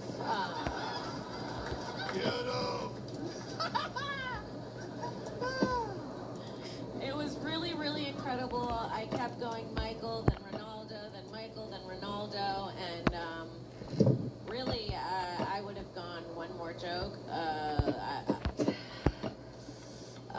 And my vote doesn't matter at all, but I think you both did really, really, really fucking incredible. That's it. 3-0 vote. Make it loud for your first winner tonight, Mr. Michael Ridley. Hug each other, you two. One more time, Ronaldo Mercado. Michael Ridley. Battle, battle. This show is brought to you by Neft Vodka. That's our sponsor tonight. Make it loud for Neft. Speaking of that, may I get a glass of ice and seltzer, please? Okay, yes. Can we get a glass of ice and seltzer for the man, please? No. Just drink this barrel. Let's pound the barrel right now. Let's see. I don't want to pound the barrel. Chug it. Chug it, chug it, chug it, chug it. Disgusting. Yeah, that shit's gross. I don't know how you did that. I'm just kidding. Shout out to them. That's the slogan. Oh, I know you did. That shit's gross. Try it. Yeah, repair bench is the shit. It's really good. It's got Swedish water, so it'll touch you. You know what I mean? It's molesty water. All right, let's get to this. Just thing. gotta I'm excited about is New York was the Bay grind Area, all the worst shit on that thing. Let's meet New York first. Love this lady. She's been here a bunch. Make like Miss Priya Blunt. I wouldn't buy genomes. That's too expensive. Priya, welcome back to Austin. Happy to be here. Yeah. Now you're saying you're gonna move out here, baby. It's a possibility. You guys got cheap, sweet rent. Damn right.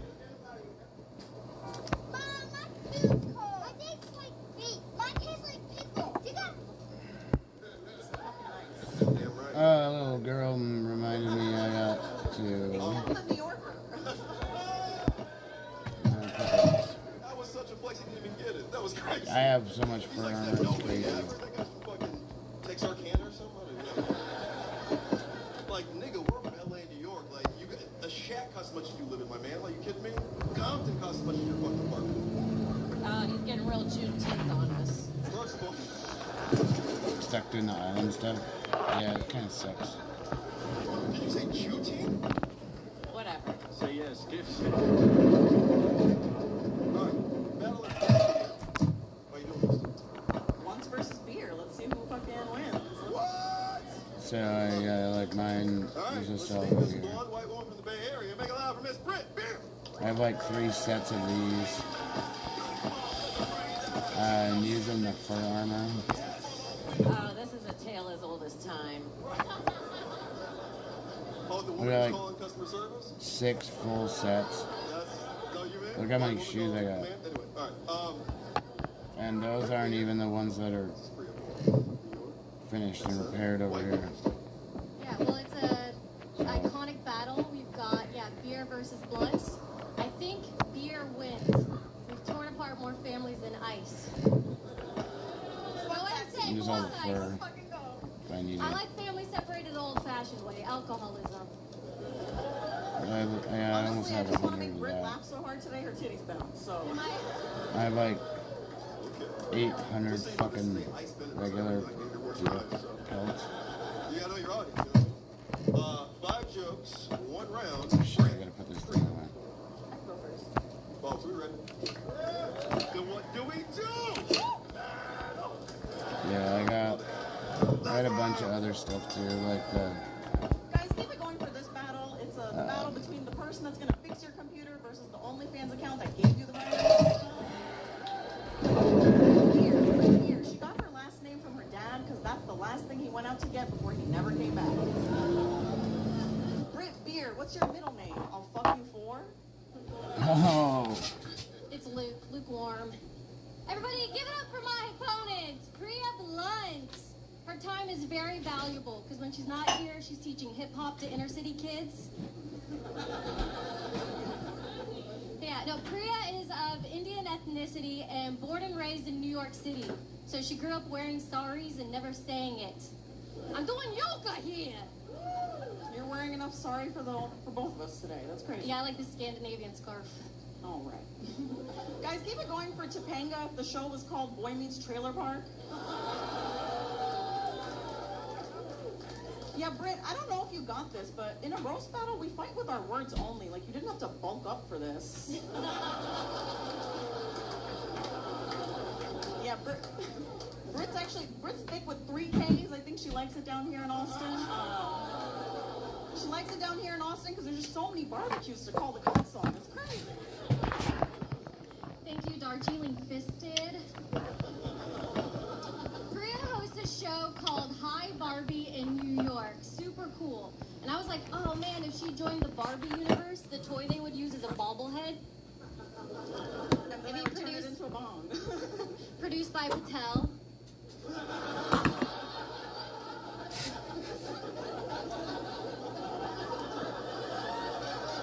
Oh, that was slow ones in the back, just got it. Guys, keep it going for my opponent. Kelly Clarkson of Since You've Been Gone was about her aborted fetus.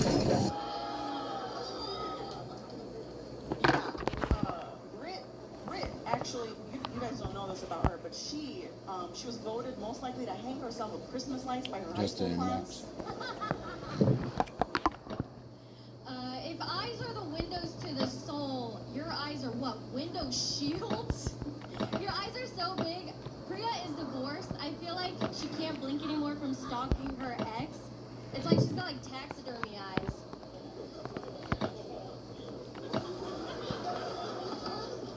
Guys, keep it going for my opponent, Christina Aguilera. Yeah, Britt gets booked on a lot of comedy shows because she's got a great set of titties. And it's funny that your last name is Beer because, you know, everybody would hate you if you were flat.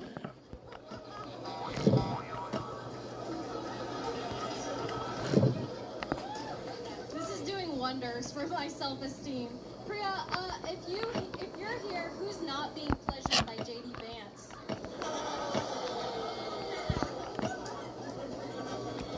Give up for my opponent, backup dancer for Bad Bunny. Which she actually was a backup dancer. Yeah, she's a talented actor. She was a natural because she already grew up in the caste system.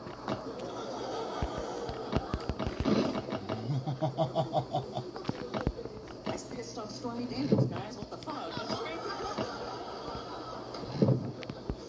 Oh my god. You know what it is?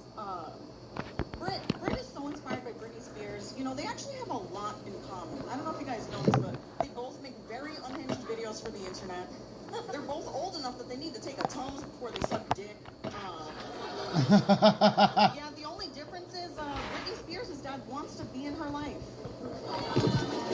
Happy Father's Day, everybody!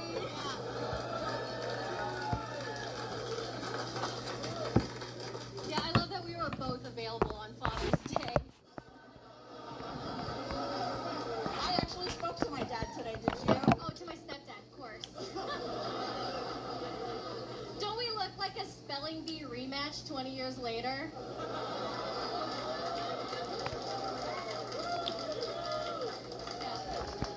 Priya is very sex positive and bisexual. Give it up for the gays, theys, and Himalayas. She hosts a show called Roe v. Bros, interviewing men on the street about their sex education. But we all know she just goes home and pleasures herself with a dildo that's bent like Beckham.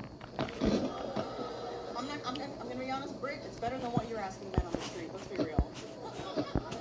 I'm saying she's a hoe. That's what I'm saying. Okay. I love that you think my needs haven't been met. I'm very happily dating. Marry me, Chris! Give it up for your sassy sidekick in a dystopian movie. And you know what? I was gonna give you a... Guys, keep it going.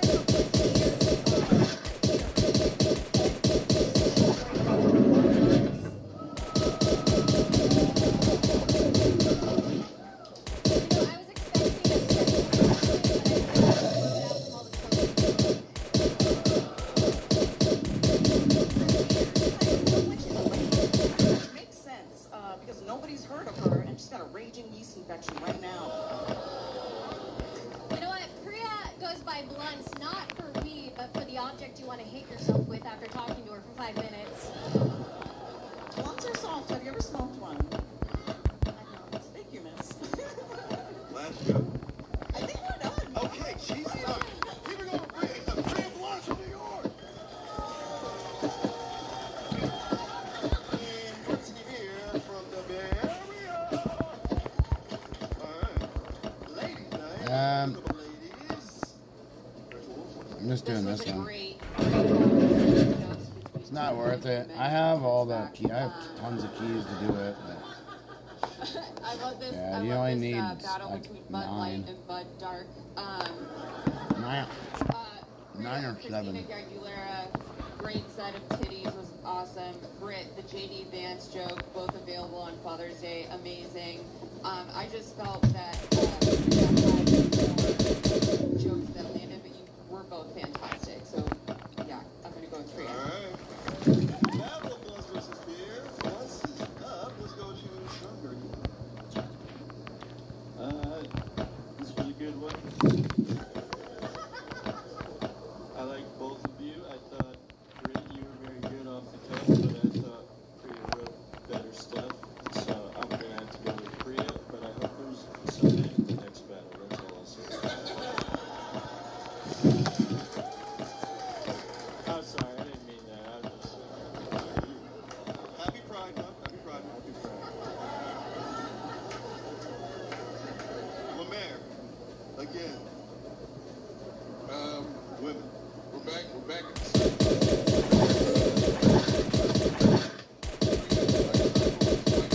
knowledge that like that. But you won. To get what? Short and sweet. All right, Kim. Light 'em up. No, I don't know. This is a good battle. I'm so shocked, Moses, that you came up and said one last joke. It was starting to turn into a view. Getting a little chatty, ladies. It was really fun. Priya, you look like if Princess Jasmine just became a... Not true. And you both had a great battle. Britt, you are lovely and likable, and you seem like you football, like professional football players, but just the ones overseas, you know, like, not the good ones. Okay. This is really good. I had Priya at first, but I really did like the way that Britt was going off the cuff and just rolling with the punches. And I hate to do this to a fellow brown girl, but I gotta give it to Britt. I just gotta be real. Oh, it's all good. But your winner tonight is Miss Priya Blunts. Hug each other, you two. And keep it going for Britt Beer and Priya Blunts, everybody. Marijuana beat alcohol tonight. Blunts beat beer. Battle. Battle. Two outstanding battles left. That's the win coming. This next one might be the marquee battle. We're excited about this one. It's got a lot of new energy. It's got to prep you guys for this. It's ladies first, all the way from LA, by way of San Diego. Make up Miss Audrey Heber.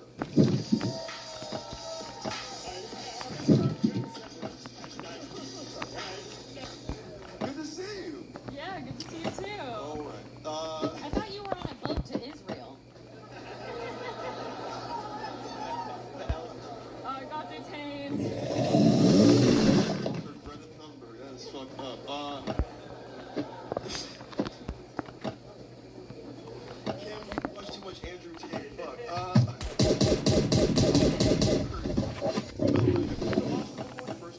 I have one.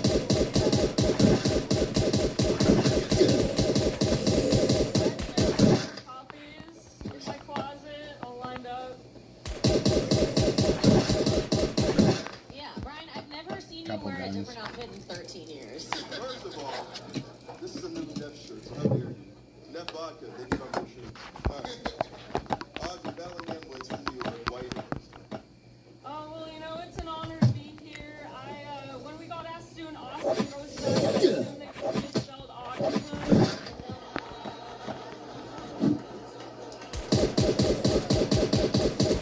This is a neurodivergent battle. They are on the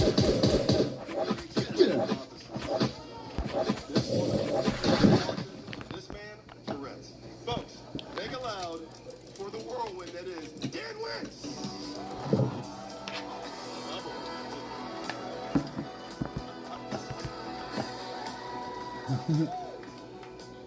Let's do it. What's up? Good to see you. Welcome back to Austin. Thank you for having me back. My boy. Yeah. Just to let them catch soak you in. There it is. Okay, good.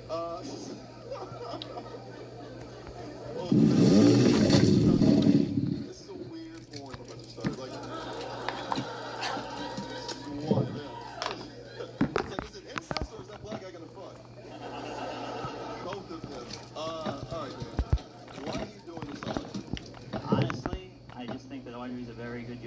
She's very funny. I'm really excited to hear what she has to say about me. Yeah, damn. This is we don't know. Their parents were.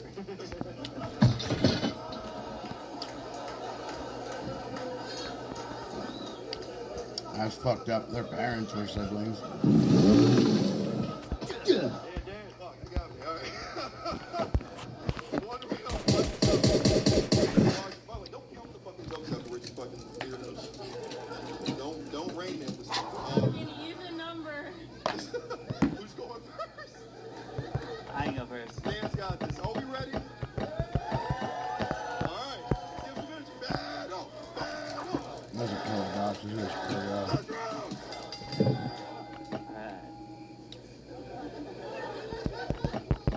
Roasting Audrey is hard because she's the granddaughter of the witches we couldn't burn.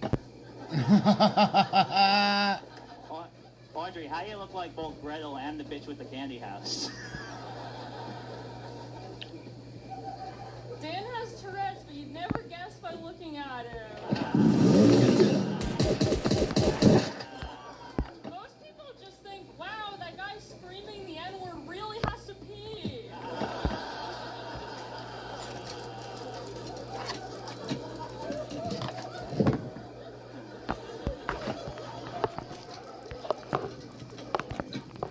I don't know about you guys, but I think Audrey seems kind of...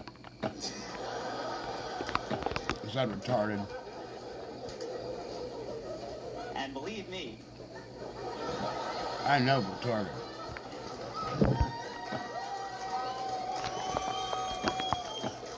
So funny. I know.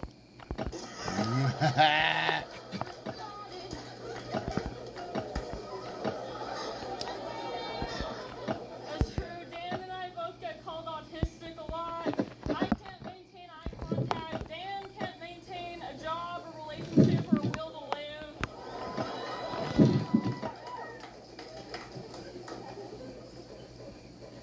Audrey has amazing hair because she's mostly Head and Shoulders.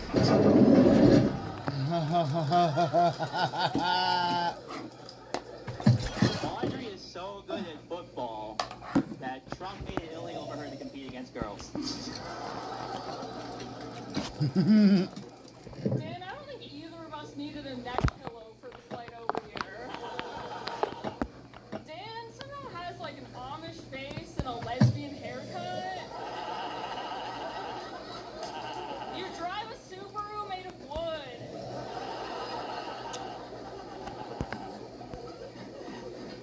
How do we both look autistic and Amish?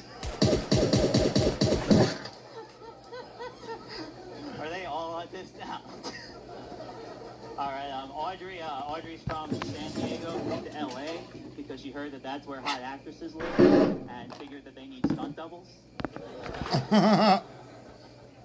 Granger knows that as the procurement coordinator at a manufacturing plant, you can count on auto reordering the PPE you need on hand. Call 1-800-GRANGER, click Granger.com, or just stop by. Granger, for the ones who get it done. It makes sense for Dan to be here because that's like all Joe Rogan's favorite topics. Weird gray cryptids and men sneaking in women's bathrooms.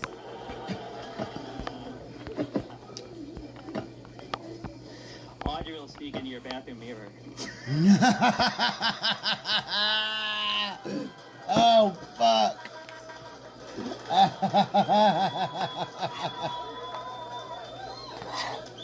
This is true about Audrey. She told me that she has a brother who's severely non-verbally autistic.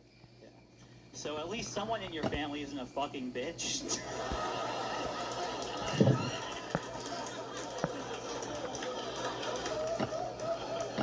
So I found out Dan's my brother. No, just kidding. He'd be trying to fuck me if that were true.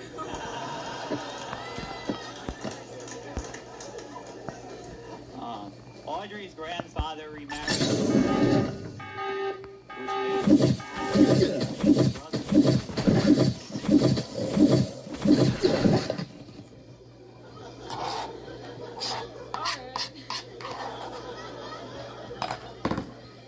Yeah, Dan saved a lot of money on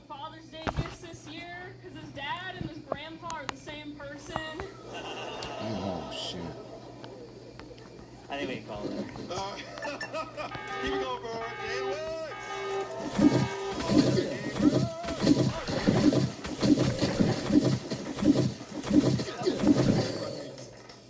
All right, let's start with Gardini here. Which one of the children of the corn are you into? Well, I love Dan. I've loved Dan for a while. Dan, you're my favorite, man, but I've known you for a while, and if you're going to keep bouncing like that, you got to lose a little bit of weight, because your tits are going crazy right now. But Audrey, you were fantastic, too. I am going to go with Dan on this one. Yeah, you guys, the Dan probably, right? Sorry, Audrey, you were fantastic. But yeah, that's all I really have to say. Besides, Dan, have you asked your nose how it feels about the conflict in Israel?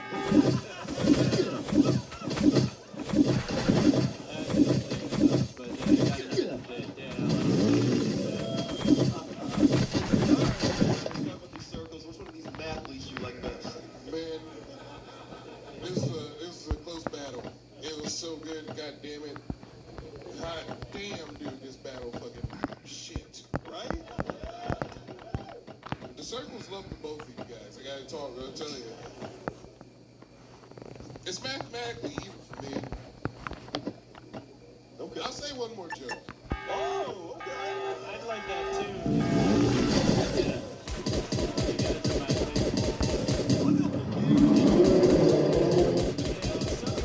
Something about you guys that I relate to and I like a lot.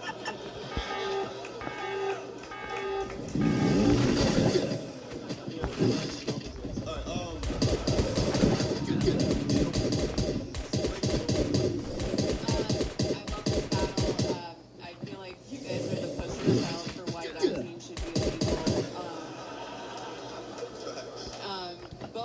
Both great jokes. Dan, I mean, I also say one more joke. I say one more joke. Love that. Please bless us. All right, Kim, do you want to ruin everything and say fuck it, or do you want to say one more joke? Or you want to get some jokes out yourself? No. We'll do one more joke. Let's see it. All right. It's a joke of Hansel versus fucking.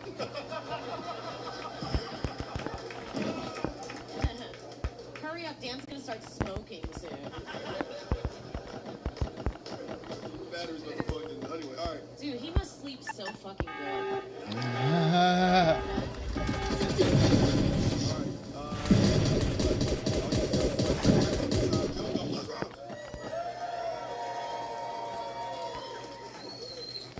Dan is vegetarian, so it was really rough when he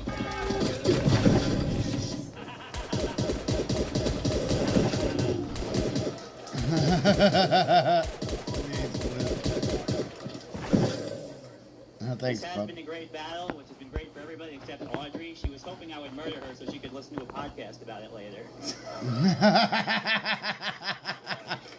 Fuck yeah, though. One more time. Holy shit. That was.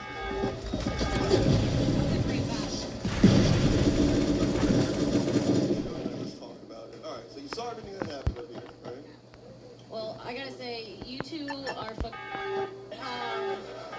holy shit. I think like, if you guys could be an iPad.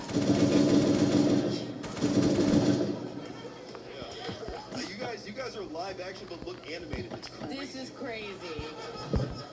You look like human allergies. I don't know how to explain what I'm looking at right now. Holy fuck. Right? Typing himself to death.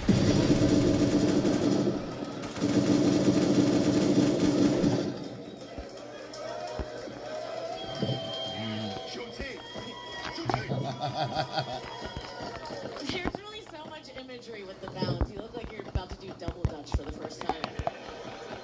Take this nigga to Harlem. You look like you're hyping yourself up for a cool mosh pit. I really think the battle was incredible. You two are great roast writers, really good on stage.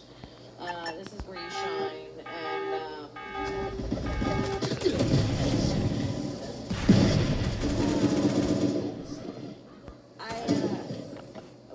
did I say?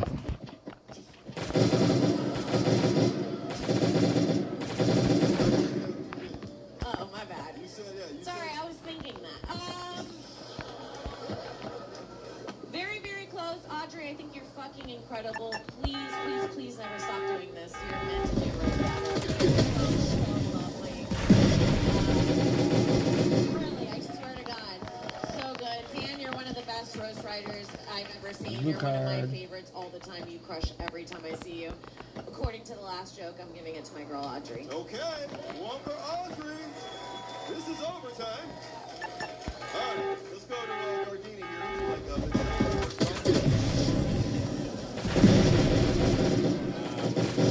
Judging off the last joke now. Well, then Audrey.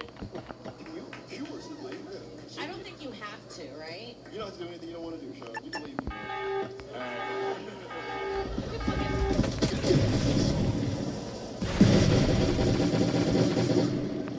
Well, I'm curious. Another blue card, green card. And I'm curious as to what Nice. Circles have to say about this. Circles? Is that what we're calling them now? Oh, come on, Kim. Jesus Christ. Juneteenth this week. Fuck. Oh my God, the circles are taking over Austin. There's no black people to look at. All right. That's gotta be the, honestly, that's a nice slur. I'll take it, sir.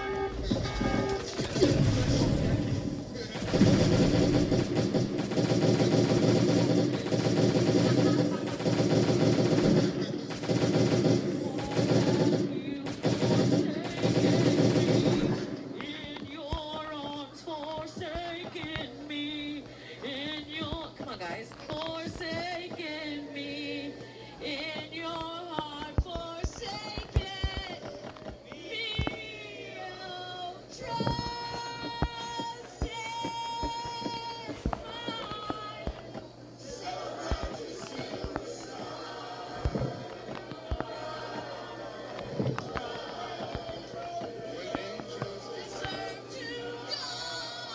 and then he shoots up a school, right?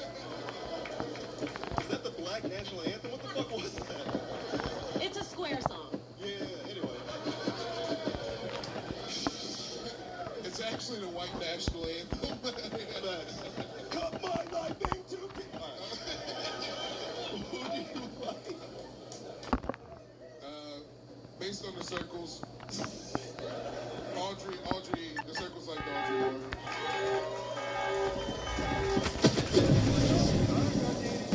You heard Kim. Well, then I like it.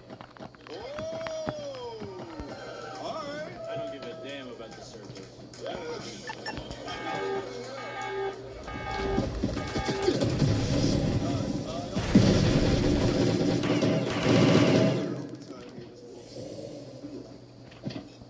Why are you pointing at her? Because he You has want the this to rights. be over? You're tired?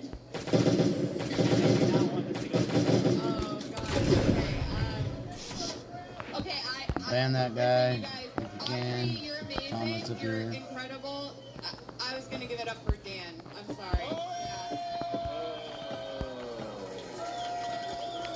New rules. We don't do another overtime. This might be battle of the fucking night. What do you like? Another blue card.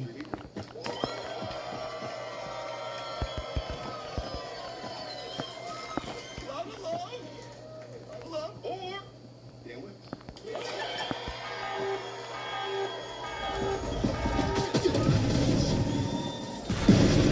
Alright, be decisive. Be fucking specific. Only cheer for one person. Yeah. You got, hey, listen, we can do one more joke, or you guys. No, listen.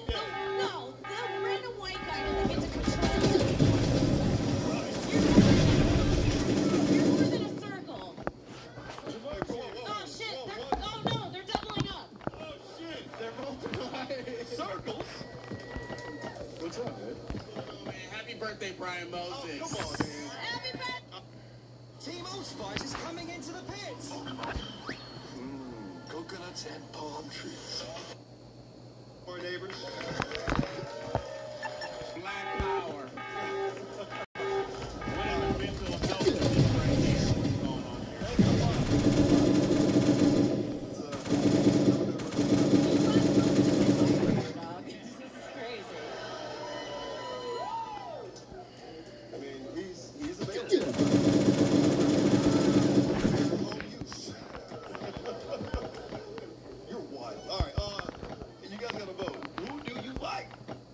DAY6.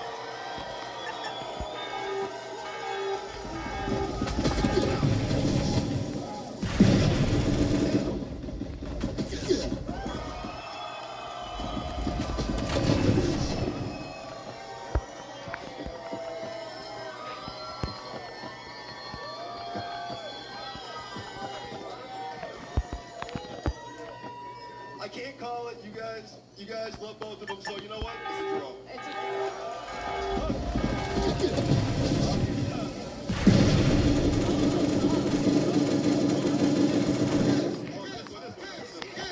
Oh my god, the most autistic exit. Holy fuck, dude, that hug was insane. I shouldn't have, I feel bad. One more That time. was autism, okay?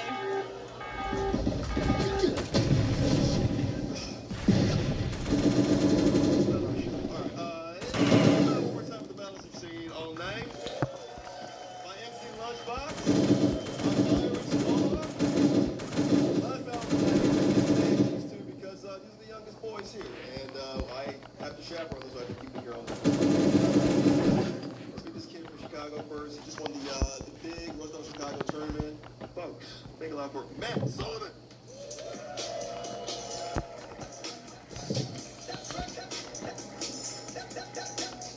That's right.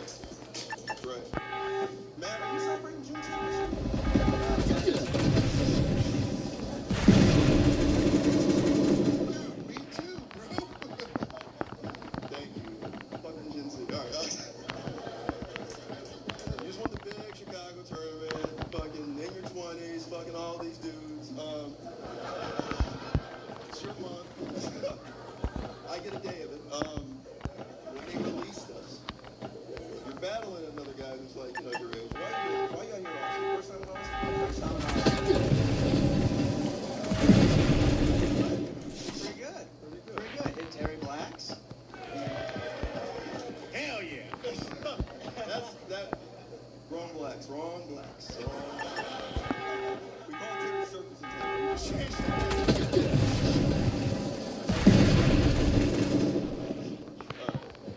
You're battling Captain Ray in Florida. He's an absolute Florida man, but he lives here in Austin now. Why are you doing this? I just, he's from Orlando, and I just don't like that about him. Right? Yes.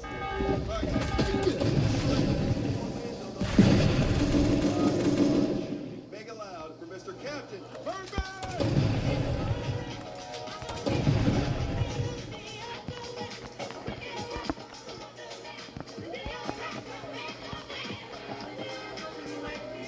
I mean, that has to be cheating. That has to be cheating. It was fentanyl. Gen Z-ish. It's not cheating anymore. Yeah. Just passing out Zins. Can I get one of those? Yeah, Lemaire. Yeah, hold this for I got it. Oh, what? You should just toss it. I got you. Zins, do you want Zins, yeah. These are the young kids, yeah. They're in the fucking nicotine patches.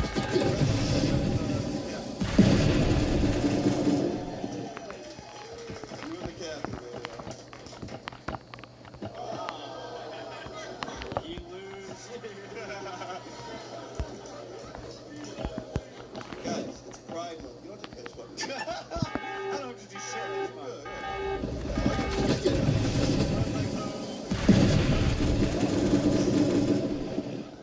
So, is the landmine trick good for, It's like the normal version of like, I don't know if I should use them. Why are you doing this?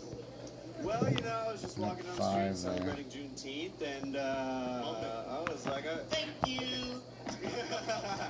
And it made me real angry, and I wanted to roast somebody, so.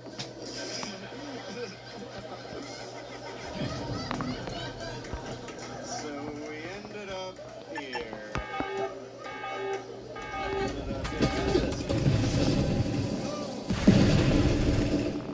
I think this is way better. 1 round 5 jokes. Who's going first? I'll take it away.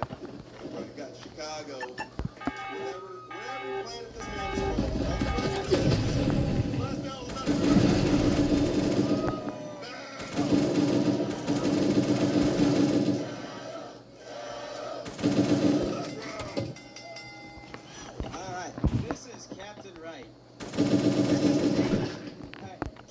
Right is the nickname a 5-year-old gives themselves.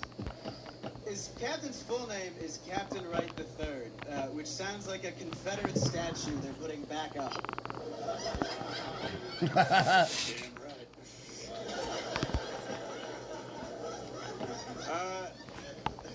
Matt, you look like you have a prayer candle with Kyle Rittenhouse on it.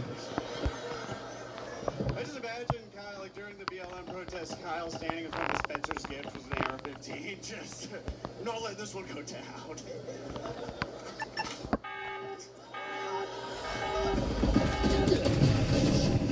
I'm not ordered their stubble on Timo. Oh. Captain has a face that says, I'm a kid, but a mustache that says, and I like him too.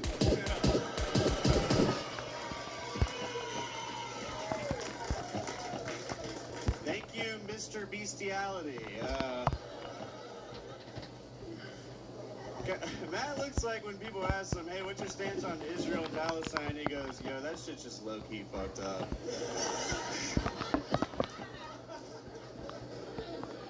Captain looks like he picks up girls in the beach. Captain looks like every boyfriend on 16 and pregnant. Fuck. That dude just got roasted already. They're making a spin-off for Captain called 17, and are you sure you want to keep it? All you're saying is I get along with this scene.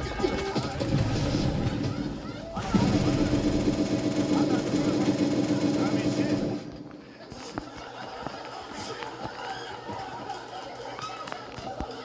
You start walking around with a Gucci belt, I mean, anything's possible. Half y'all ain't even seen a Gucci belt before.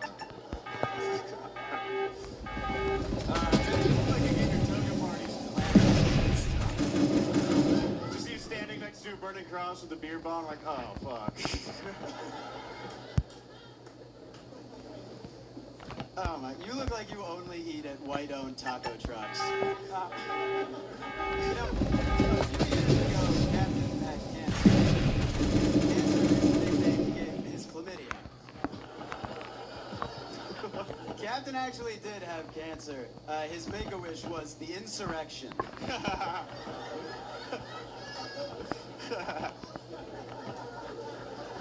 This is Donna. She just discovered that on Vinted, she can easily earn extra cash. All she has to do is she just snaps, lists, and with 0 selling fees, she keeps every dollar she earns.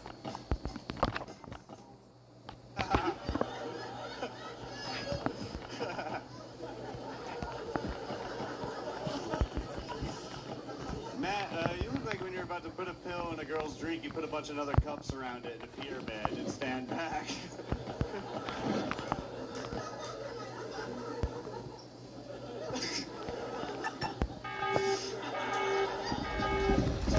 Every time Captain dances, a middle schooler buys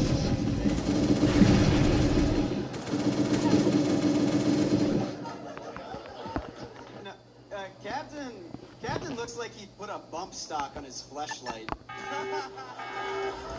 What?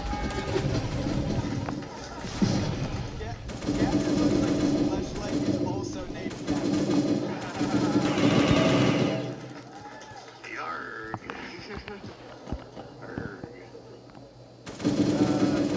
Matt, congrats on getting those charges dropped. That woman behind the dumpster was asking for it. Completely. Oh, you okay, guys? All right, good.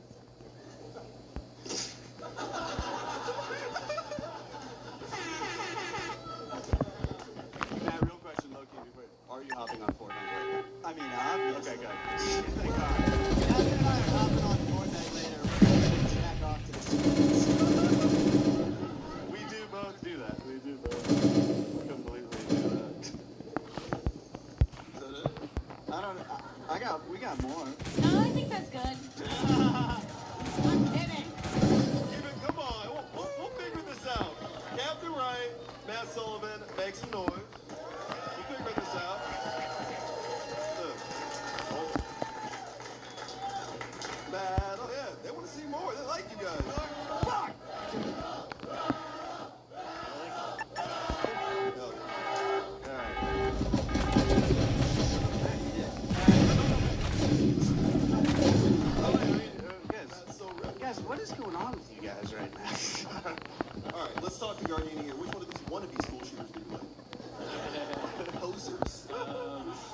like Captain right now. I gotta pee really bad. I don't have much to say, but I like Captain right now. I'm sorry, Matt, but I like Captain right now. I didn't like the belt. That was a bit much. You hate swag. I guess I just You hate it. You hate a white boy with a little motion. That's what you hate. That could be the problem. But all right, now vote for Matt. Fuck.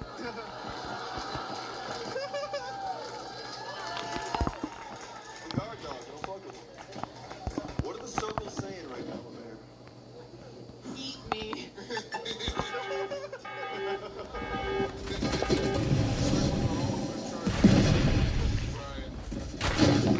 It says Matt came out with 2 stinkers in the beginning and he saved it at the end. And then Captain did really good at the beginning. But Matt took more jokes. Captain's hit more. And the circle's also saying about I guess that's just a circle. Yeah, I gotta give it to Captain. Whoa! 2 for Cap. So I know 1 for Matt because Guard dog. Well, if Captain wants to say sorry, I'll give him my vote. Sean, I'm deeply sorry about my swag. I'm still voting for Matt. There you go. I'm just standing on business. I'm not playing with y'all today.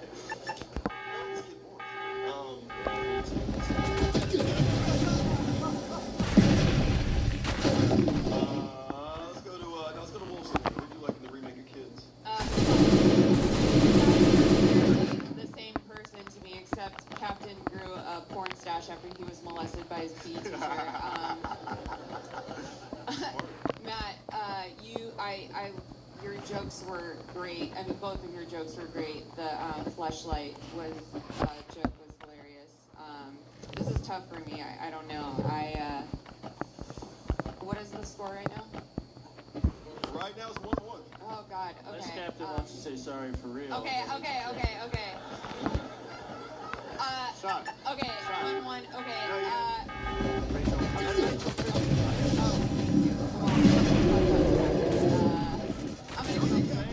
I'm the captain.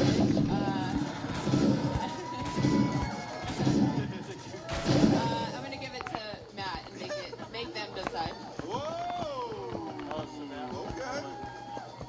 Well, that's 2-1 Matt. Well, really it's 1-1 Matt, but Gardini and Captain are having a thing right now.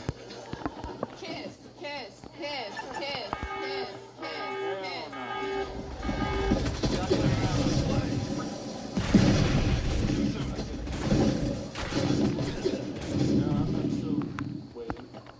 Okay. We're 1-1. Kim? Dude, this was great. It was really nice meeting Tim Dillon's anal beads. This was... How old are you guys? You guys are very young. Early 20s, huh? I don't even really know how to relate to you. I had to ask ChatGPT to talk to. How old are you guys? Under 23? Yeah. 21? Oh yeah. Disgusting. All right, so you guys were... No, you guys were... So great. You guys are very funny. Not skipping you. You guys have hella gyat. You've never been Ohio, and Sigma? Very Sigma. Very Sigma of you guys. Andrew Tate, Sasnia. I think I can do it. Ready? Okay, I'm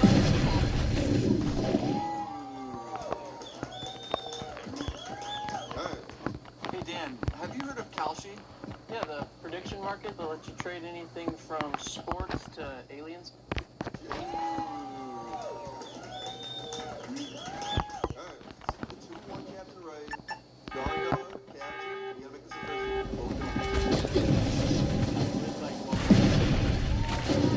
Let's do one more joke. Do you guys have one more? Is that annoying to ask? Let's do one more joke. Let's give the people what they paid for. What do you say? You got what you wish for, audience. We're doing one more joke. It's a joke. One more joke. It's so hot right now. Alright, 1 round, 1 joke. Who's Captain's got it. Wait, you went first, right? Yeah. You're up first. Let's rock! Oh, yeah. So one thing about it, I've never met Matt before today. This is our first time meeting was today. So you send people before you roast.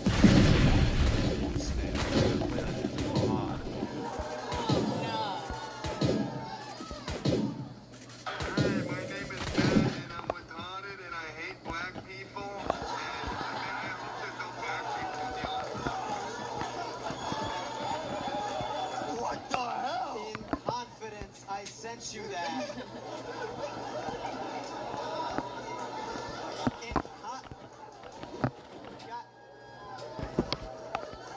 Guys, I'm sorry. I meant to say circles. I'm sorry. I'm not quite there yet.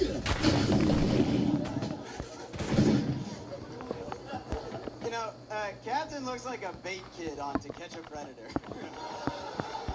And he's great for the show. He can play both genders, because if Captain shaves his mustache, he is legally considered a 13-year-old girl. That's funny, Matt, because you did leave a follow-up message, too.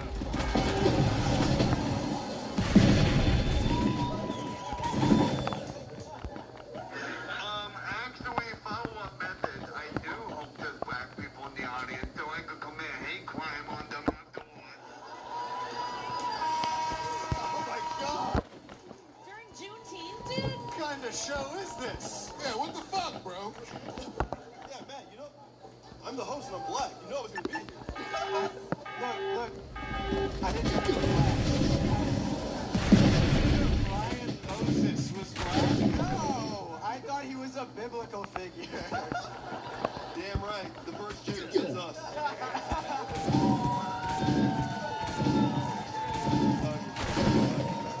Alright. But, because you did get two, you got one more, Maddie. Let's see. Captain looks like he was breastfed with Monster. Oh, fuck.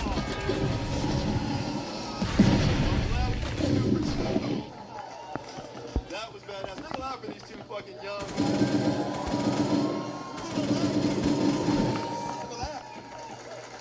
Wow. Yes. Now, Guard Dog. Guard hates swags. I know we had our differences. But I forgot how badly I had to pee, and I do have to give this one to Captain right at the end of the day. And Sean, I'm sorry. I appreciate it. I'm sorry. Wow, I appreciate that. Congrats, bro.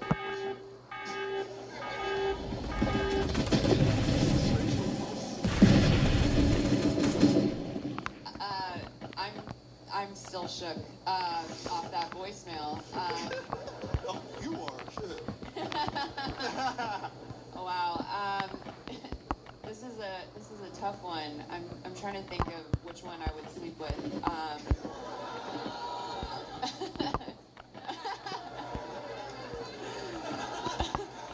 Put that down. You're gonna poke someone's eye out. This is tough. I'm gonna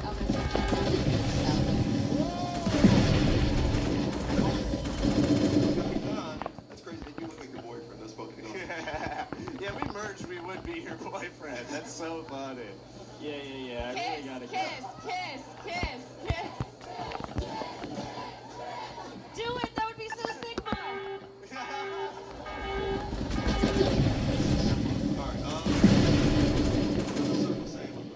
Well, this time the circles aren't speaking, it's Steph Bakken speaking. Steph Bakken says, what the hell, man? I already have 150 of these.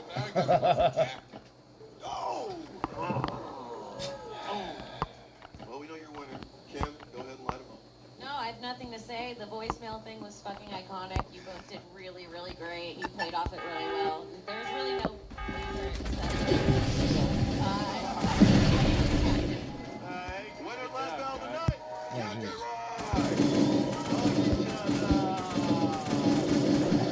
Yeah. Make a laugh for the boys, Matt Sullivan. I'm not gonna keep 150 of these fucking things.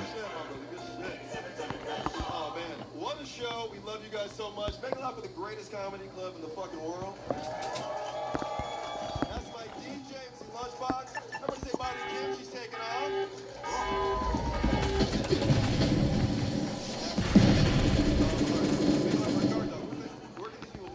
That was close. Just Sean Gardini online. Thank you guys. I hope you had fun tonight. I appreciate you.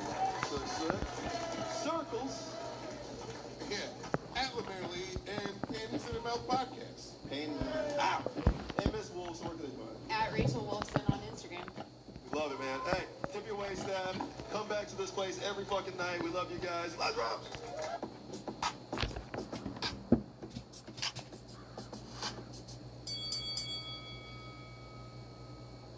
This is what happens to a 40-year-old man when he only washes his hair with a DHT block.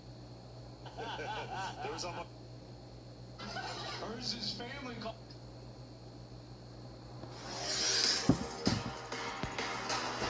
I have 14 landlines.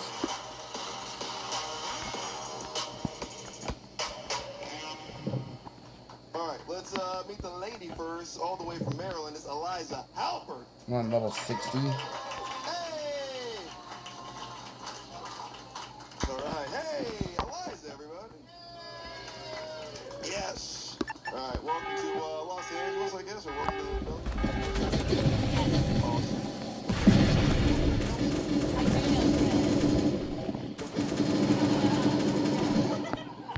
We go way back. I like it. Closed questions get closed answers. You're right. Do you want to buy this card? No. All right, moving on. That's how sales works. All right. Since you know him, this guy's from Philly. Make it loud. This is his debut, Fred Nelson.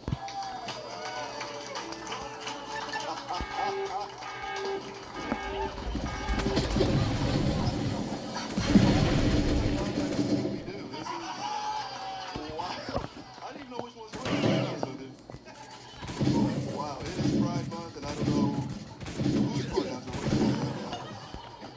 Maybe I'm buying non-binary. All right, Fred, you want me to call you Eliza? Like, what's going on right now? Fred Nelson, everybody. Two outstanding, strong, masculine first names.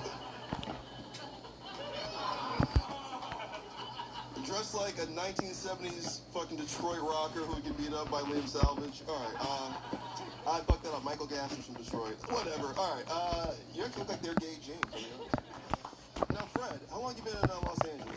4 years. Damn right. That's all I wanted to know. Now you're from Philly. Does your dad still talk to you? Oh, no, he's dead. To you.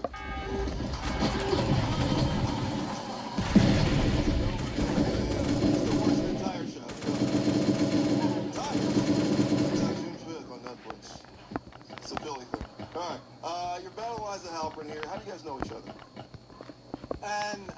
From the internet. All right. That sounds like I'm a mail order Man, bride. I feel like this is like you guys are an improv troupe that doesn't know what we're doing up here. And you're yes-anding in all the wrong ways. All right.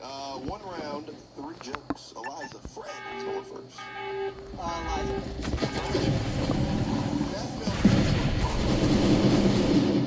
Take your mask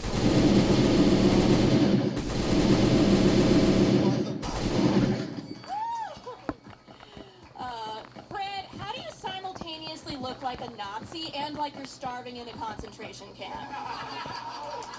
Nice, 2 blue cards on that level. Eliza looks like if you sleep with her enough times, you get a free NPR tote bag. Oh, man. Yeah.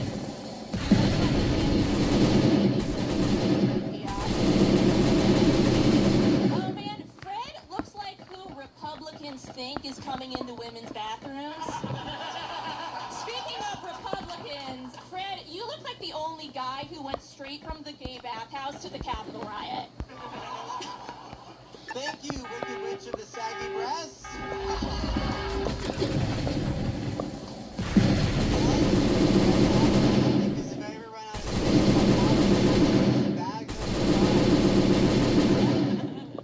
Making fun of my boobs from a guy with Pikachu on his titties. Great. Fred looks like he dresses like he can't afford to go to Burning Man, so he just cosplays as a polyamorous drug addict in parking lots around the valley. Fred, it makes sense you like Burning Man, because your dad died in 9/11, so he was kind of the ultimate burner.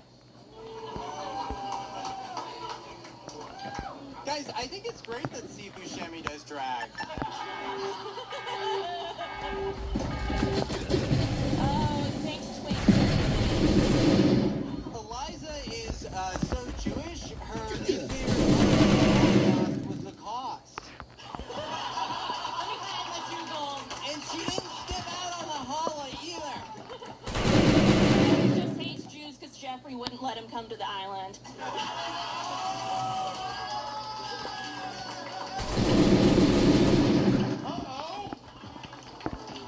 Wow. Guys, keep it going for these two. Fred Nelson, Eliza Halberd. Wow.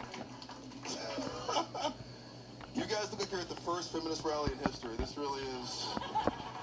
So why you guys dressed like that? All right. Speaking of dressed like that, my haters in the house. Keep it going for Mexico. How y'all doing? I'm sorry I was late. I was coming in with some niggas. We got Buddy in the crowd. We got Tony Snow in the crowd. We got Man Savage in the crowd.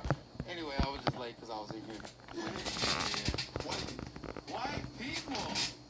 I don't know. I'm a little bit confused. This nigga ain't got no drawers on. He ain't got no socks on. It's a lot going on. Yeah, there's a lot going on. Jesus Christ. To tell a Holocaust joke and look like that, this nigga whole ribcage is showing.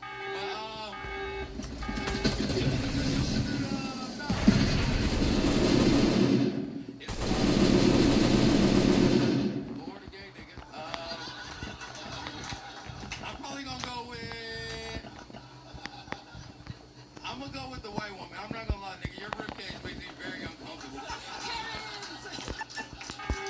For real. Like, you're damn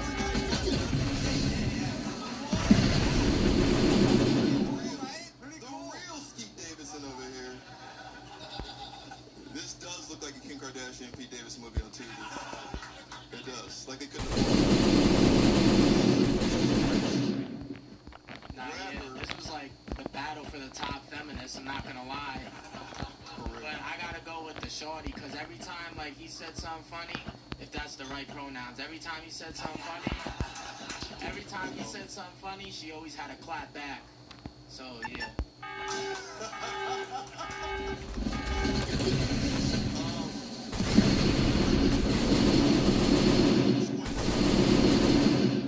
Squints from Sandlot, talk about this. I mean, she got me with the women's bathroom thing. He is wearing my daughter's t-shirt, so it was a little strange, you know? I have tons of... we have people that are in the clan. If they're not going to be active, then I have to kick them. Yeah, this is So. like Sandlot versus a League of Their Own. This was tough. It's a terrible reboot. Which is which? Yeah, right? Exactly. Exactly. And this, yeah, I don't know. Go ahead. There's no question. The bus driver who's This is very fun. Fred, thank you for coming all the way from occupying Wall Street to battle tonight. Eliza, you seem like you spend a lot of time giving bad Uber reviews. I'm an Uber driver, for real. Then you gotta stick the competition. You gotta knock them all out. Bad thing to admit. I think you guys both, this is especially for your first time battling, this is a great battle. One more time for Lisa, for sure. I love NPR tote bag, Steve Buscemi, Fred, but everything you had, Eliza, was hitting the concentration camp, the women's battle. I'm going to try to extend out everything I got Fred here. does look like a lifeguard for the kids on FC Island. Overall, I give my vote to Eliza. Great job. Yes. Yes. All right. Yeah, just take us home here, Pat. Who'd you like, Eliza or Gay Jeans?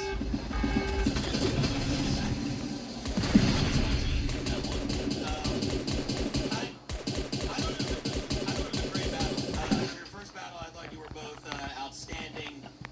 Fred, thank you for taking a break from telling someone to put the fucking lotion in the basket to be here tonight. Really appreciate that. Fred and I are both also Philly people. Like, you know, I'm. Sometimes people know I'm from Philly because of like my accent. You know, Fred's from Philly because he has the body of Tom Hanks in Philadelphia. I mean, it is ridiculous that a human being can be built this way. Like African kids sponsor him. It's insane. But I thought you were both really. I love that in the first battle they both jokes. There's like a theme in every battle where it's just like, what's the craziest shit we can say? Fred, you were swinging, man, but I agree with everybody else. I think Eliza just had a counter punch for everything, and I think she took it. But both of you, come back and do this again, please. Yeah, Fred, when you come back, bring some ass with you. Holy shit.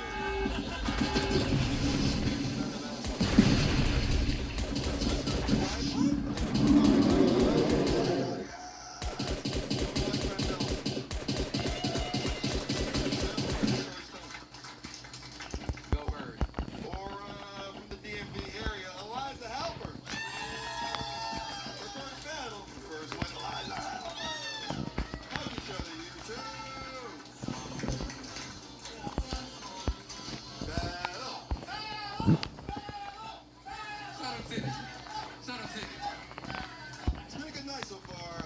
A lot of characters. This one's no different. Hey, June 15th, we're in Austin. 2 shows, 5 o'clock.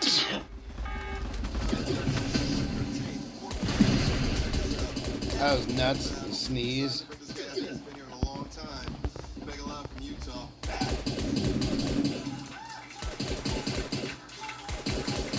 Thanks. Just glad boogers didn't go whoosh all over the fucking place. Or like a chunk of phlegm. No. Yeah. You go by one day. You got it. Yeah, it says me, yeah. Alright. So it's your debut in here. Yes. You know Mike.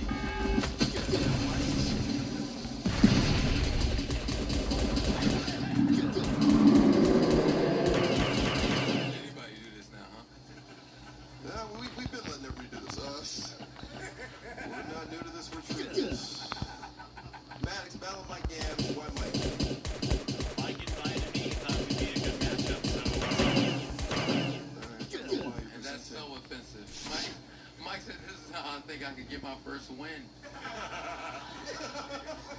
Yeah, I went backstage like, yeah, tonight. Cool. Alright, from Rochester, New York, 0-8-1. This is Mike Gams.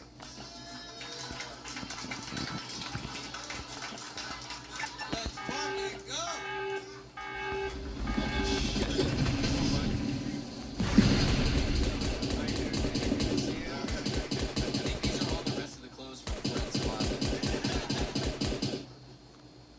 Wait, what? Are you really? What? That's crazy, Mike. Fuck, man. Alright.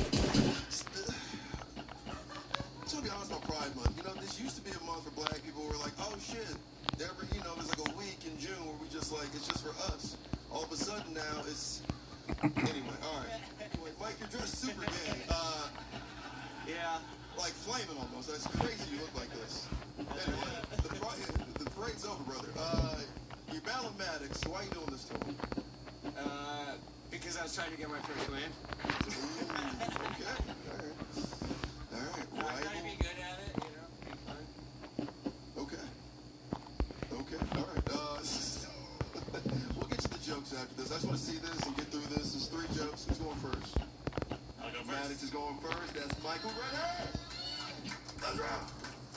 All right, thank you everyone for having me. Give it up for Mike Gams. He's been nearly completely sober for 5 years. Pretty impressive. That's right. He hasn't been near a bar in years, and that includes a bar of soap. Oh, God.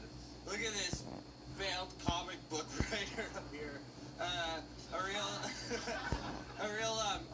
Harvey Picar's Armenian splendor over here.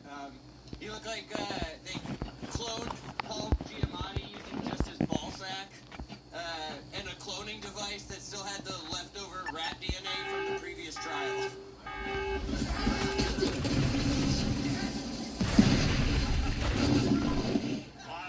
A lot of math there. Mike, you look like a transformer that transformed from an ashtray into another ashtray. Mike's a bit of an anomaly. He's too gay and not gay enough. The only reason he stopped doing coke was because the lines were too straight.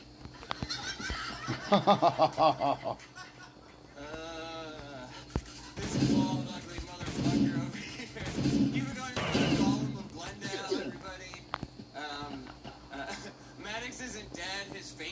just like that.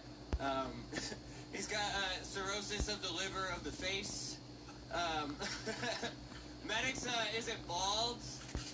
He's just so Armenian that even his hair got genocided.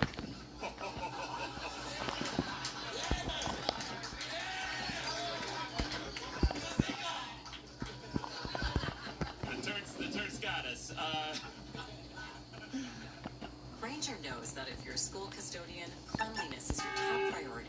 That's why you can rely on Granger to educate products and equipment. Disinfectants to floor scrubbers. Granger. Once, get it done. If I see Mike in a Starbucks, I don't know what I'm talking about, but I know it involves pronouns, a Burning Man, and cleaning my wrist with a Starbucks lid. Mike's like a Teenage Mutant Ninja Turtle, except instead of fighting crime in sewers, he just smells like one. He's like Superman if Superman's kryptonite was taking a shower. Look, I may be unwashed, but you're washed up. Keep it going for System of a Down, Up, Left, Right, A, B, Select, Start over here. Pretty cool. I mean, Pretty all cool. Konami code's cool. Yeah, if you're here, who's arguing about the politics of Star Wars outside of a GameStop?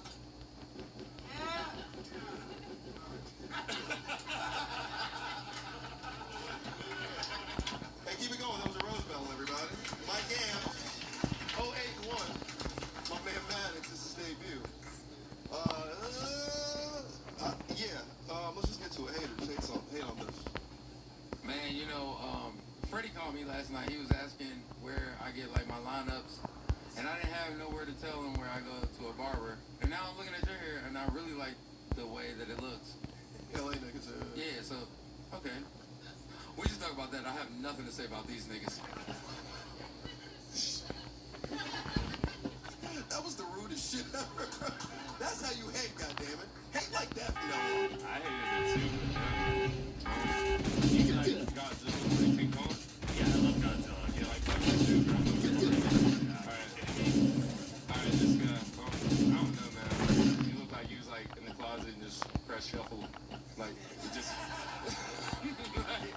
like you just like said, fuck it. Like you hoop. You look like a creative Grand Theft Auto player that does fucked up shit. Like you hoop? I don't know what the fuck going on either. I'm not saying shit about either of you either. Other than that, I hated it though. It was wild. Alright, let's start with Jay Light here. He's like a hookah bar owner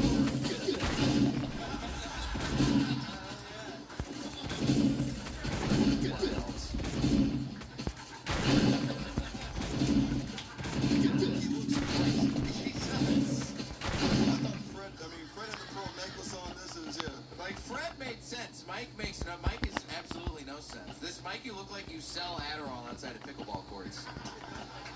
And you do not do any business. Maddox, you're from Utah. You look like you have the biggest collection of soaking porn in the world. I gotta give Maddox, this is your first battle. First time. You know how to write comedy. I was a big fan of your stuff. It's got me through fucking high school. The Art of Manliness, a classic.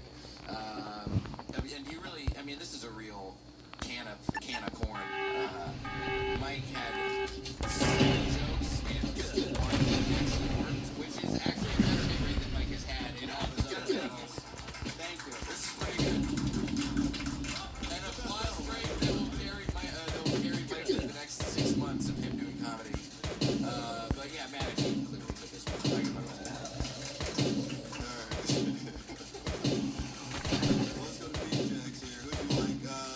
The genie that a hip-hop blocker gets or the genie that Joe Exotic gets? I'm not gonna lie, like in the nicest way possible, this was very like hard for me to watch. But I get it, yeah. it was like the GameStop manager versus a dude that Stevie Wonder just dressed up, so I don't know. But I don't know. I fuck with the dude with the leopard print just cause he's interesting, you know? So yeah. I don't know. I'm at a loss. Yeah, go ahead, sports.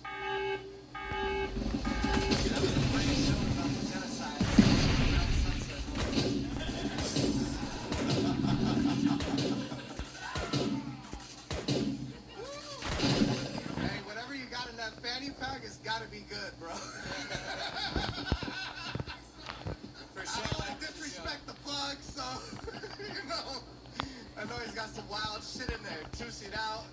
Two-seat out. Man, it was a struggle, I would tell you. But man, I'm just gonna give it to Mike because I feel like it needs one. You know what I mean?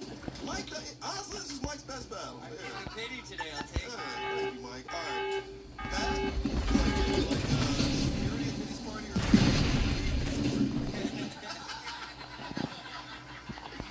Mike would be the only guy to get kicked out at Diddy's party because everybody's like, this dude's creeping me out. We're on the come, Mike. Get the fuck out of here. It's fucking annoying. He just keeps asking for extra jizz to rub on his nipples. He's the only white guy who sells incense out of a black show. Yeah, Cassie can't keep fucking you, Mike. Shit. Cut that out. That's just for me in the black crowd. Almost 50 green cards. The Armenian genocide joke was wild, but it makes sense because Mike is just like Armenia in that neither of them have won a battle in hundreds of years. Mike, look, you may lose every battle, but at least you also look like an asshole. You got that going. Which is nice. I also would like to contest B-Jax's point where he's like, I like him because he's interesting. He's really not. I want to nip that in the bud right now. Let's try one of these on these fucking... Make you interesting. I've talked to him so many times. If he was wearing, like, you know, that guy's clothes, you wouldn't think he was interesting. So, anyway, but that one was really good. Maddox, for your first battle, you did pretty good. The Transformer joke was really funny. Transformer nice. But I thought Mike lost, but that one worked. You know, I think I'm gonna give this one slightly to crowd works. Yeah, crowd works. So Michael, it doesn't matter. So I'll go for Mike. It's my birthday. Alright. So on you, audience, what do you like? Do you like Mike Gams?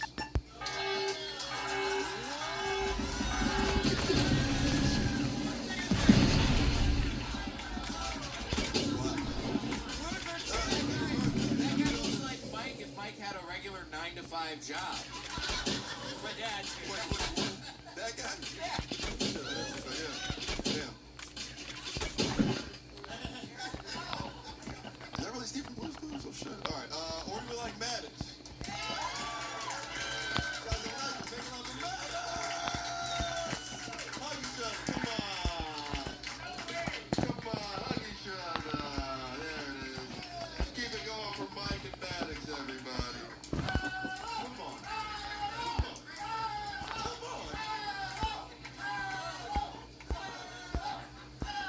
Podcast drops every Tuesday. Check out the Road Battle channel. All shit's dope.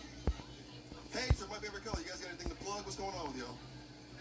Nothing? No, the crowd sucks. They didn't just hear this nigga jumping up here with his titties up and down, saying battle, and no one said anything. That's ridiculous. Get loud for my nigga.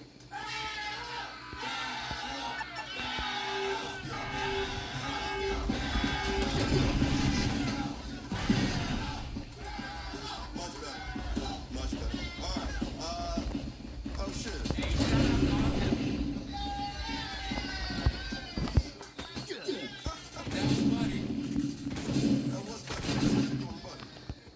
Jake looks like his special talent is going. Hey, there's a Taco Bell pretty close to you. We can get there if we run. I Uber Eats it, dude. What the fuck are you talking about? Pretty sure your brother dropped it off to me yesterday. What are you talking about? First main event, you guys are done judging. It's all about the Fire Squad now. And it's ladies first. Lady from Chicago, 9-3, a budding superstar. Make it loud, Miss Rebecca Jaffe. Hey, yes.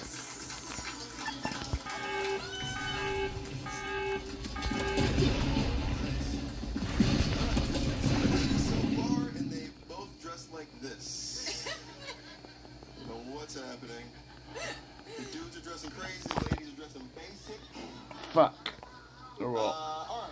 I'm not bored. First time in Yeah, it's my first time I can do 100 waves, Guys, big love for Rebecca. obviously. It's her first turn. Where have you gone? What's your, have you gone to Compton? What's going on with you? Not quite yet. Not quite yet in my trip. I've been doing all the touristy stuff. I got an all-you-can-ride pass for the roller coasters in Santa Monica. And I have no seasonal allergies here. It's really, really fun. Tried to heal up fast. Didn't work. I was gonna say, isn't there like one roller coaster at the Santa Monica Pier? Yeah. You can ride it a lot of times. You know what they got? They have these crazy rides. All right, so there's this place. There's this place called Watch You Go, and they had these crazy roller coasters. All my niggas is already on you. I'm not gonna lie to you. It's a hollowed out Dodge Caravan. You just ride and just take others with you. All right, let's get to. Oh no, I'm talking about a drive-by. All right. Have fun. We do have fun out here. It's LA. Yeah. All right, you're battling Audrey Hebert. Why are you doing this? Well, she's basically just me in a different font, so honestly, I kind of win either way. True. Yeah. Okay. Yes. Let's make a laugh for this lady. 9-2 from San Diego, Audrey Hebert.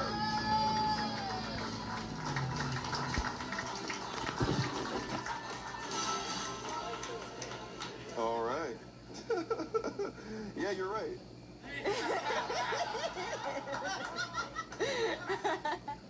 Thinking about getting the magic Kangen water machine? It might not work with your source water. Don't spend the money until you find out the will. Click the water checker link below and find out right now. It's free and instant. Don't buy it until you know. Yeah. Audrey, battling Rebecca, right? She said some things about you, like you're the West Coast version of her, she's saying. Why did you say yes? Well, yeah, it really is. It feels like punching a mirror. There's just shards of glass and blood everywhere. It's gonna be good. All right. Woo. It is that time of the month. 1 round, 5 jokes. Who's going first? I'll go first. There's a man event. It's 5 jokes. That's Audrey. This is Rebecca from Chicago. That's round. 200 and I'm surprised 200 Rebecca made fucking it here tonight. 78. It's past her bedtime, and her wicked-themed bat mitzvah is tomorrow. Rebecca kind of has the vibe of like a homeschool kid that rebelled against her parents by taking every vaccine. Oh, Audrey. If only your punchlines were as short as your neck. Audrey is from LA, but she doesn't look it. Bitch, you look like you're from Wisconsin. The only thing LA about Audrey is the homeless population frequenting her tunnels. Yeah, keep it going for the unfuckable Kimmy Schmidt. Rebecca used to have vaginismus, so every time a guy would try to have sex with her, her pussy would clamp shut. And don't you think that was just God trying to punish pedophiles? Yeah, Audrey can relate, except she doesn't need a medical condition to be unfuckable. Audrey is a special ed teacher.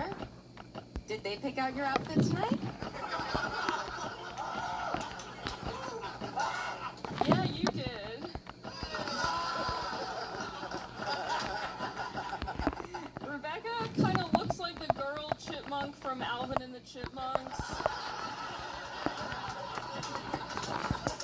But not the hot one that fucks Alvin.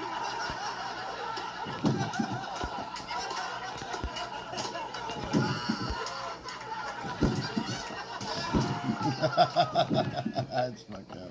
I like that one. Bitch, you look like a brick with a wig. Oh man, if only there was as much space between your thighs as there is between your teeth. The one kind of beaver men don't like. You're one to talk. You're also shaped like a Lego.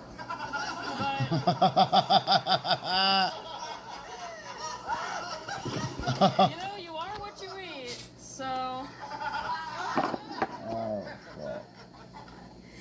Thank you so much, Sabrina the Teenage Fridge. You have the hair of a divorced dad who's trying something new.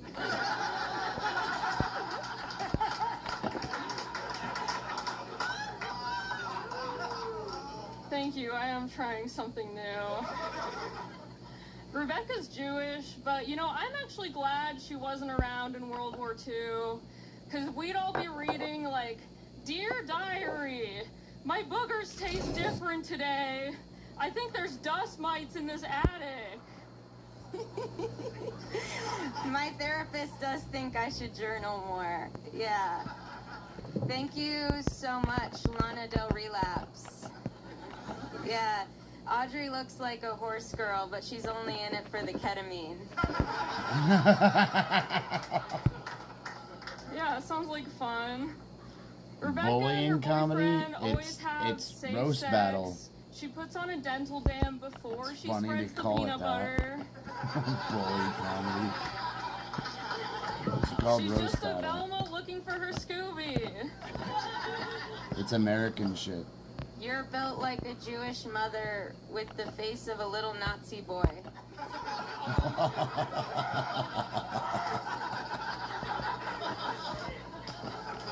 Thank you, 25 going on 5. Yeah, how many jokes are we on? I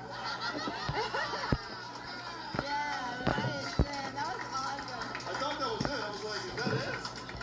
Keep it going. That was awesome. Audrey Ebert, Rebecca Jaffe, Rebecca, and Audrey. All right, haters, before I go to the firing squad for the official vote, what do we hate about this? We love white women on white women violence. Talk about it. Talk about it. You add another element to it.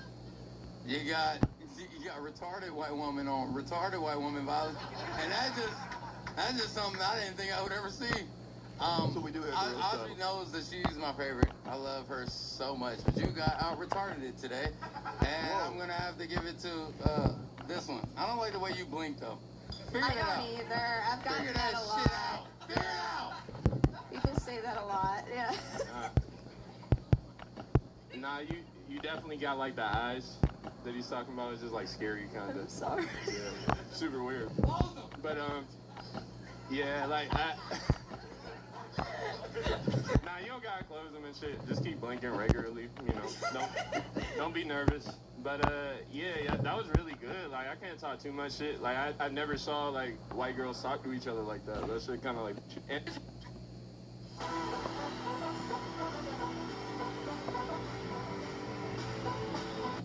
Jock G.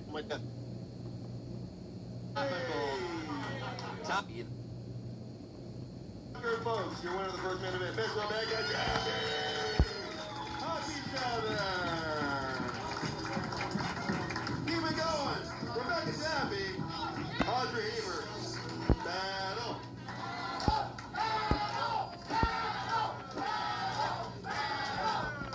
Oh yeah. Battle. That was happening. All right. This is good. This is the most tenured battler versus the most tenured employee here at the Comedy Store. All right, let's get to the employee first. 6 and 22 from Guam. Sorry, 16 and 22, which is also his age range. Make it loud. My man, Guam, Vila. Yeah, what up, big guy? Hell yeah.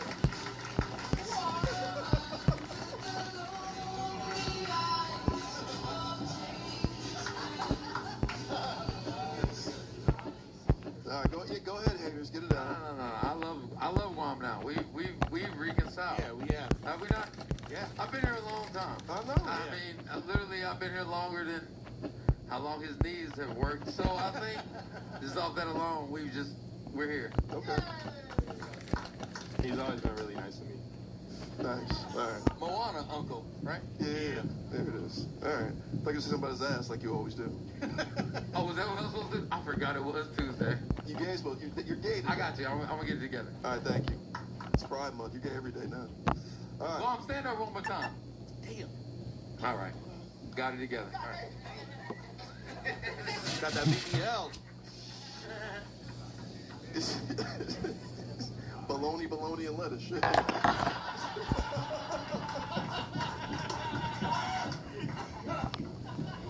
Alright. You're battling Omid Singh. This guy's done this the most. He's 31-15. Why are you doing this to Omid? Why'd you say yes to Omid?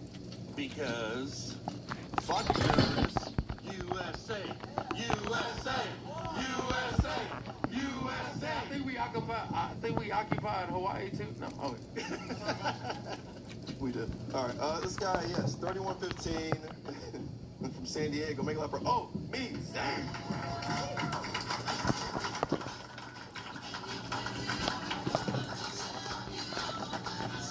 Omid. Brian. Happy birthday, Brian, by the way. Yeah, it's Brian's birthday. You're right. My ethnic battle. Who's going first? Can't stand hearing the birthday song. Islands first. Shit's a fucking spell. Omid, Guam, let's rock. Omid looks like he makes Persian rugs from the clothes of the kids he molested. Guam looks like he would go down on a woman while she's giving birth.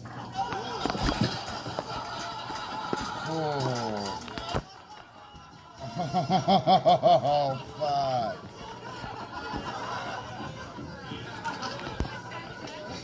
Fuck. He does look like that, yeah. Omid is a pervert. Omid got in trouble for sending dick pics to an underage camel. Underage camel.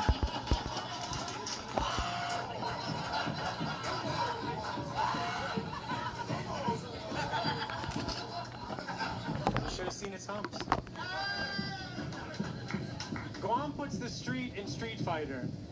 He looks like E Honda if he slept in a Honda. A Honda.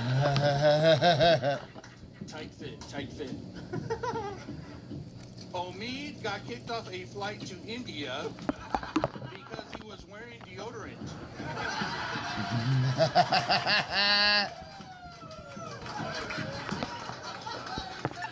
Oh, fuck.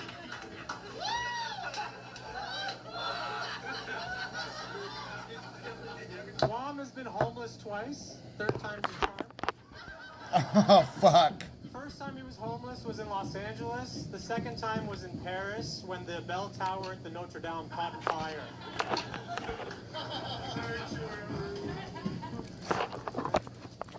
Interesting fact about Omid. Omid is in a gang called Alibaba and the 40 Walmart Shoplifters, aka the Rolling Back 40s. What up, what up? That was for them.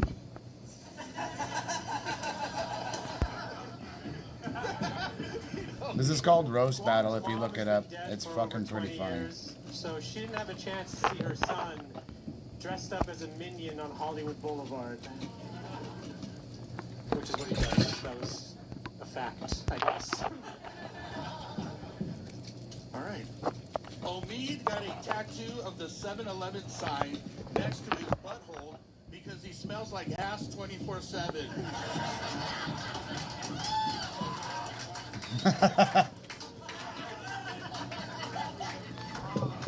Guam looks like a diabetic Shaolin monk. What martial arts are you studying? Kung Fu? Kung Fu. What's your dojo called? Yoshinoya? Take that, bitch. That's fine. No visual contact, okay? You know better. Man, I love terrorism.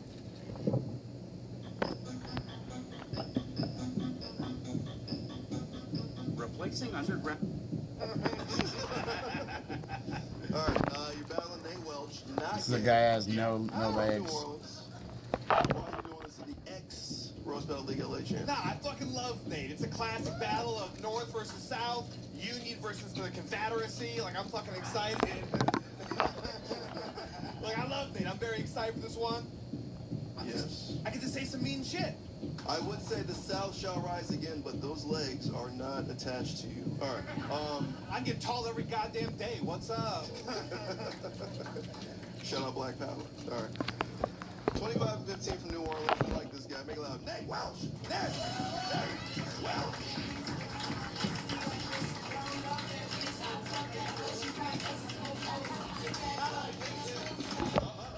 There we go.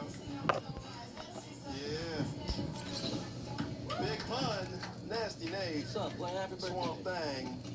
25-15. Battling a Bay Area vet. This guy's kind of a monster. Why are you doing this to him? Dude, Logan's my friend. He's, like I said, like he said, we're both excited for this. And he's a great battler, dude.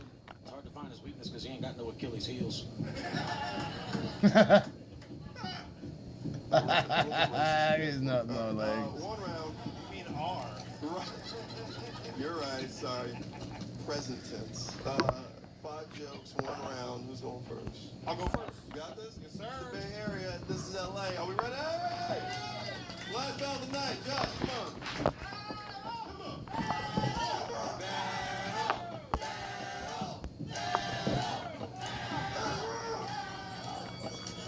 What's up, guys? Keep it going for Kanye's newest fan. You know, on the way here, he was like, Ninja, hail Hitler. Fuck. I'm going home in a basket. Sorry about that. Y'all make some noise for my opponent, Big Footless. Logan's half white and half Chinese. He was born in Wisconsin and his legs were made in China. He's the first motherfucker I ever met with bootleg legs. He ordered them off of Uber Feeds. You're the first to have met with bootleg fetal alcohol syndrome. Oh, man, this is going to be a bad night for me. This is going to be fucked up. I just got a bunch of mean shit to say. Like, I'm really surprised that there were dumber sperm in his dad's balls. Like, it's crazy to me that Nate looks like every guy busted in a massage parlor sting. That's pretty good. You look like you were the first guy in line to fight the gorilla. He can't sweep the legs. No, he can't. Logan's single, probably because he loves to catfish chicks by wearing pants.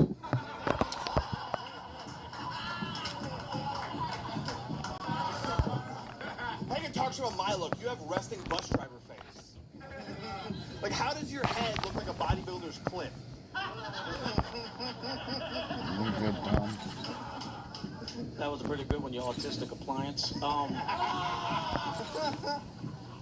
Speaking of autistic appliances, Logan reminds me of a Cybertruck because he's ugly as shit and always getting flipped off. And I fucked up on like level 87 or some shit like that. He's fucking right. Doing the waves. Nah, it's actually very fun for me. I've never gotten I'll to battle do it someone again who also looks like a fun eventually. Like, you got Spy Kid versus Spies on Kids. That was a pretty good improv. Whose legs is it anyway? Whose legs are they anyway? The taxpayers, that's who. Logan's got a black belt in jiu-jitsu. He can't know shit. He's good at fighting on the ground.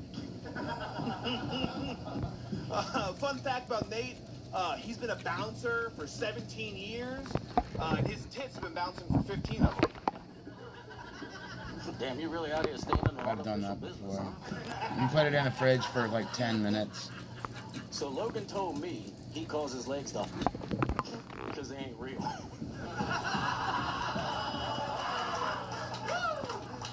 I told you that in confidence. Yo, keep it going, Logan Barr. Bay Area. And the ex-Rose Battle League LA champ, Nate Welch. That was a lot of fun. For one side, haters hate on this. I didn't hate it, to be honest. I don't hate that he has on 2 dildos. And he calls them legs. He calls them legs.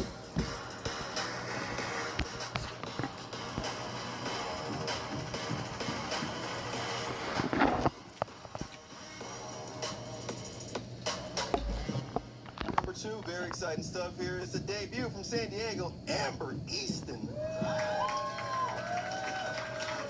Yes. Yes. grab that one, Amber. There you go. Yes, a microphone. You can grab one of those. All right. All right. I don't want to be presumptuous. Guys, Amber Easton from San Diego. Hell yeah. Miss Easton, how long you been doing stand-up comedy? 2 years. 2 years. You're battling Hannah Renee. Why Hannah? She reminds me of my stepdad. Why is that? She has it coming. Yeah. All right. Oh, Jesus. Fun. From Boise, she's undefeated. 1-0. Hannah Renee. Oh, good lord. Yeah, I can fry the circuits dry, not to forget it in the fridge. Wow. If you put it in the freezer, then fucked. Hannah Renee, Amber Easton. Anyway, why are you named Hannah Renee? Is that your real name? I staged. Nice. I want to keep my job. Yeah. That's what I'm talking about. Are you guys friends? We are. Yeah. Well, I guess I'm her favorite porn category too. So. What is that? Stepdad. Oh, gross. All right. Now, why'd you say yes to Amber Easton here? Why you guys battle? I think she hit me up after the last time I battled. I'm like, what better way to test a friendship, you know? I love it. All right. 1 round, 3 jokes. Ladies, who's going first? I'll go first. Guys, Amber Easton, Hannah Renee. Who's ready?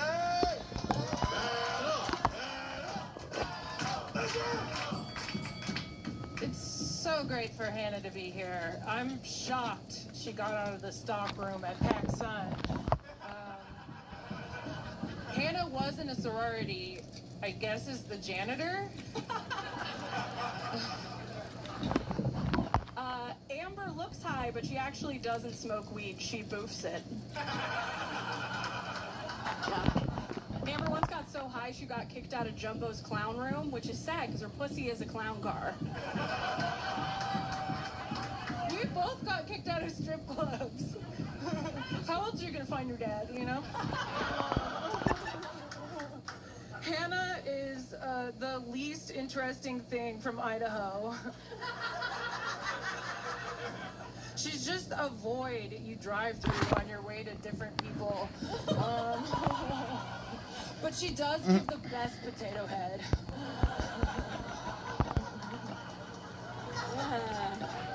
Yeah. Those are big words from someone whose maiden name is Adcock. Amber's husband is from Wisconsin, the cheese state. Yeah, he says going down on her tastes just like home. Fuck. He's like, oh gosh, oh geez, Oh gosh, oh yeah, oh yeah, oh yeah. Thanks, Kevin James. She looks like Kevin James. Hannah's name is the same backwards as it is forwards. What? Which is the same thing her boyfriend says about her body during sex. She's like, turn me over, and he's like, I tried. The least thing he could do is cut holes in the eyes of the bag, you know? Alright, don't worry about it. Just play it again. Okay, live, laugh, lip injections. Amber's ex-husband was a musician, you bassist bitch. He actually used to beat her, though. She was his greatest hit.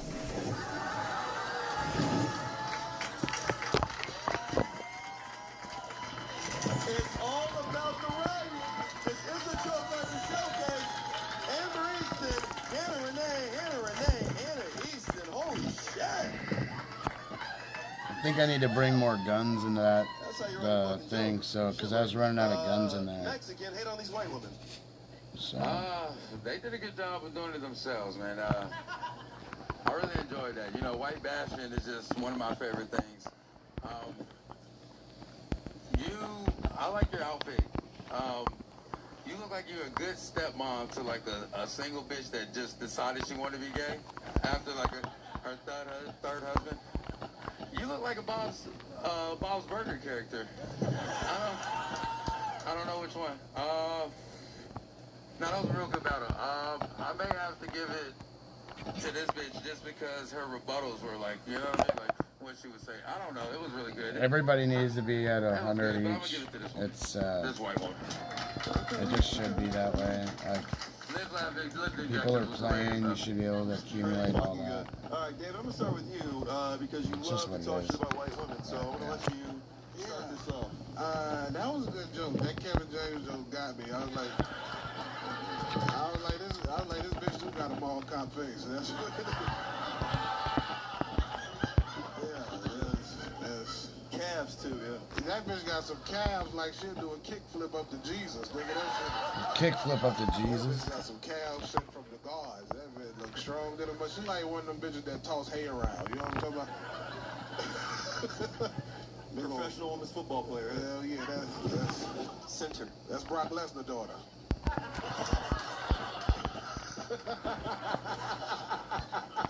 You gotta beat your boyfriend in arm wrestling before you suck his dick.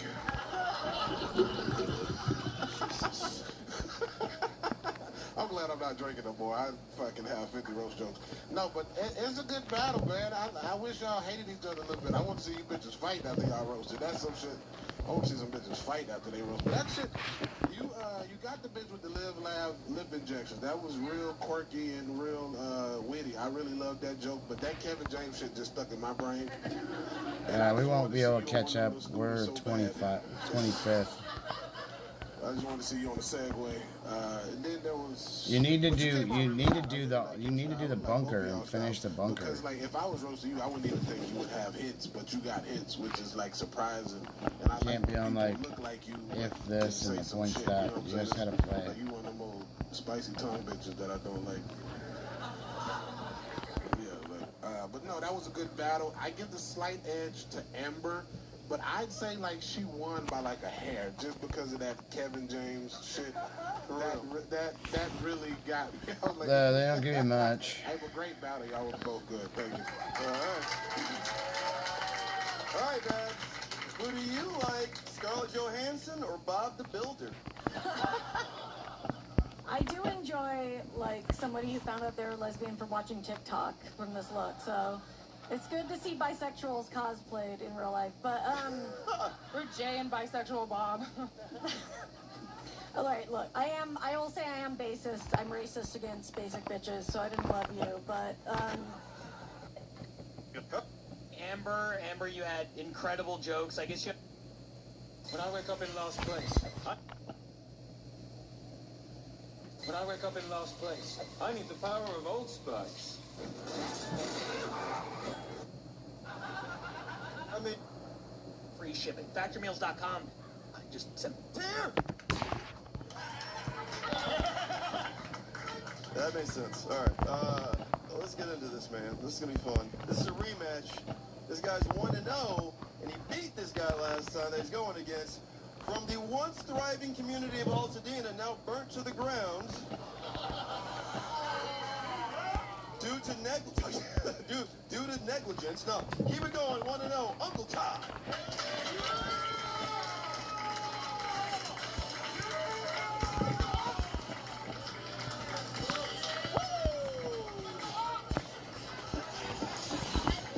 Uncle Todd. Hell yeah. Uncle Todd. I'm Uncle Todd, baby. Yeah. Tell them what time it is, huh? 7:30. No. I mean, yeah, tell me where you from, huh? What's going on? 7:30. I'm from Altadena, California, man. And the last time I was here, the Herm called me out and he got served. So this is the rematch. You try to get those zip guns. Try to get these. He's only known to us as Get a zip gun. That's for the big guys.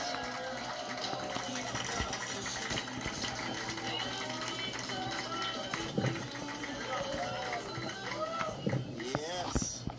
What's up, y'all? Y'all are crazy. This man Give it up for my crazy. two favorite Boondocks characters. This nigga crazy, man.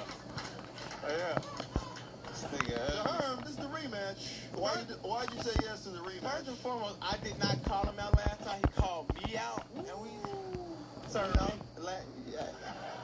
right there, for sure. Talking a lot of shit, Herm.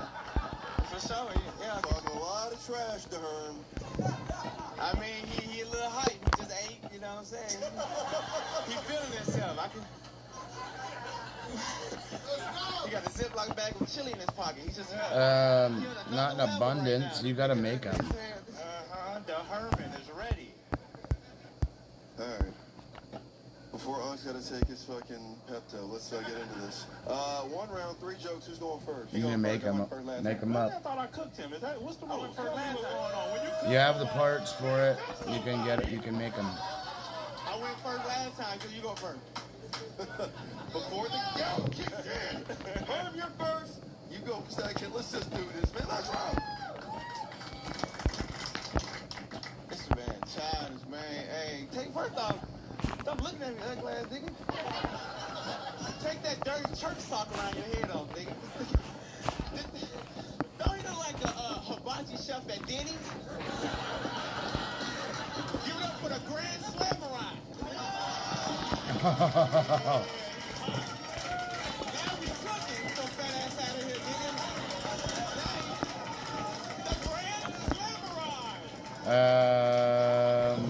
Like 5. Sound good right now. Get your fat ass up, nigga. All right. Try to make it through there. Let's say 5. Shenanigans store. Let me say. Or as much as you can make. You don't need any mods on them. You just gotta. You can just move and shoot.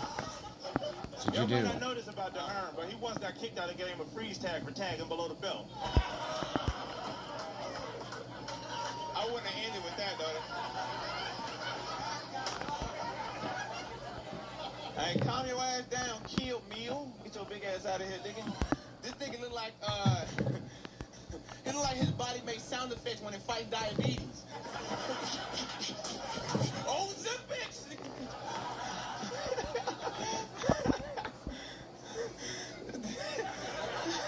Oh, Zippix! What kind of things? Look at the Herm. Y'all seen the Herm?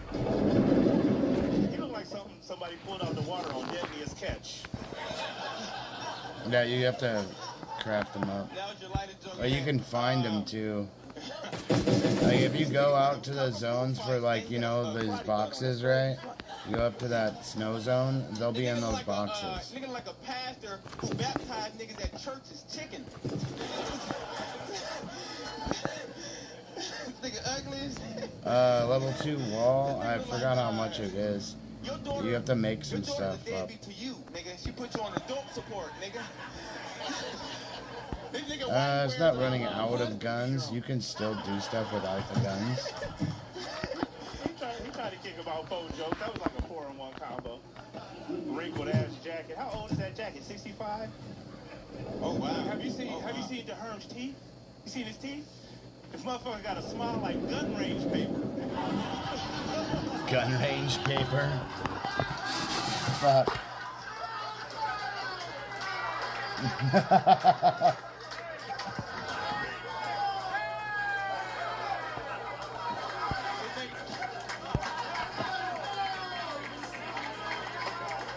That's the Herm.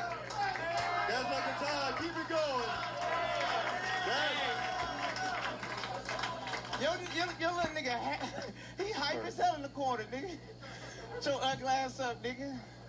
This might be my favorite battle I've ever fucking seen in this room. This was so much fun.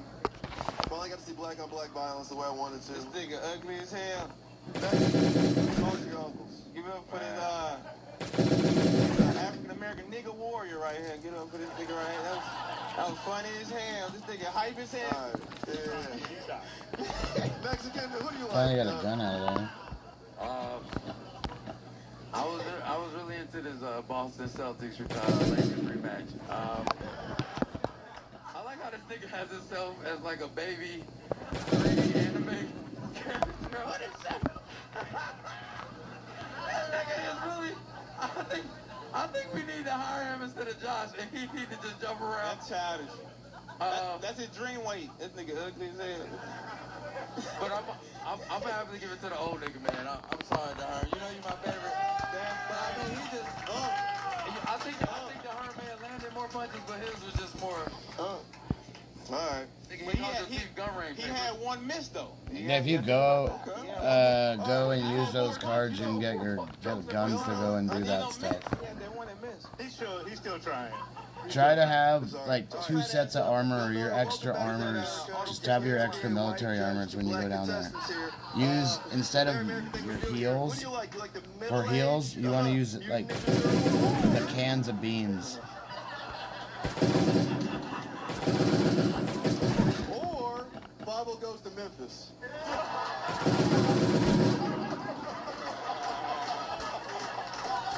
Also, you can find guns all in the zone. Holy shit, that was amazing. Both you guys are incredible. You both look like yourself. The green box is not even a good one. Is a halfway good one. You might get a gun. You might get melee. Most of the time, it's melee.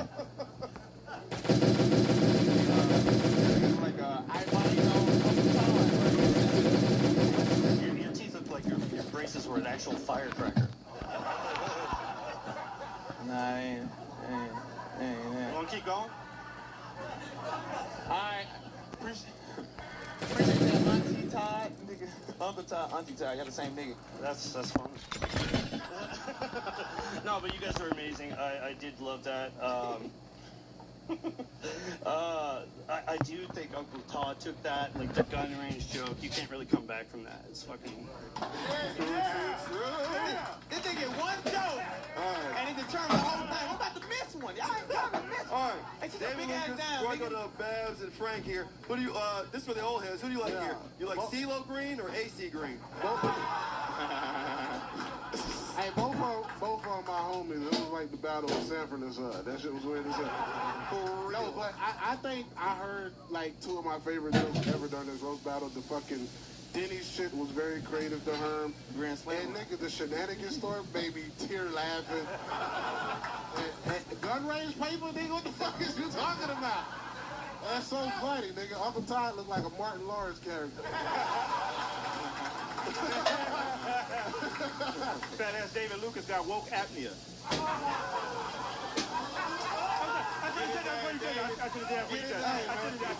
Hey man, get your master splitter looking ass up out of here, boy. The fuck wrong with you with them Lucky Charms ass shoes on, nigga? Your ass on looking for a pot of gold, nigga. Yeah. Old ass nigga. The top of your head looks like a busted condom, nigga. That shit Hey, this nigga got titty marks in his t-shirt.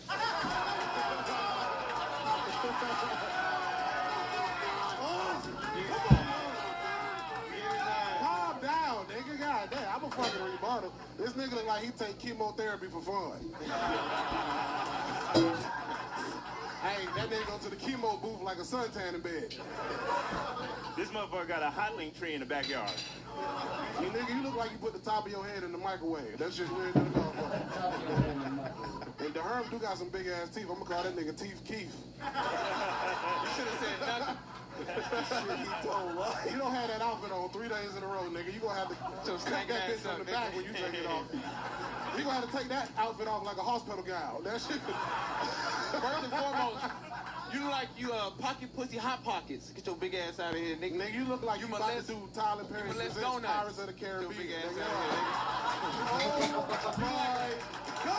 You look like a bouncer at Burger King. Let me speak in your language. Arr, nigga, get your motherfucking. Somebody threw a hot pickle at your forehead, nigga. Get your black goddamn Johnny Depp looking This ass nigga up wash out his of whole here. body but his forehead. Yeah, nigga, you molested a possum before you got Somebody here. threw a hot meatball at your forehead, nigga. That nigga came up out of a manhole and did this roast battle. That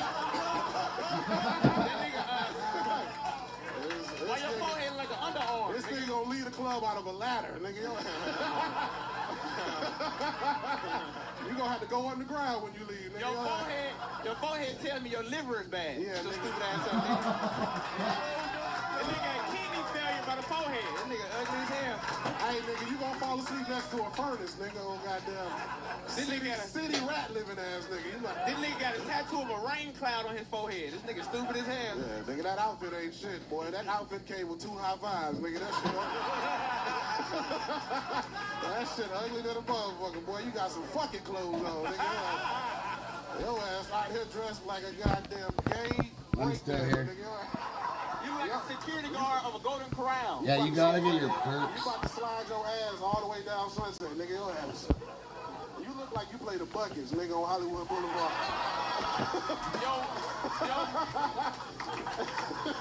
That's a chucker though, but your middle name is Hey, Arby. come on, nigga. You look like you got your hand in a goddamn mousetrap, nigga. Your ass.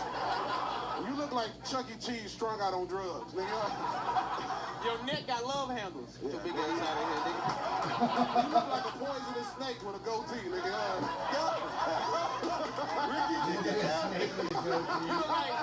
You look like everybody's favorite auntie. Get your big ass out of here, nigga. You convinced Eve to bite into a grilled cheese sandwich, nigga.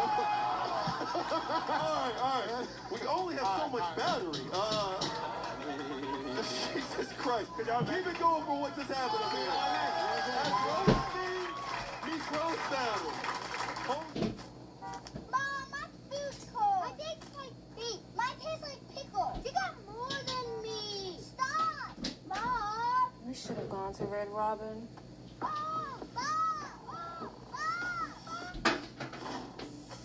Walk to Red Robin to feast on the new Big Yum deal, starting at just $9.99, featuring Red Robin favorites plus bottomless sides and beverages, all for a price you won't believe. Only at Red Robin. Yum.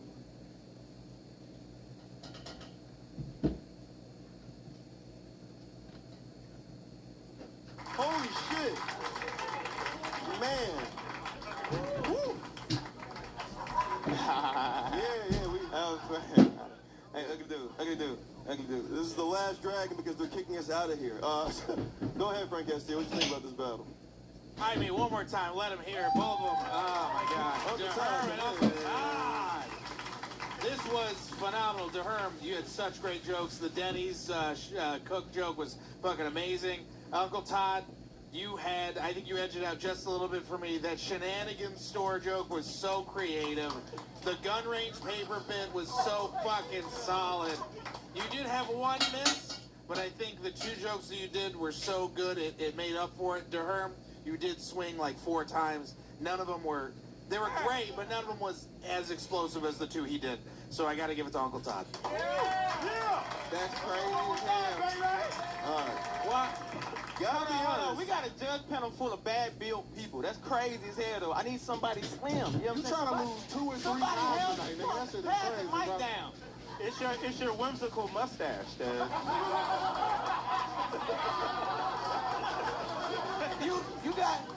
You got everybody on the panel all go to the same gym membership at Wendy's. I need somebody.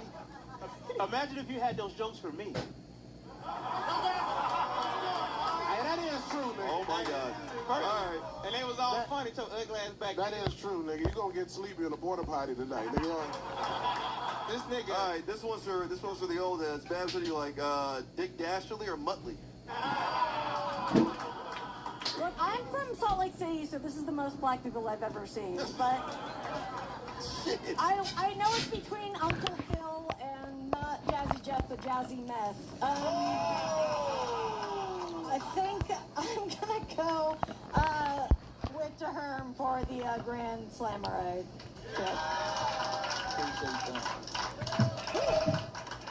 A lot was said up here, not a lot articulately. Go ahead, Pat. Oh my God, this was, I mean, an incredible battle between a store brand Ninja Turtle and a store brand Master Splinter.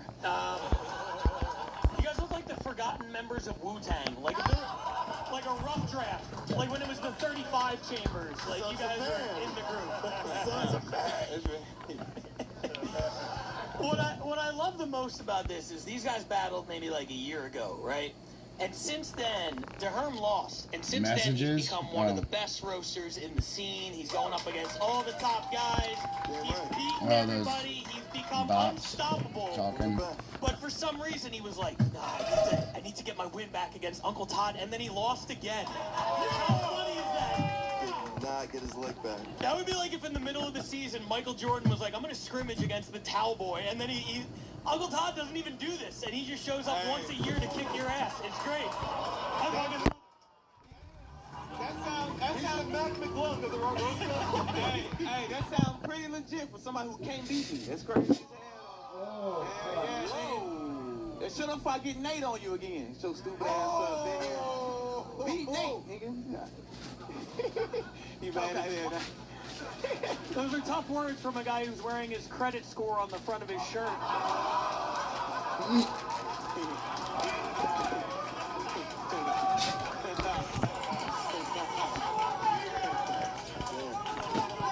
Anyway, this was my favorite deleted scene from Soul Plane. I really enjoyed it. Thought you guys were both really good, but you know, to me, Uncle Todd won. I'll see you guys again in a year. All right, this is on y'all though. Which one of these? Which you like in the Tubi remake of Baby Boy here? Did you like the Herm? Lot of love. Also, remember you can get shit right here from spinning.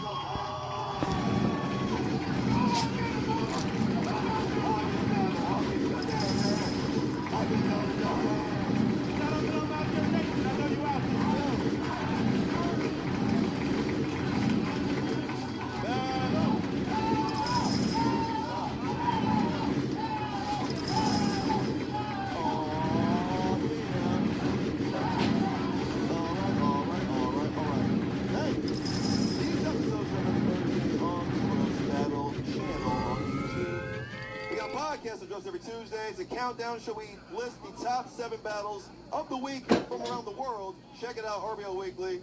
That's my co-host over there, that's Pat Barker. I'm Brian Moses. Guys, this is on the Roast Battle channel right now. Make some noise. We love it. All right. Shout out Bob Liquor. This is a main event. You guys are done judging. Now it's all about those guys over there. Scales are tipping just because of the weight class. All right. Let's meet the bear and the wolf here. It's challenger first. 9-3 from Bellflower. Make it loud. Tyler. Whoa. Pittsburgh is built to perform. From America's #1 selling floor jacks to sockets, ratchets, and shop equipment, Pittsburgh delivers the reliability you need at prices that can't be beat. Nice, we got a scar. Harbor Freight. It's challenger first. 9-3 from Bellflower. Make it loud. Tyler. Whoa.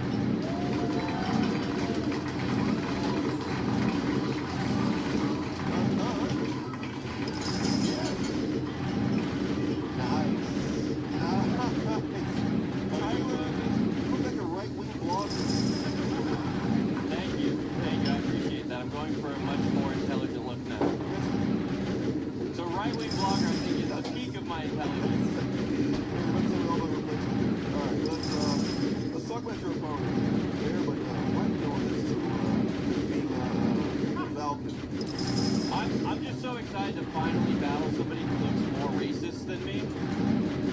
You guys will get it in like 20 seconds, don't worry. Oh yeah, this is the wolf. They know this man as. Oh, hey, there, let's go.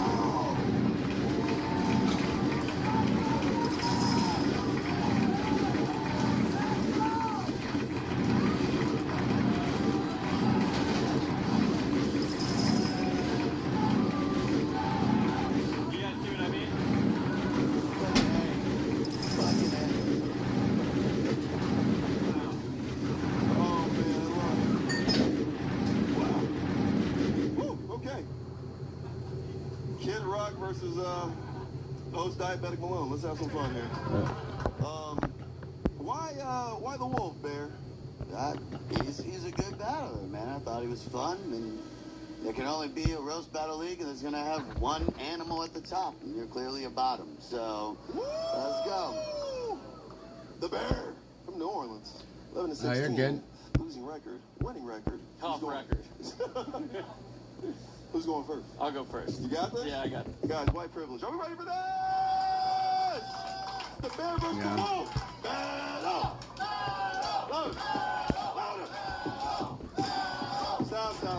Stop. It's fucking flooded in here, man. There's no people in here. We're over fucking limit right here. Why doesn't that sound louder?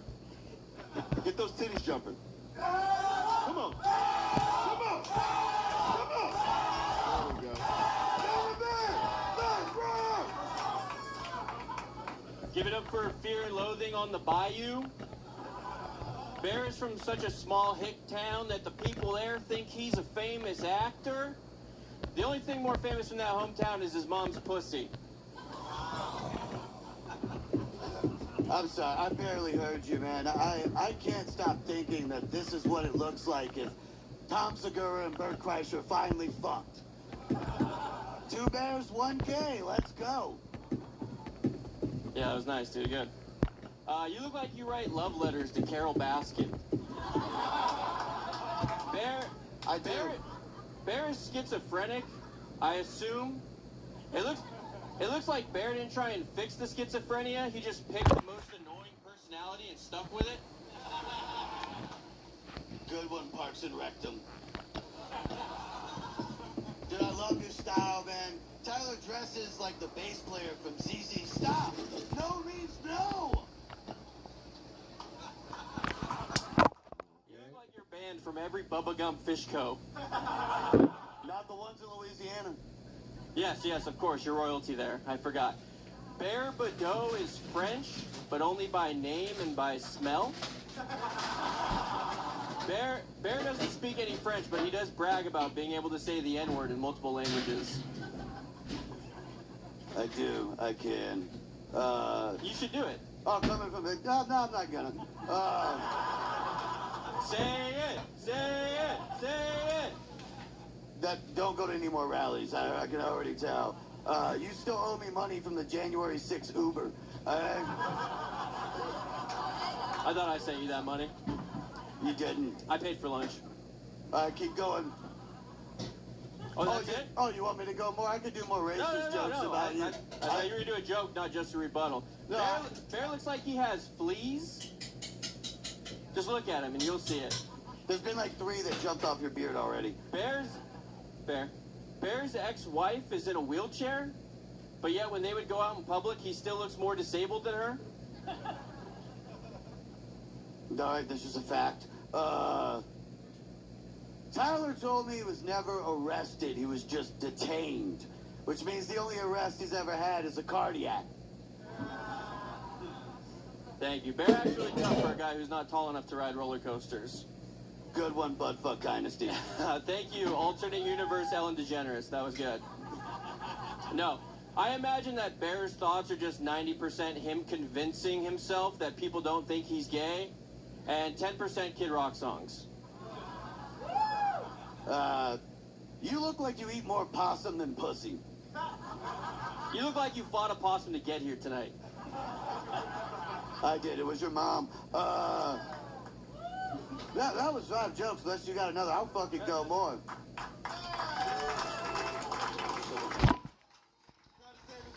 I'm like grabbing.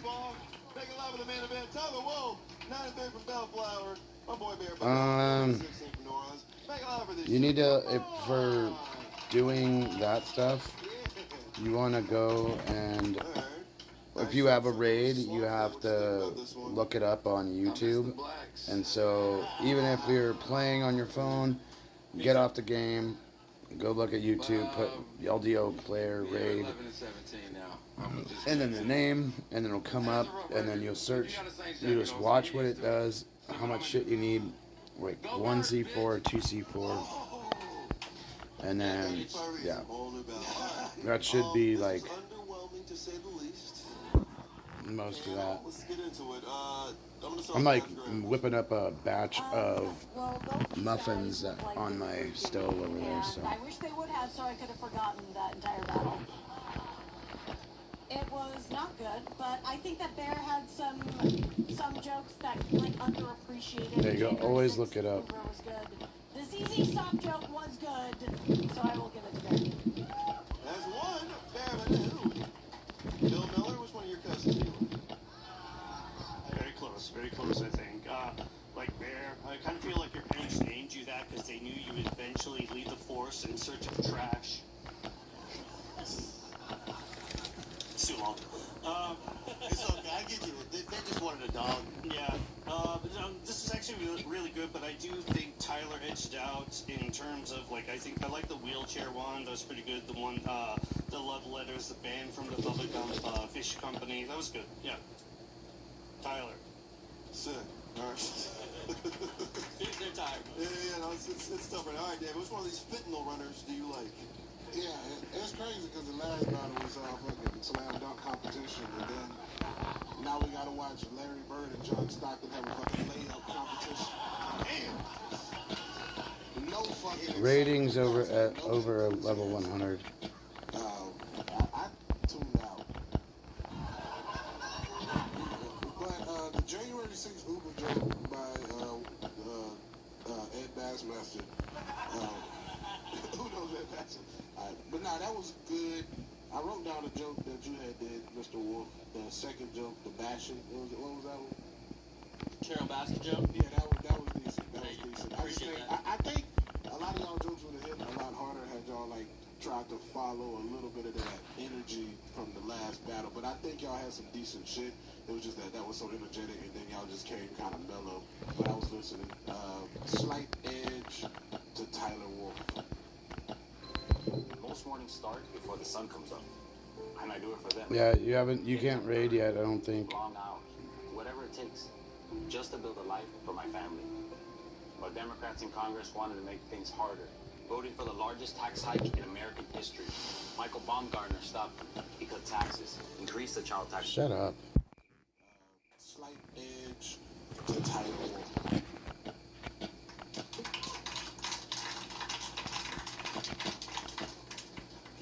Yeah, we're losing steam. Quiet!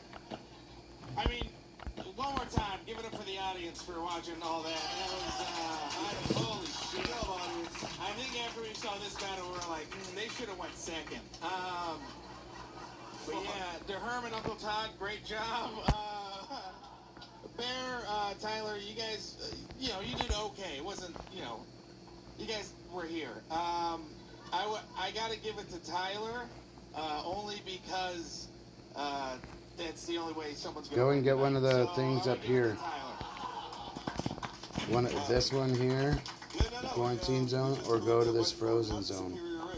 That's where you gotta get your fur at, man. Oh man. Anyway, yeah. Talk about these two mediocre white guys. Yeah, dude, this is my bad. I made the lineup and I should not have made them follow the other battle. Here's the thing: the other battle was an undercard because Uncle Todd doesn't do this often. These guys do this a lot. But I knew that I know that's funny in and of itself, but I knew they would probably have a hard time following something like entertaining, and sure enough, that is what happened. So my bad, guys.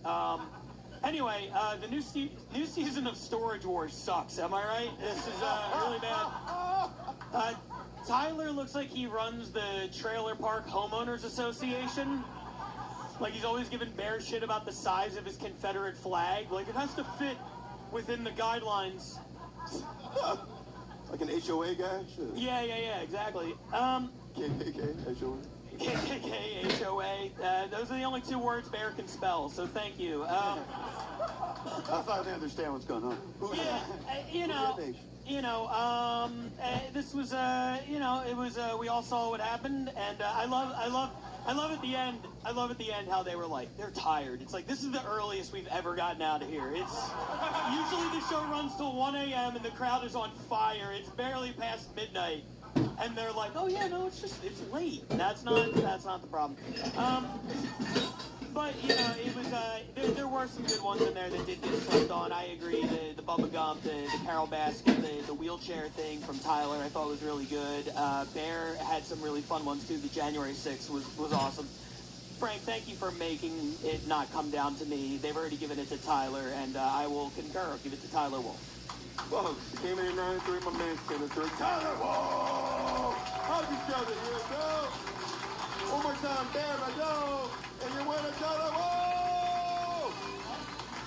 One more time for our firing squad. Babs Drag, Bill Miller, David Lucas, Frank Castillo, and the commish, Pat Barker. That's the hater. What up, autism? We'll see you next week!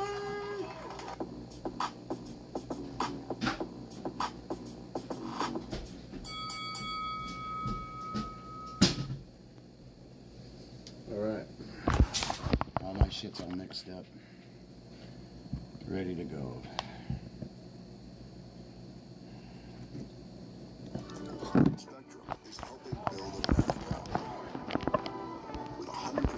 U.S.-based workforce and 100% U.S.-built fiber broadband network. Spectrum is America's connectivity company. Damn, that was so much fun! I feel like a lot of you are traumatized. I was like, damn, that was so much fun! And you were like, are we allowed to laugh? We can, it's okay. We can call each other whores too, I guess.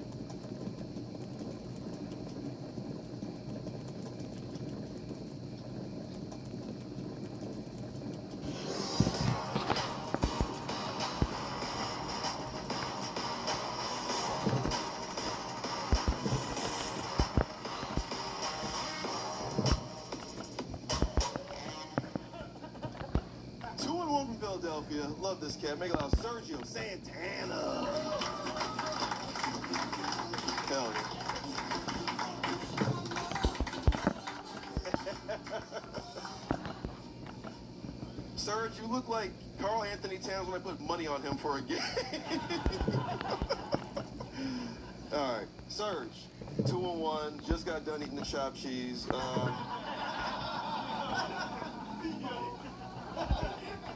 Battling Brian Bogart. Why are you doing this to him? Because he's a white Tino and he's a co-pack. You know, he could switch. Code switch. It annoys me. I don't know why. Like, he got white Tino though. For real. Like, you want to explain everything, dude? I have no idea what that. You don't know what that means? It's kind of what I was saying. When he comes out, you gonna see. Yeah. Hell yeah. All right. One more time for Jalen Hurts if he didn't play quarterback for the Eagles. All right, this guy's from LA. 1-0. 1-0 from Austin. Brian Bogart.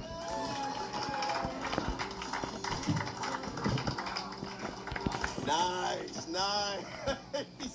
You guys look like rival undercover cops. Different beats, yeah. All right, who's gonna plant the drugs on who? All right. B squared, you're battling Serge here. S squared, why are you doing this to him? Yeah, like Sergio said, he's Puerto Rican, I'm Cuban. What? Yeah, that's what white Tino means. Oh, shit. I'll translate for Sergio.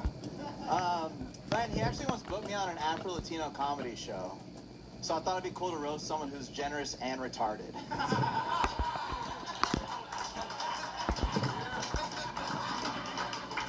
Thank you. I really appreciate it. That's crazy, bro, yeah. Your name and the way you look, I can see why Cubans think they're white people now. That makes perfect sense now. That you look like you should be on Varsity Blues. All right. It's 1 round. It's 3 jokes. Gentlemen, who's going first? You got this? Guys, these are Latino people. Come on. This is a diverse battle. Austin, Philadelphia, let's rock. Brian is, he's mixed with Cuban, Russian, and Scottish. And that's why it's not his fault. He looks like Canelo. He looks like Canelo, like, if he's quit boxing and he started a cold brew coffee truck in Echo Park. Like, it's not his fault. Thank you. First of all, I just want to say it is an honor to roast Whoopi Goldberg mid-transition. I'm very grateful. Actually, fun fact, Sergio's the reason Puerto Rico is called an island of garbage. He was really mad when Tony Hinchcliffe said that, too, because he's like, hey, if there's a gay roast comic who's going to talk about Puerto Rico, it's going to be me. This dude used to strip at a gay bar, right? And his stage name was Pumpkin Spice. I mean, why? Because he's basic as fuck and he's seasonal. Sergio only knows that because he's my best customer. This bitch, this big Cuban fucking bitch. Bitch, you look like fat bastard from Austin Powers if you fucking took Ozempic. That's what you look like. If you want fat bastard, let me just say, Sergio, you fucking suck at comedy. Bitch. You fucking I love gold, bitch. You look like one of those fucking vampires. I need to see. I dropped. I think I left one of those pieces at it's a bot. at the bunker. Sergio, he actually moved here from Philly. He's all like Philly legend Will Smith, always slapping people funnier than him to defend his cheating wife. Actually, Sergio and his wife have been married good. 23 Probably gonna years, get off here which in is a really little bit. impressive, because she's been faithful for Been almost 3. playing for quite a while. I literally just made muffins. Like, well, muffin batter. Took me a second. What happened? Well, this dude's it doesn't take me anything. right? Her last name's It's like, Cigar, takes like fucking 4 minutes. So it's not his fault he a ginger But, loving cigar. Like, it's not his fault. Gingers can say that because we're black now. Gingers are black now, yeah. Yeah, people want to say that. You look like Drake wearing a disguise. I need to send these things. Everyone, give it up for the reason Kendrick wrote Not Like Us. Now, Sergio, to his credit, he does go to the cookout, but he never drinks there, because he's afraid of spilling something on the wire he's wearing. The cops don't even ask him to. He's just like, I'll get something on them, officer. This fish, man, look. You lost. Shut the fuck up. Look, he gaslighting now, because that's what, he's Republican. That's what Republicans do. So, yeah, anyway, his mom escaped communism in Cuba with him in the womb. His ex-wife, his Muslim wife, escaped genocide because he married her, right? Like, what, you Captain Save-A-Ho? Bitch, what the fuck is wrong with you? Like, it's better than being Captain No-Hos. That's what you are. All right, we're done. Thanks. Thanks, everybody. Good. Keep it going for the Bodega Boys. Brian Bogart. Gotta find the rest of that map. I believe I left one piece here. Philadelphia. Man, I did not expect that. I'll be honest here, Mexico. That white boy beat the shit out of that Dominican guy. Verbally, though. Yeah, Verbal slap. He did. And he's not Dominican, he's Puerto Rican. So honestly, I don't care. I was just saying that's better for us. We don't have to hear none of that half black. That wasn't on us. You know what I mean? You took that ass whooping all by yourself, my boy. I ain't no black. Yeah, we're just gonna give it to the white man. We can move on. I'm sorry, Mexico. Scottish. All right, let's go to a black man here who knows judo. Yeah. Talk about these Latinos here. I mean, hey, I learned something new today. These are Latinos. Okay. White passion. Yeah. Okay.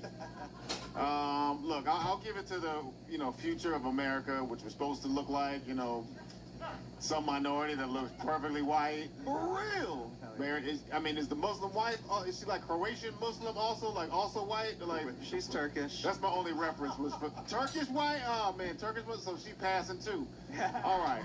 She's not, I promise.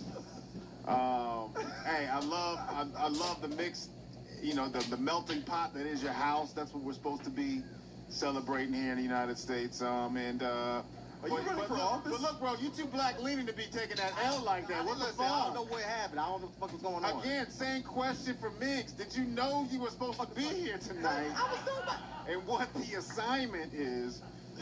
Calling him a little Cuban bitch is just funny, but that's just the raw reaction. Maybe lean into that. But Whoopi Goldberg transitioning got me. That was funny. Transitioning into what though? Like. A sleep paralysis demon? Okay, there we go. There we go. If I had heard that, I think we could agree, if we had all heard that together, just know that for the next round, I guess. I'll give it to you. All right, yay. I love this non-voting you. All right. Yeah, Nat, we've had a lot of Latinos up here and not a lot of punchlines because English is a second language for them. Go ahead. I also learned something new. I'm just amazed that Sergio, you somehow sound whiter than Brian looks. I've never felt more safe than hearing somebody with dreadlocks yell bitch in Hollywood. That was amazing for me to see. But no, it was a good battle back and forth. From the last one, I was just like, uh-oh, maybe the show has fallen off. And then you came on stage and called him... But then you came on stage and called him retarded. I'm like, he's done this before. He knows how this works. I'm also just amazed that, you said it was supposed to be 3 jokes, and you did about 14 jokes for every 1 joke, so... Thank you. Yeah, so it was just machine gun fire, so, I don't know, write 19 more jokes next time, but good battle, although, here's the thing, I think you did a good job, he just overwhelmed and forced you, man. Sorry, Sergio. And that's what I like to see, apologies after a brutal beating. Listen, man, traditionally for 12 fucking years, it's been hard after Memorial Day, okay? I'm sorry. It's Sergio. There's less people here than usual, so not as many people saw this. You're good. You'll be fine. Let's get 20,000 views. All right, Alexis, talk about these guys. You'll probably sleep within a couple years. Thanks. Maybe I already have. I'm going to give this one to Brian. You had me with the Whoopi Goldberg transition, and also the Drake in disguise was really cute and funny, and I think everybody else really enjoyed that as well. And hearing you say bitch was really cute as well. But I'm definitely going to go with Brian on this one. Thank you.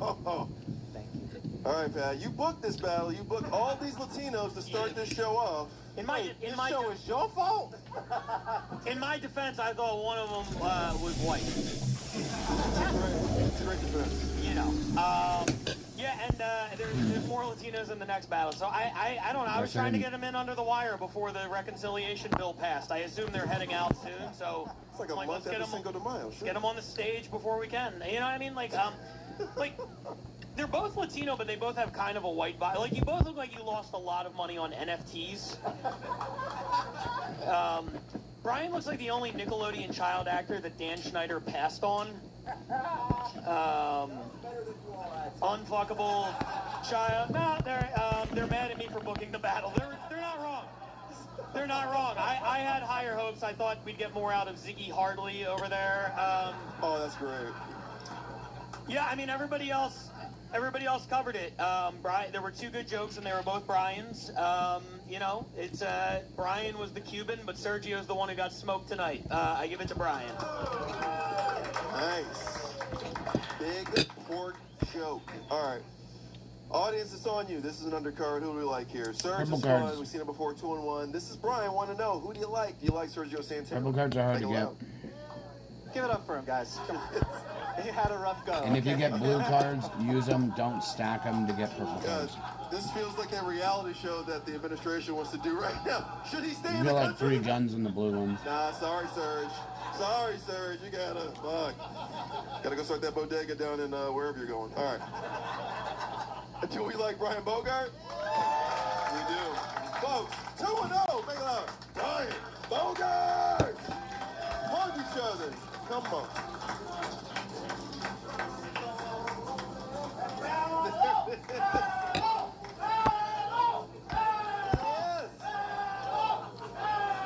Oh, man. 2 big shows in Austin, 5 o'clock, 8 o'clock, June 15th, Sunday at the Mothership in Austin. July 13th, we have the All-Star Game at the Comedy Cellar. But let's get to another battle here. 2 more Latinos. Are we ready? You know what I love about this crowd? Not everybody. You That's know what, crazy. Moses? I love this crowd. There's no pity claps out of these guys. Both of the first 2 losers of the battles got 0 reaction. Nobody is pretending to enjoy it. Are you ready for the next battle? They're like, I don't know. Are the battlers ready for the next battle? Because that would help. You guys don't fuck around, and I appreciate What do you mean? that. Yeah, these are the diehards in here. Shit. All right. Yeah, don't start a riot in here. Floppies? This lady is 1-0. You know what? Fuck that. Let's bring up the debut first. From La Puente, California, Stevona Delgado! Stevona! Yes! Yes! Go ahead. Yeah. All right. You can. Yes, you can grab it. Go ahead. It's her debut. It's her debut. All right. She's never done this. All right. Yeah. Nobody's ever done that in the history of that fucking terrible town. All right. Right? You're from La Puente. It's fucking gross. All right.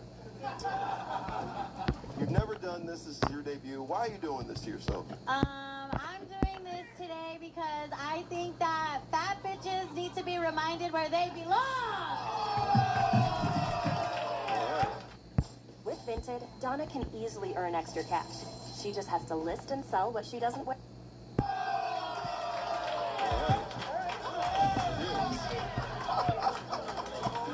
Okay. All right. I did not think we were doing a campaign, but all right. I think this bitch is out of the country right now. USA! This lady is 1-0 from Los Angeles. Yeah, you probably got $1 million bucks from the thing.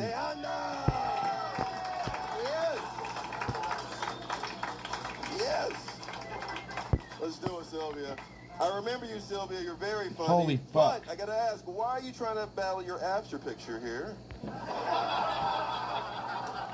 Honestly, Sivana is the biggest fucking hater in the whole world, and I just want to give her a reason. All right. I like that you guys are wearing the same outfit, but it's short sleeves on you. That is wild.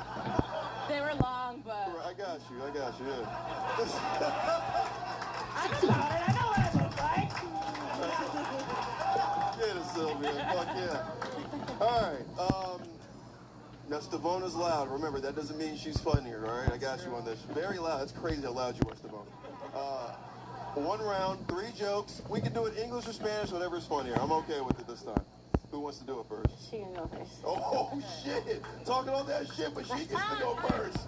Let's do it. It's her debut. That's Sylvia. Are we ready?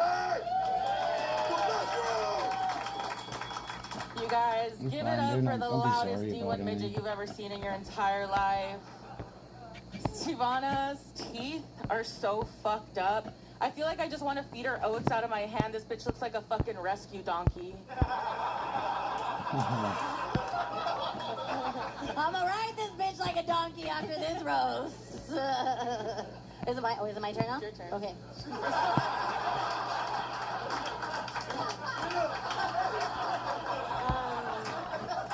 This is my debut. Sylvia and her boyfriend are both fat as fuck. They don't cuddle, they collide. She sounded sad and bitter, huh? You know what? Sivana is really skinny. She's super fit. This bitch has athlete's foot in her pussy, but a lot of people have accused Sivana of having a BBL. She denies it, but bitch be lying.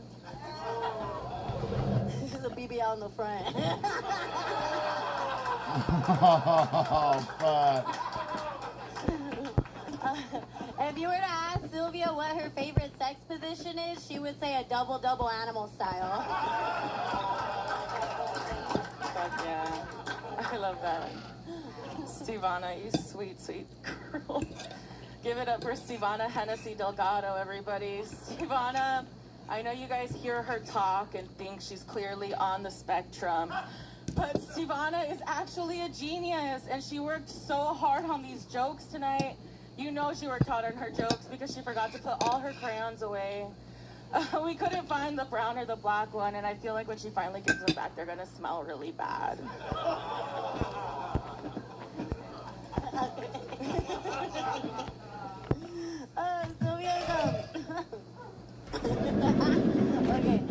Sylvia's version of a McGangbang is having sex with 5 guys.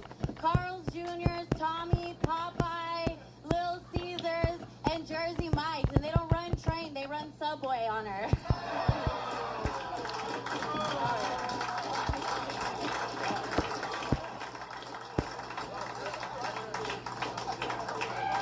Leave it to the ladies to fucking make it a rose battle night. They all with Sylvia and Stivona.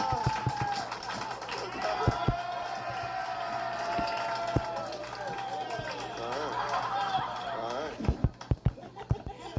Hold on, my phone just got that was a 3.2 on the Richter scale. What just happened? Damn right. Number 7 is my favorite order. All right. Mexican. Talk about these Mexicans. Man, that was a great battle, man. I like how the bitches carried it, you know. She has no ass, she has no knees, but they still managed to carry. They still managed to get the job done today. I like how you continued to go with her weight. Like, you didn't lose any stride in that, you know what I mean? You just kept poking, and the more you talked about how fat the bitch was, the funnier it got. It was a great debut.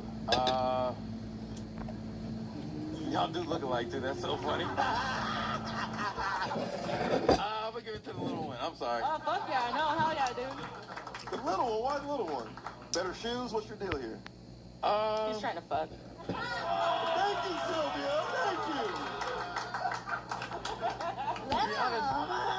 To be honest, the big one's more my speed. You know how niggas get down. There's a lot of crevices. Bitch, I can fuck you anywhere. You know what I mean? I like that. She's wearing tight. your mind, I might let you. Oh shit! Ozempic party! Hey! Wow, look at us helping people lose weight all over the world. All right. Let's go to Leonard here. Who do you like, Sylvia the Mountain or Steven the Garden? Hey, I'll be honest. I think they should both win because the first two battles suck. Like, And you're what? I'd be down for that. Your dog? Let's just take back the win from Steve and Brian and give it to both of them.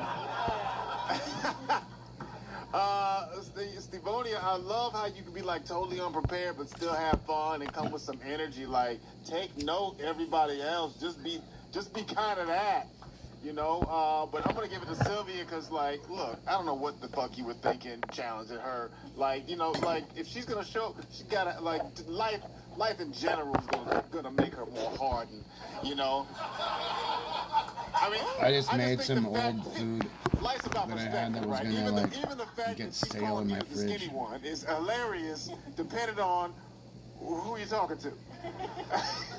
Just a small little thing. You're very likable right now. I'm trying, and I feel the hole I'm digging for Kind of a myself, snack. and it's like quicksand right now. I'm like, damn it, that's not what I wanted to say. Sylvia had some of the best jokes. Fucking athlete's foot in the pussy, hilarious. Rescue donkey, I didn't know they had those, but I want one. But BBL in the front was fucking funny. And Sandwich was funny. But I'm going to give it to Sylvia. I just thought the jokes were better. And I thought, you know, Stevonia, I thought you know, great, very, very fast off the hip. So, you know, but I think you both should. Okay. All right. Which one of these white passing thick Latinas are you mentioning that by now? I feel like we walked into an alternate universe where Selena killed the president of her fan club. Damn, that's a good joke. Yo, Roast Battle is so bad right now, everybody. Bring that back. 16. I think the issue with the first two battles is they were focused too much on, like, who wins, who loses. That's not what this show is about. And you guys proved it's about being fucking funny. Like, if I have... Be fucking funny. If I have to pick a winner, I'm just based purely on points. I go to Stevonia, but beyond just the jokes, you're off the cuffs, your wrist, everything, like, fun. Just be fucking fun. Have fun with that shit. Selena. They check both the boxes. Mexicans are the funny at this. Ladies are even funnier at it. So both these ladies are checking both boxes. Clearly, Sylvia is coloring outside of it. Go ahead, Alexis. Who do you like? This is really fun. I thought you both were really great and super funny. I really enjoyed the athletes' Fish is good to eat. That was really cute. But I have to give it to the debut, Stevonia. Ride this bitch. The cuddling into colliding, the BBL in the front, I want a subway gangbang. That sounded super fun. Or at least you made it sound fun. So I'm going to give it to you. Subway gangbang gets the win in that corner. All right, Pat, who do you like, Stevonia or Stanko? Wait, can I say how to say my name? I don't, Ivana. Again, we don't care. I don't like the other way. Well, Steve, let me first say I vote this. Yeah, I'm just making sure. We you know, if I'm gonna get the blame, I want a little bit of the credit too. No, this was outstanding. I mean, this battle was really, really good. I mean, I really love the remake of Bridesmaids on Univision. Hell yeah. And Univision is ironic because when I look at Sylvia, I'm seeing double. Big double. You know, the BBL back and forth was nice. Sylvia looks like she got a Brazilian body lift. Like they just took care of the whole thing while they were. Anyway, no, I shouldn't even. You guys beat the shit out of each other. It was truly, truly awesome. Just so many good jokes the entire way through. Sylvia, this is your second time battling. You crushed the first one. You crushed this one. Please, please, please keep coming back. We need you. We need you. And Stevonia. What an impressive debut. They don't cuddle, they collide, double animal size. What I loved was the last joke was so ambitious, working in 5 like fast food like puns for the thing, and I felt like you weren't gonna quite pull it off, and then you had the tag about not running a train, running a subway, and it made the whole thing work.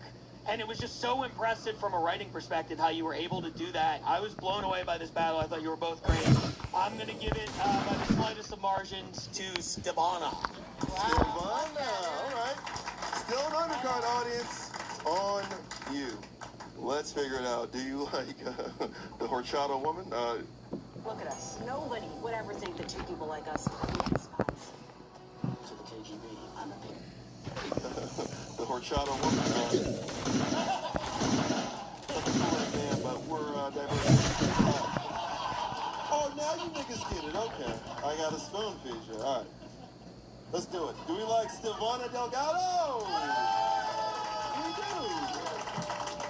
Or do we like Sylvia Deonda? All right. We're going to hold on because I feel like you guys don't know their names. Let's do this one more time. Do you like Sylvia Deonda? Or her opponent, Stevana Delgado? It's close, but it's her debut. It's her first one. Miss Stevana Delgado! Hugging shot to you, too! Yes! The fuck? Hell yeah. One more time for these two. Sylvia and Stevana.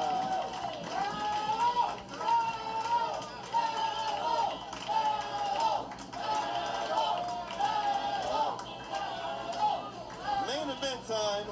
You guys are done. Thank you for your service. Thank you for judging and voting for those 3 Latina and Latino battles. Wow. Hispanic. Okay. Time for the main events. Exciting stuff. This guy's undefeated from New Hampshire. Make it loud for Mr. Sean Zapp. Yes! Nice. I usually wear. I love my cowboy boots, but I can't wear them because my spine's fucked up. Guys, 2-0-2. He's done this 4 times. Tied twice. Won twice. I also used to be 300 pounds. And this show, you know, Mr. Moses, this show taught me how to take care of bulls and how to be a man and stand up for yourself. I love this show and I love you guys. Give it up for Roast Battle. Fuck yeah. Thank you. Were you really 300 pounds? Were you really 300 pounds? Oh yeah, I was a big boy. All right, nobody cares. All right. Let's get to this. You're battling Tim McGorry, who is 300 pounds. Yeah, he's like the Las Vegas Sphere. Fuck. He's really fat. And as interesting, yes. As mesmerizing, all the things. Why Tim? He's loud, he's from New York, you know how he gets down. Why are you doing this to him? Yeah, I mean, I saw him breathing really heavy at a Golden Corral all-you-can-eat buffet. I just thought that might be easy. Okay. All right. Sure. 9-15 from New York. Keep it going. The big blowhard that is Tim McGorry!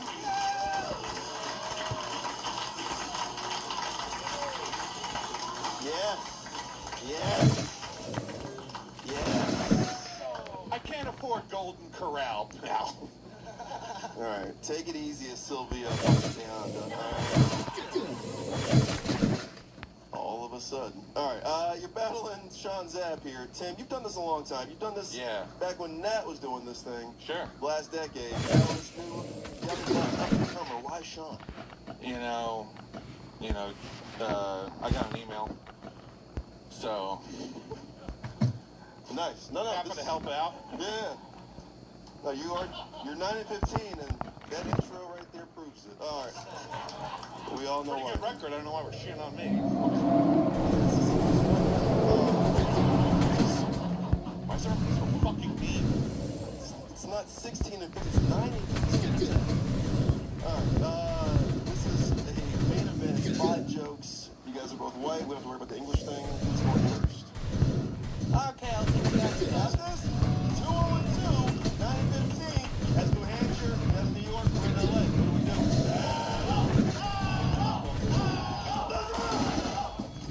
Some people have service dogs.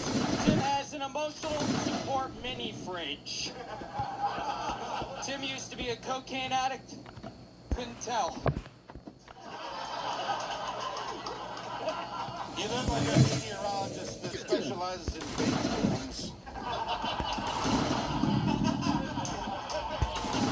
He has his note cards out, and you're cheating. It's his cheat day. Every day's his cheat day. Here, I'll give you one too.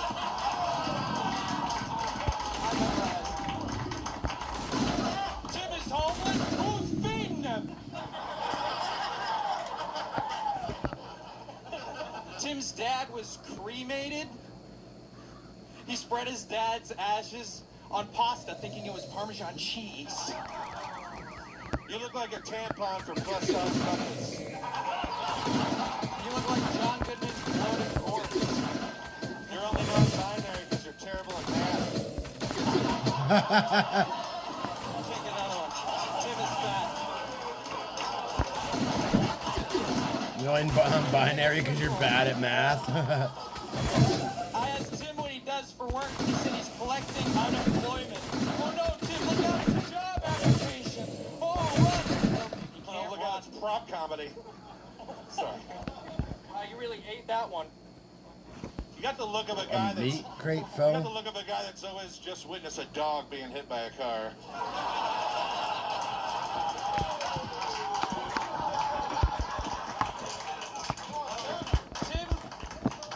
Tim's sexual fantasy is 2 girls and 1 cup of gravy. You look like you got kicked out of a Queen tribute band for being too gay.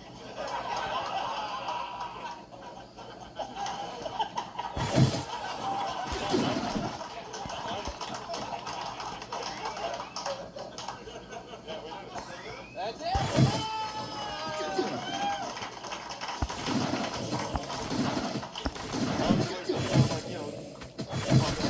Alright, keep it going. Sean Zapp, Tim McGorry. Yes, Tim McGorry, Sean Zapp. Fuck yeah, honey bun. I was waiting on that shit. Man, I thought Sergio had the bodega. Shit, alright. Mexican. We have white guys. We have white guys. We have white guys. Are you excited about this? It was a good battle, man. Tim just looks like a good time, man. I wish he were still doing cocaine.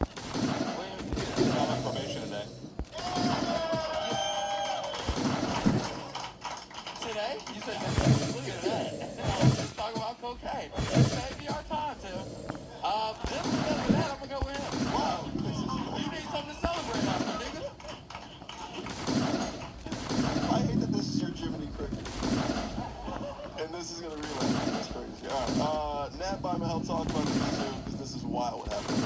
Alright, this was an incredible battle. If for anything, this was different. This is all I wanted. It's like personalities. I don't know what you are, but it was different, and I appreciate that. Tim, I'll be honest, I don't know if that non-binary joke was too smart for this room, or you weren't smart enough to do that joke. I don't know. If one or the other, I don't know. Like, I see how it made sense, but it also doesn't make sense. But we laugh, so that's all that really matters. I'll be honest, Sean, the way you're staring at me makes me very uncomfortable. I love it. Like, you're wearing, like, a Bobby Boucher jersey, but you look like fluoride in the water, boy. Oh, that's hilarious. Again, another joke. I don't know if I'm too dumb to tell that or you're not smart enough to get it. Either way, fuck, this is, like, I have to pick a winner, right? Oh, yeah. Greenwood I think, Camping like, just Park? What's purely that? on points, like, I love the back and forth everything, but I think Tim just, like, got, like, 1 or 2 more punchlines and that hit. Like, just purely on points, but an amazing battle, and, like, keep doing whatever you're doing and stop looking at me. Okay. All right, Leonard, who do you like here? Gen Z Captain Ahab or this white whale? Which one's which? It's a Moby Dick joke. You guys don't agree? Yeah, who's who? Hey, yeah, okay, we're coming back. This is fun. Right? I swear, if this was the second undercard, we'd be all wrapped up. We'd be like, hell yeah. We about to roast battle tonight. Man, I've never seen somebody. Sean Zapp, man, you look exactly like your name, man. Like if I was trying to find like a delivery guy or pick something up from a guy named Sean Zapp. Fuck that up. Sean Zapp.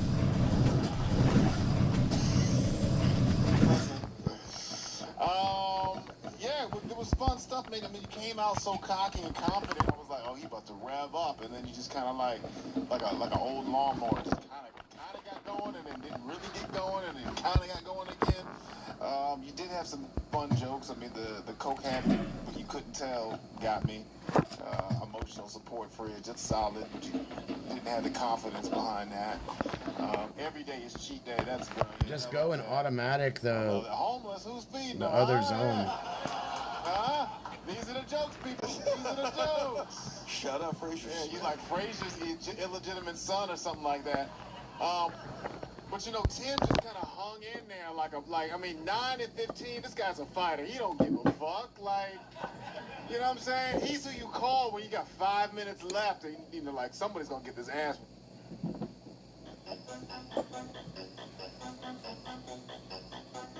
Replacing underground sewer line. Hate crime. Sorry about that, Robin. Okay. All right. 7 and 4. Oh my God, this sounds like Africa. All right. Kiki, battling Robin. Camping park. Your dream battle. What? Yes. Why is this a dream There's battle? no camping park here. well, I don't know what Robin's you one mean of the by greats, camping park. And yeah. Give it up for Robin. Give it up for Robin. Special on the channel right now. Hear me out. Yes. Yeah, but you know, I loved her work in Home Alone 2. She was great as the pigeon lady. So, Mrs. Doubtfire. Keep going. Grace Jones, Paris is Burning. No, I'm kidding. All right, let's it's 5 jokes. It's 1 round. Rob, Keeks, who's going first? Ladies first. Me. I'm doing it. Damn right. New bitches over old bitches. Are we ready? Nice. Keep going.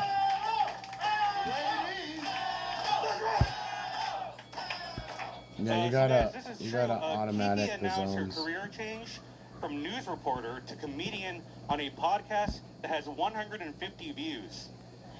Hey Kiki, breaking news, no one gives a shit. Back to you, Kiki. Yeah, gasoline containers.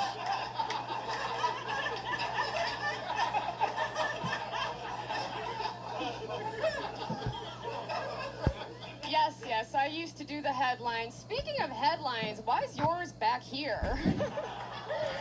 Your wig looks like it's Tokyo drifting. She really puts the FEMA in female, because that's a disaster zone.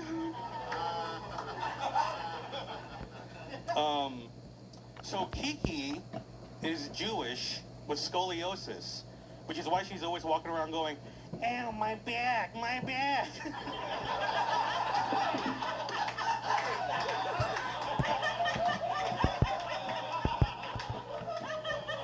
You're just mad. Oh. Back to you, Kiki.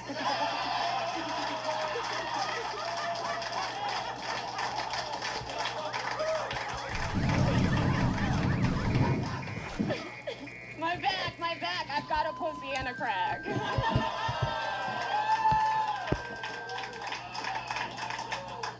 You know, Robin, she actually transitioned the same year that Pluto stopped being a planet. Yeah, two large masses that got disowned by their families.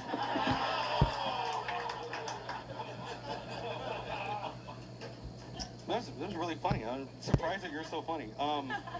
So actually, you know, Kiki is takes being Latina very seriously. I don't want to disrespect her heritage, so I did some research. And Kiki Anderson the other green. is short for Okay, the Kiki Andale thing. Andale Mama E-I-E-I-O.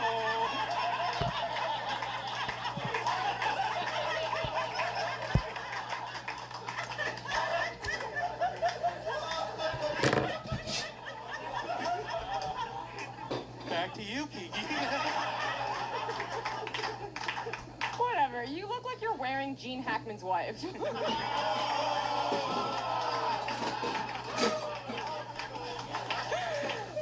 Scary, yes.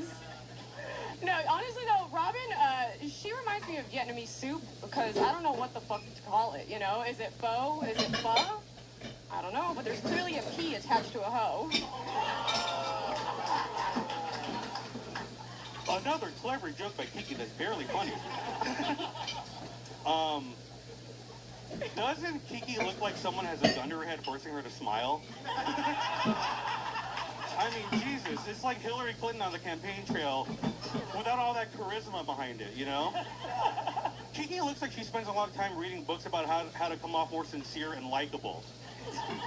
People are watching this battle right now going, wow, look at that fake woman. And also, there's a trans person.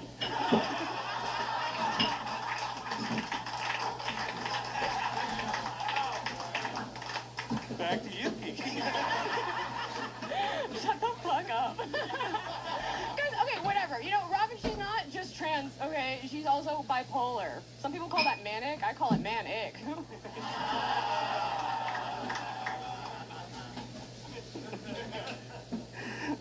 Okay, so when Kiki and I were like exchanging info for Roast Battle, and Kiki says to me, well, my last relationship ended a year ago, and I guess I'm straight, but I might be vicarious, I don't know. And I said, look, for the last time, I'm not gonna fuck you. Can we talk about Roast Battle, please?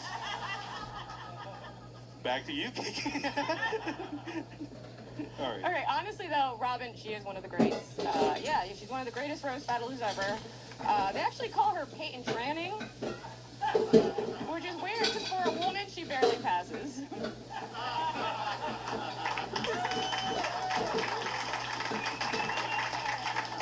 Ladies night here. The ladies killed it tonight in Roast Battle. Keep it going. Kiki Anderson, Robin Tran. Robin Tran, Kiki Anderson. That's how you do it. All right. Mexican Pro to the Fire Squad one last time. Talk about these ladies. Hate on them. It's good stuff, man. The women in the whites saved the shit tonight. Yeah? Well, yeah, we'll call Robin a woman. The women in the whites.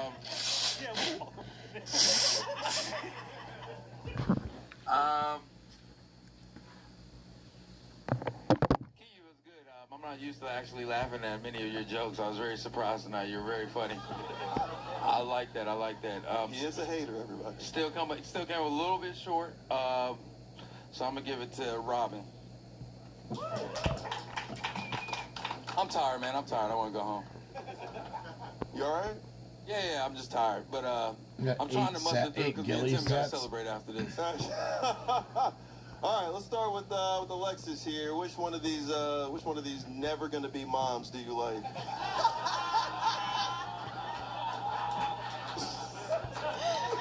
But we can be sisters. I thought it was a really close battle. I really liked both of them, from the Tokyo drifting wig to what was it, E-I-E-I-O or whatever. The Nelly song. Yeah, the Nelly song, that was great. Fake woman with trans person. So I'm gonna go ahead and give it to Robin. Yes. Mean Boys, Connor and Keith, talk about the demeanor of like a preschool. You gay a little bit sometimes. These two white guys. A kid dressing up like a club promoter. Hey, you did. Yeah. I remember when Matt Wright was 19 just like you, and look how much better he's done than you. That's so crazy. Oh, he's so much fucking more talented. He is 23% hotter than I am, at least. It's true. Matt, I just want to say, if you need a fat friend, I am available. Oh! Upgrade! Over my own cock, a deal was struck. We love it. Yeah. You gotta chuck me one Irvine Improv opening spot for just pure pity, Matt.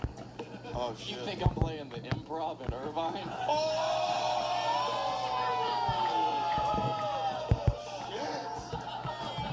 Cell phones. That was a cell phone. The observatory in Santa Ana? All right. What happened here? Guys, Pink Seafood's in the building. What Pink up? Seafood's in the building. What up, nigga? Nigga, don't make me talk while I hold the mic. You better. I mean, it's your mic. What's up, niggas? How y'all doing? This is like when Conan's sidekick had a sidekick on Conan. I fuck with Matt with the big teeth. That joke was fun, right? Yeah. No, he slick roasted you. You see how he went past what you said? Nobody can see it. Bombed. Me with the big teeth? No. Oh. All right, we're gonna edit all this out. This is great. All right, I'm sorry. Sincerely apologize. Black Antique out now, though. Get that out. I thought that was evil Malcolm X over there. No fork on that fork. All right, battle number 2. This is a debut. This person's from Ukraine. Boo. Exactly. Keep it going. Her debut, Janet Raw.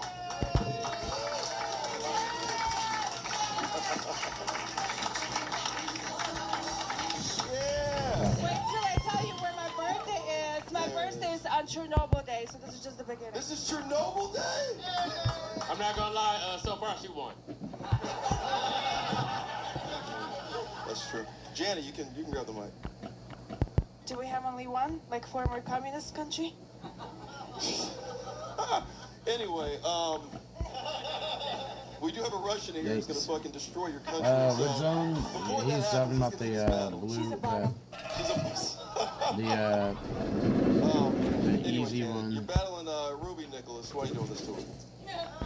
Cause, you know, we live together and this bitch stole my rope. Stole your rope? You gonna hang yourself? What the fuck? Who stole your rope? Why you got? Not a G-string. Oh, gross. All right, let's get to your opponent. She's your roommate. She's 1-0 from Philadelphia. Make it loud. Ruby Nicholas. Wait a minute. Yeah. What's up? You wearing her drawers? I don't wear drawers at all. I don't bleed. Okay. So, I fuck with that. I don't do that anymore. Yeah, I fuck with that. Yeah. Now, It's good, right? Now you won. If you're a Animals bleeder, usually I'm have a sorry. bunch It's of your weird choice. Wait a minute. things that happen So to we're only them. wearing panties when we bleed, not when we get wet pussy? All right. I guess that pussy doesn't get wet. Ruby, you're battling Janet Raw. Why are you doing this to her? She stole my robe. I didn't steal her robe. She stole my robe. A robe. Yeah, I can say it because I speak English as a native language. Forget about it. All right. Someone said rope. I was like, that's because she didn't say it in English. It's fine. All right, this, I don't know about this, but this is gonna happen. She's a woman from Philadelphia against a Ukrainian. I don't know if this is gonna be in English. So we have to do this It might in go English, there, yeah. ladies. This is 3 I can jokes. translate. You got this? I speak Janet as a second language. Okay. Yeah. All right, who's going first? I'm going. We're speaking 69 tonight. Thank you, Janet. All right. This is gonna be good. Janet, Ruby, the roommates. Let's rock! Ruby is Pakistani.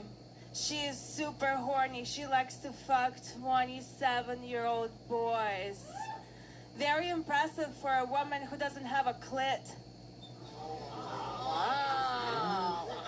Just the hood. Only the hood's missing, bitch. Makes me more sensitive. It's fine. Thank you, Suka. Janet is so pale. We went to the movies together. She had to put on sunscreen at the end before they turned on the house lights. All right, yeah, let's be gross. Okay.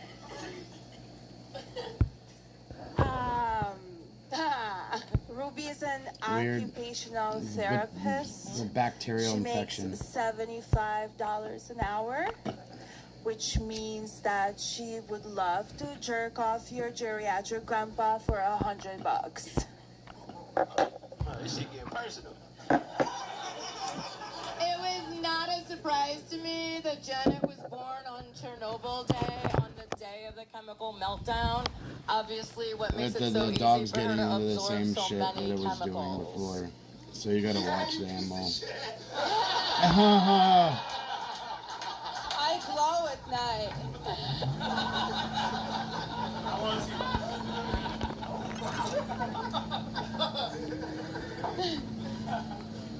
Save your energy.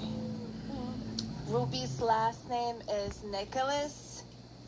It's supposed to be Greek, and I actually looked it up. So in Mykonos, it's actually Lycanos.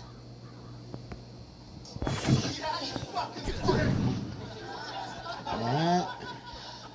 If she said it in English, it would have sounded like licking ass. Because she has chunky dyslexia from her stupid foreign accent. So, Janet was telling me she wanted to have a baby. She was thinking of after I shook off that she was still bleeding, I was like, wait a minute, still do that? And then I had to tell her they can't drink silicone and survive. That's a roast battle, everybody. Keep it going. That was a demonstration of a roast battle in this country. One more time for Janet and Ruby. Come on. Come on. Yes. All right.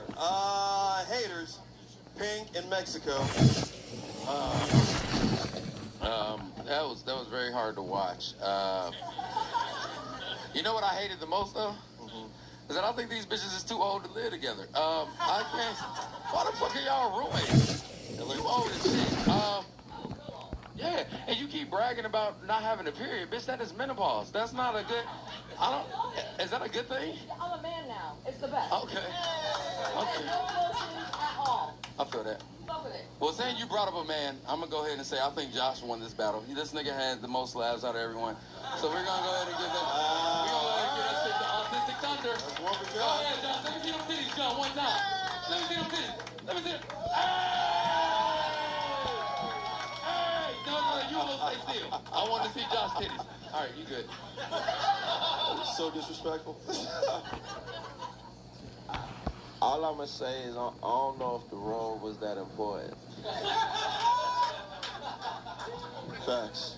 Big facts. All right, Mean Boys, talk about this community play of There's Something About Mary. Heck of a battle between Jackoff Smirnoff and the Wicked Witch of Glendale. Ruby, I gotta be honest, after seeing you here tonight, I understand why Middle Eastern people cover their women's faces.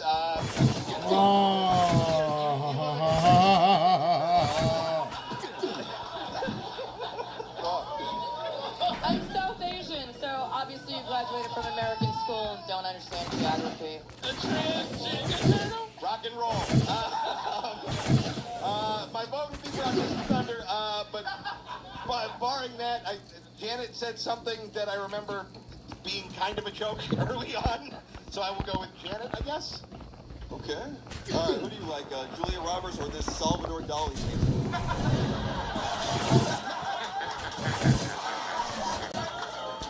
Thank you. Well, hey, I don't know what everyone's been talking about. I think this is one of the best mail-order roast battles I've ever seen in my life. I thought it was sexy. I had a big old boner the whole time. Janet did have what I can only describe as terrifyingly slutty energy. Like, I will break your cock off with my pussy, like in the cold theater of Russia. Real. It's like, I don't know what's more ripped up, your jeans or what's inside them. The whole thing was just messy and foreign. It looked like every political argument I've ever seen at a laundromat. We are Timu, Melania, and Kamala. A little bit.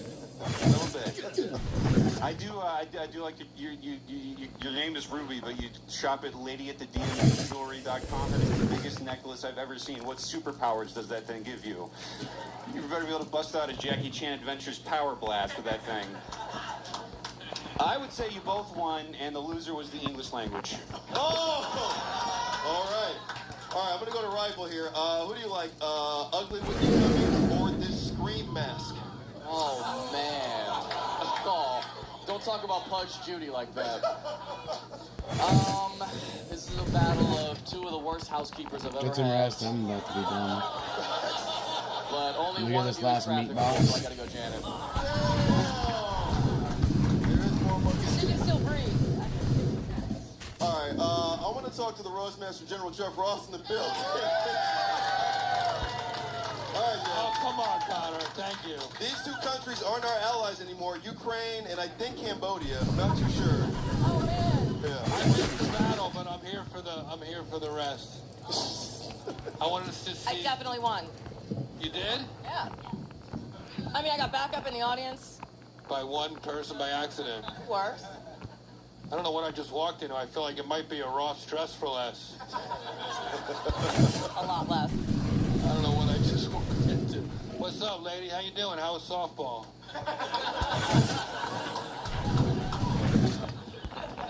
Sushi, what you got? What's going on? I like your hat. Thanks, man.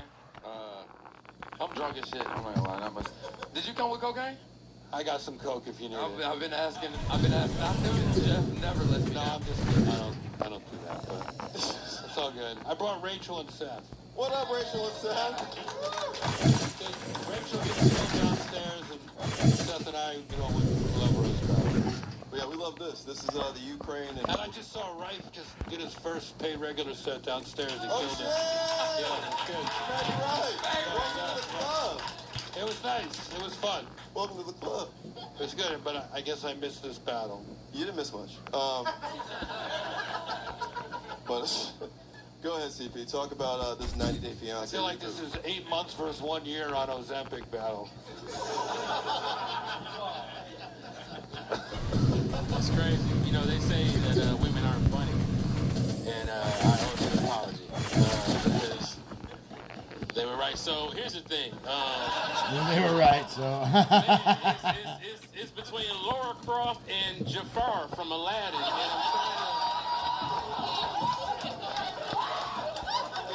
trying to. One is uncovering the tombs, and the other one is giving me evil spells. So, Janet, you accused Ruby of having a convertible clip. That was pretty funny to me. And then literally everything else you said was pronunciated horrible. I didn't know what the fuck you were talking about. But then Ruby, you came and rebutted everything with nothing. It was literally like, I mean, it was like talking to, you ever like call one of those animated things and like press 2 for that other language? Yeah, that's what it was like. It was like we all pressed 2. We had no idea what the fuck we were going through, and we had to get back to the main menu. So I'm gonna give it to Janet, please. Whoa! Matt, there's been a lot of references made up here. What else do you got? I mean, you know, it was a good battle between 4 p.m. at the strip club and 11 a.m. at the strip club.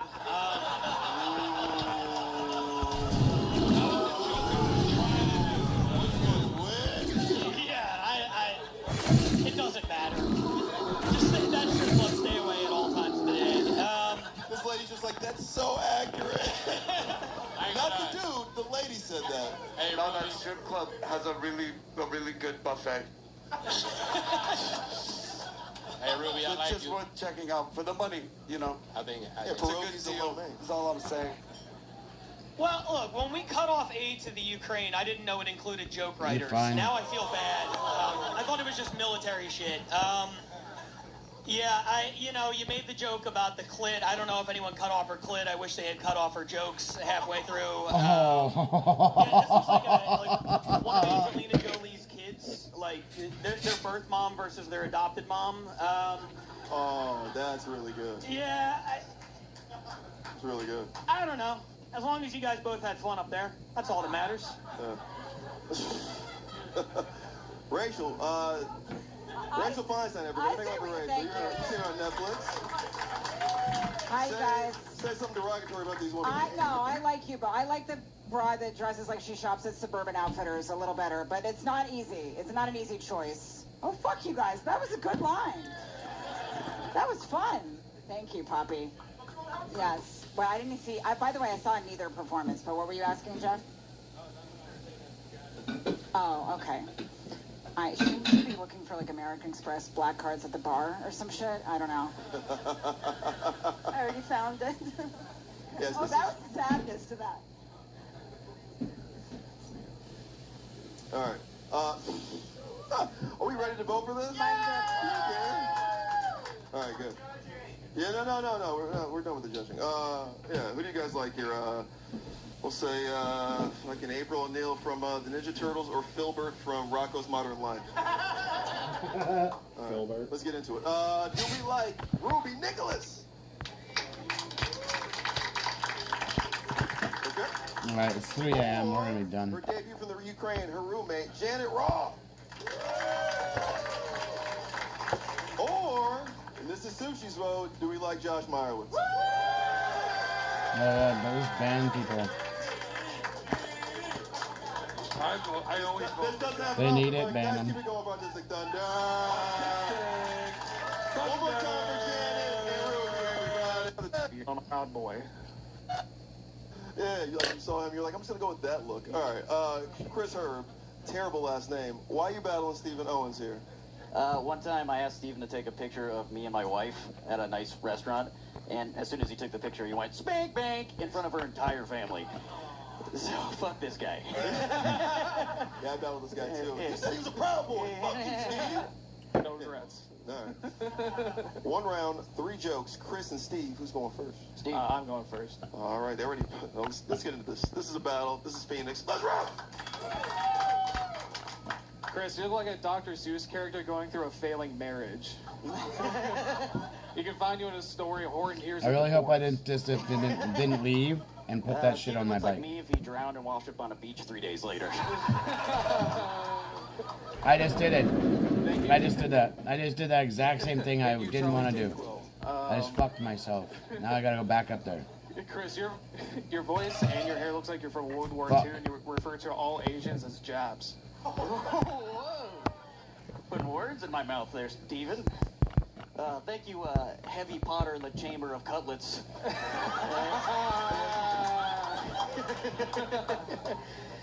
You look like a sexual offensive lineman.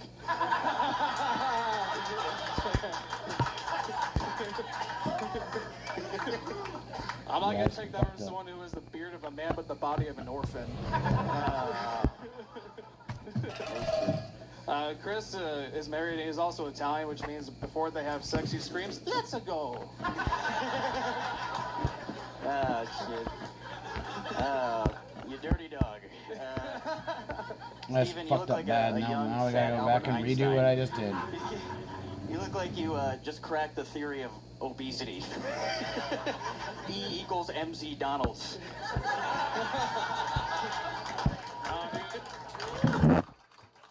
Keep it going for Phoenix's own Stephen Owens. Chris Herb. Stephen Owens. One more big round of applause. Come on. RBL Phoenix in the building. Talk about the haters. What'd you like about this one? Or what'd you hate about this one? I hated both their outfits. Two crackers, they back to what I'm used to. Horrible shoes. This nigga has Hopefully on it's just 13. right Is here. that a shirt with a hood? Yeah. And then you got a denim shirt on as a jacket. Hate it. Serial killer vibes. Definitely serial killer vibes.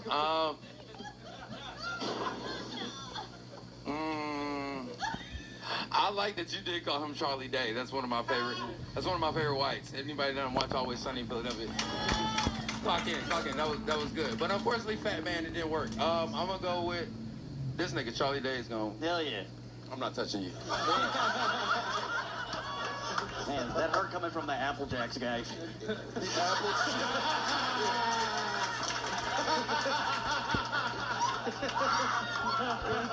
Oh wow. I thought my PD button. Oh wow.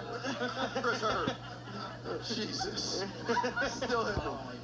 This was good coming from the last one, for sure. They gonna get a good day, but I'm gonna go with Chris. Chris comes to the show. Let's talk to this side over here. Jeff, what do you think about this battle? Well, I don't know. I mean, I had Chris 4-2. Is it because he's 4'2"? And the reason I think that is not always just the jokes, but sometimes it was the comebacks. And Yeah, but Chris, just, you did have a. I mean, they, Steve did have a couple of good ones. Messaged me on here, said something, and then that was it.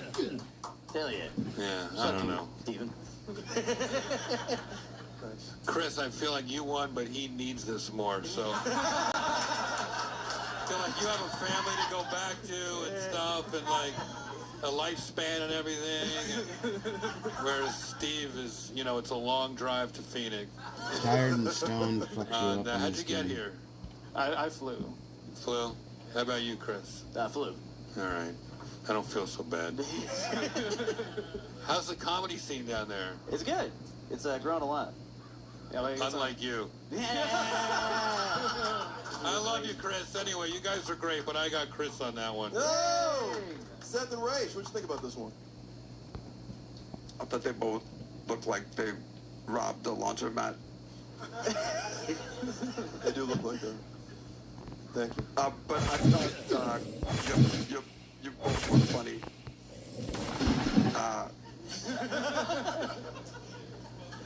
That's all of it. Thanks. No, I thought Chris outdid it. Sorry, dude. Steven. It's all good. Yeah, right.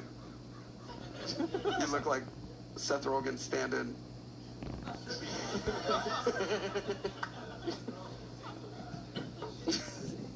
Nobody, they don't know Sam Levine. I love Sam Levine. He's hilarious. They definitely don't know him, though. Yeah, Rach, who'd you like in this, It's true. this They're in DEI there. Trisco No, they have outfit? no idea. Yeah, that was too geriatric of a reference, I guess. Yeah, they're all in the winter of their lives. I can't even remember who do you think won? Sorry, thank you. Okay, Chris. Let's just go to a caller, you guys. I've never done this before. We're gonna go to a caller. We're gonna go to Tammy from Des Moines. All right. All right. Right, we'll talk about these boys. Yeah, I like that you guys are friends. I love that you guys prepared for this personally. I love that you know his family. That's great. Steven did have some good ones, but E equals MC Donald's is a very well written joke, so I gotta give it to the guy who looks like he jerks off to the Little League World Series. Yes.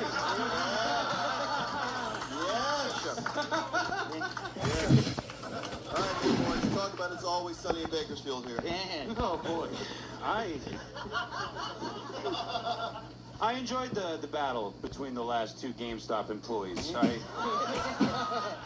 Between the two guys ruining every Discord server for the rest of us. Steven, right? Steven Owens? You look like Steven Spielberg if he only directed cum tributes. I've never heard. And you're wearing the most unique outfit I've ever seen on Roast Battle. It's what I'm calling, well, you've got a t-shirt that's also a hoodie underneath a long sleeve denim shirt. You look like it's like if Jay Leno was an undercover cop. You're wearing the same outfit. You look like if the art teacher was a school shooter. Creating masterpieces. And Chris kind of looks Cuban, but then you look close and you realize he just hasn't showered or shaved in a while. Real Phoenix. Oh, man. But, man, you guys are both fun to watch, but Chris had some great jokes. The theory of obesity, Heavy Potter, and the Chamber of Cutlets made me laugh out loud. Harry Potter and the Chamber Chris of was Cutlets. great. Chris has my vote. Talk breaking sad here. Steven looks like Bob Ross if he only painted suicide notes. And yes, Chris, you tiny man. Like, you truly look like a child who drew that beard on to sneak into an R-rated movie. There might be boobs in this one. Yeah. Oh, I forgot to say, this looked like a guy losing a roast battle to his son. Yeah, Mom picked you up from T-ball practice and brought you here to kill this man. I'm giving it to Chris. E equals MC Donald's. Oh my God, so funny. Great job, both of you guys. All right, CP, who do you like? Krusty the Clown or Krusty the Sock? Man. Chris, you look like you jumped off a fucking polo shirt.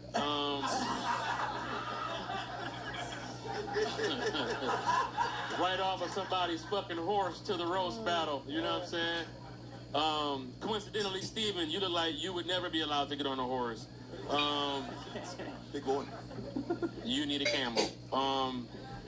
You look like the regional director for Blockbuster. And I don't know if anybody's ever told you that. Remember Blockbuster? Yeah, you were there. So, just to be clear, Steven, I love the Mario It's a Go into the orphan joke. I like that a lot. The Japs joke was a little mean, you know, whatever you guys do in your own time, you know. Chris, I love the drown joke. It went over. I love the Heavy Potter. I love the fucking sexual alignment, right? So you really kind of layered it on them. And then the fucking Fat Einstein into the MC Donald's, man. So yeah, Chris, you got it, man. You jump back on that polo horse and fucking... Thank you. All right, Pat, bring us home. A couple of RBL Phoenix guys here. Yeah, no, these guys did a great job. I was excited to see this battle, mainly because I've been wondering what the cast of The Sandlot was up to these days. They got us. Great to see they're staying busy. Steven looks like he hosts a podcast about which Pixar moms he wants to fuck. Alaska, Mama. Alaska, yeah. And Chris looks like if they did like a Kids Bop version of The Sopranos. But this was so far the best battle of the night. You guys came out. You actually had jokes. They were short, quick, to the point. You were hitting them left and right. Chris hit pretty much everything the entire way through. Steven was maybe a step behind, but that lets it go. That was maybe my favorite individual joke of the battle. I do think Chris overall was more consistent, so I'm going to give the win to Chris. But great job, guys. Hell yeah. Oh! All right. Yeah. It's on you, the audience. This is all Phoenix. Make him feel something. Do you like Stephen Owens? All right. Or Chris Herb. Make it loud for Chris Herb. 2-0. Hug each other, you two. Hey everybody, Roast Battle League Commissioner Pat Barker here, and I want that babe. I love. You guys only lost 3 times from Atlanta, getting married. Why are you doing this to him? Well, I mean, I've been told that I look racist so many times on the show, I figured it's time to prove it. It's about time. It's been 7 battles, Chad. Thanks for coming out finally. I know.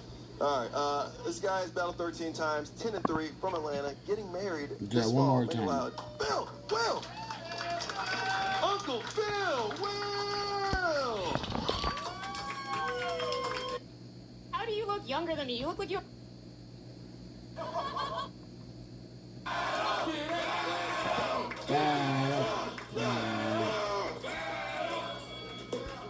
Oh, hell yeah. My opponent, Kiki Anderson. Kiki, not a real name, it's a nickname she came up with. She used her favorite thing that when she uses, when she takes a bump. Alright, I fucked that one up. Kiki was a former reporter. She won an Emmy, actually, for her bravery in reporting from her war-torn pussy. That took a while. Josh, you Amish-looking bitch. You look like you jerk off to women's ankles. Josh's car got repossessed. I didn't know they took back horse and buggies. With you, I'd have to jerk off to ankles because it looks like you also got your tits repossessed. Yeah, you gotta just go to the yellow zone, the red zone, and keep autoing. If you have VIP, you can auto it and go back and forth, and you can get as much stone as possible. You'll know she's lying because she can't physically lie on her wonky back. She's like Curvy Weinstein. Speaking of crooked, that's keep what it I going do. for Robert E. Leetard, everybody. I'll run back and forth to here. Because you see how it's only 5 energy? I go back and forth to the gas station in this yellow zone and cut all the You're wood. about to take a white power nap. And auto the whole map over and over and over. I'll do that over here when I have this guy Josh right didn't here. get divorced. He seceded I'll go from back a and union. forth from here and here. It's only 3 energy.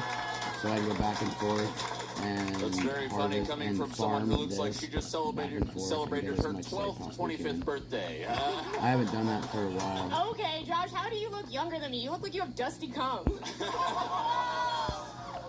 Kiki is from DC, and that's also how her last 2 boyfriends unlock. rated her tits. Oh, yeah, that's just getting a floppy disk. So you can go back and forth to the yellow zone. It takes like 12 energy, but Josh it's is worth Irish it and Scottish. to do that His stuff. wife is So Muslim. that's so how to I honor do both my. of their That's how I cultures, was they grinding named in their the daughter beginning, Carbo. and literally like I would auto back and forth from here to here.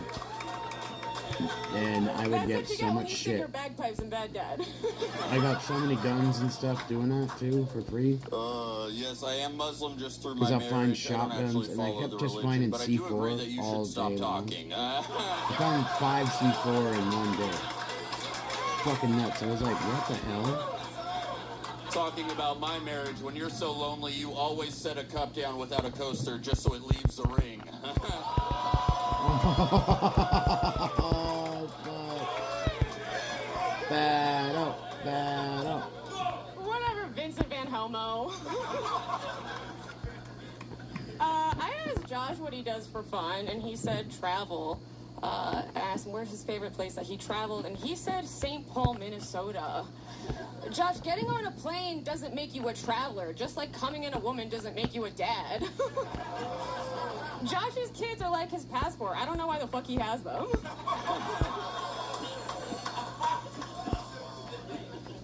Kiki is Jewish and Latina. She's like Tora the Explorer. Going on an adventure to wipe Palestine off the map with her backpack.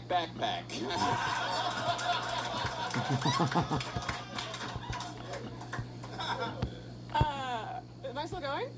Okay. Josh's dad is dead. Josh's dad is like Josh's cum, dusty. Aww. Whatever, take that one back. Hell yeah. We gonna make that last one. Keep it going. This is how you fucking do a rose battle. Make it loud for the rose battle league cousin in that area. Joshy Means.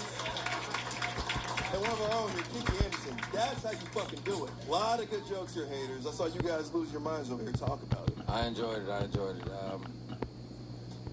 What do I think? I thought it was neck and neck, and then clearly the last joke, you saw what happened. You used Dusty again. You already called the nigga Dusty.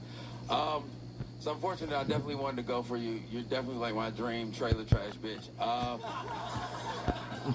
unfortunately, you lost it in the last minute, so I'm gonna have to give it to the nigga that's a You're my Sacramento dream Kings trailer fan. trash. Right. 1 of 4.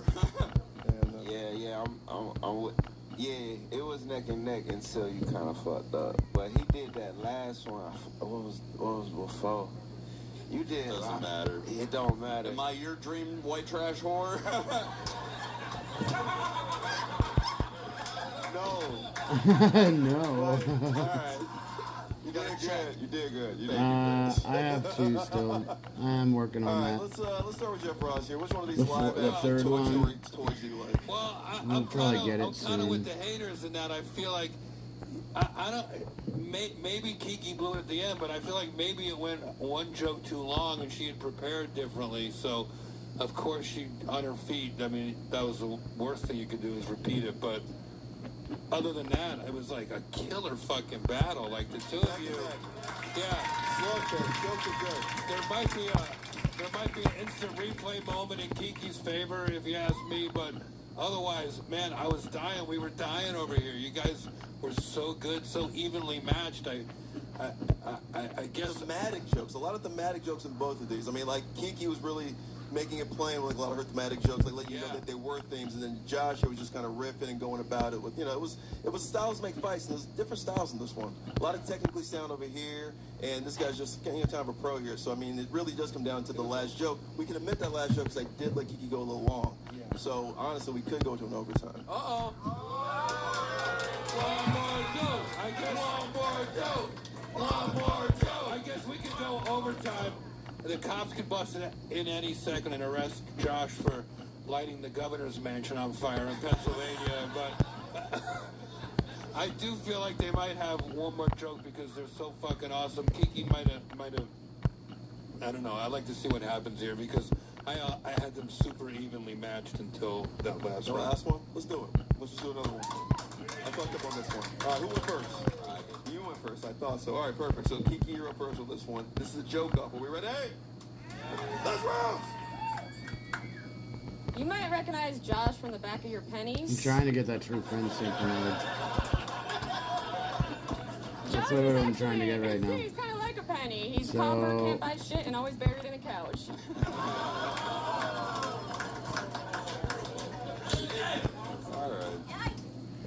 We have the same body.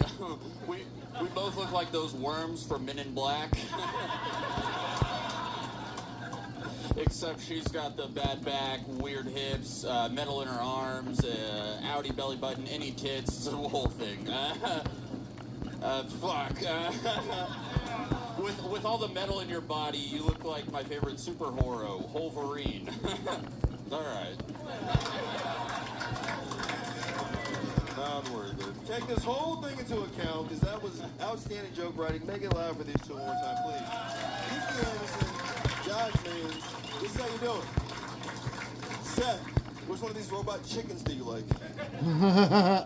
I thought you guys were both really funny. The bomb in Baghdad was hilarious, and the Tora the Explorer with the backpack, that was really funny, especially coming from a Wish.com, Mary Jane Watson, and the lead singer of the Spin Doctors. Oh yeah. Yeah. Two princes. No, they had Seth Green fucking singing on here. Years, but God. Two princes. Before you. Why'd you make me do that? Hey, listen, you're both very funny. I kind of thought Kiki was stronger overall. Yeah. Well, for Kiki. I'm winning the ginger vote. Let's go to rifle. Where do you like your rifle? Raggedy Ann or Andy? This was so fucking good. You guys both crushes. You guys are both great joke writers. For Kiki, I just had Advil Levine. That's the only thing I had on there. And then I said I had Josh dresses like if Nosferatu worked at Paxum.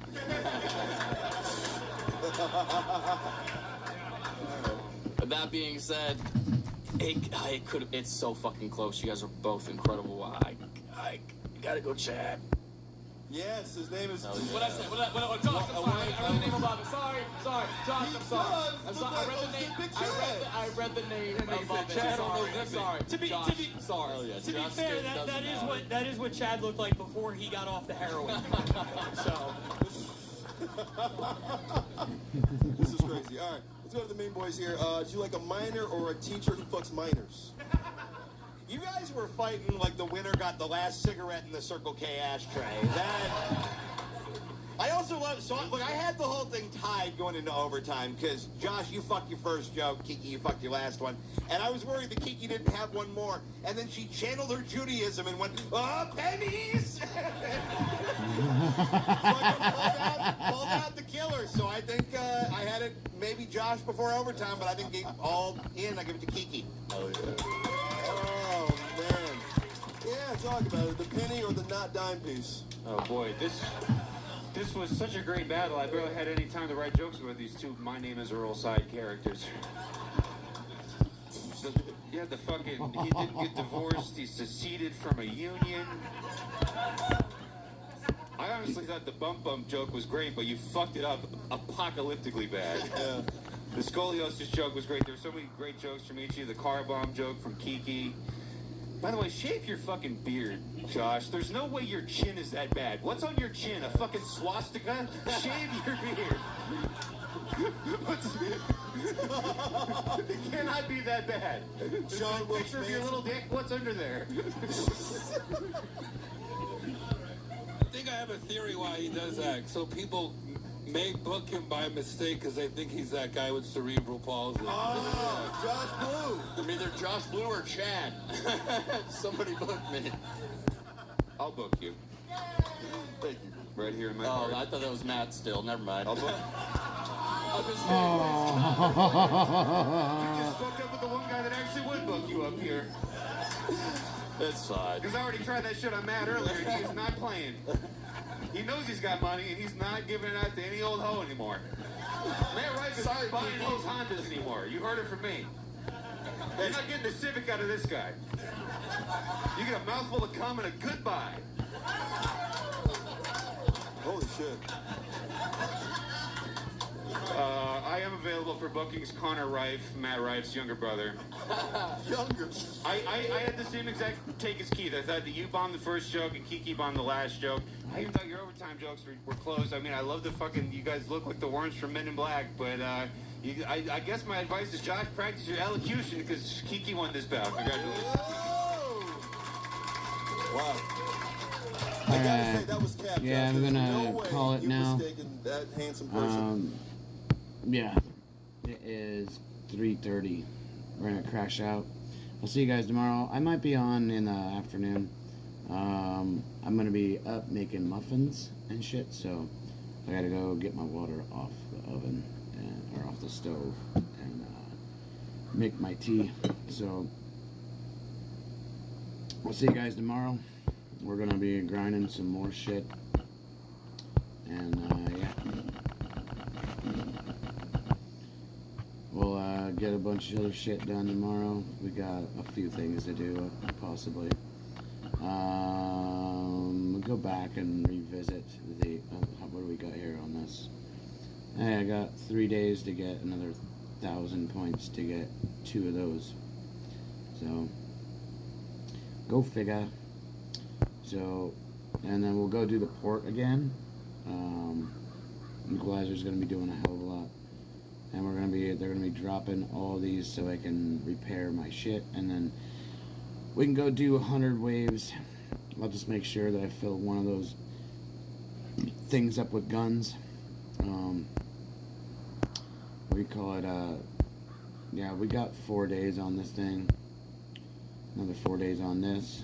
And our reputation is maxed out. We're at level 41 now, so yeah, so we'll get all that shit. And so under available at your base. So yeah, we'll be on tomorrow. Everything's grinding. Oh, I can't collect my cat yet. Here, I'll do that first. And that's the last one, and it'll be just grinding. So, could take all these. I don't think it's gonna take all these. It might. Nope, sure didn't. Look at that. Took a lot. Didn't take all of them. Looks like I took 16 of them. So what we got here? Ooh, a new blueprint. Short circuit, huh? Wonder what the fuck that is.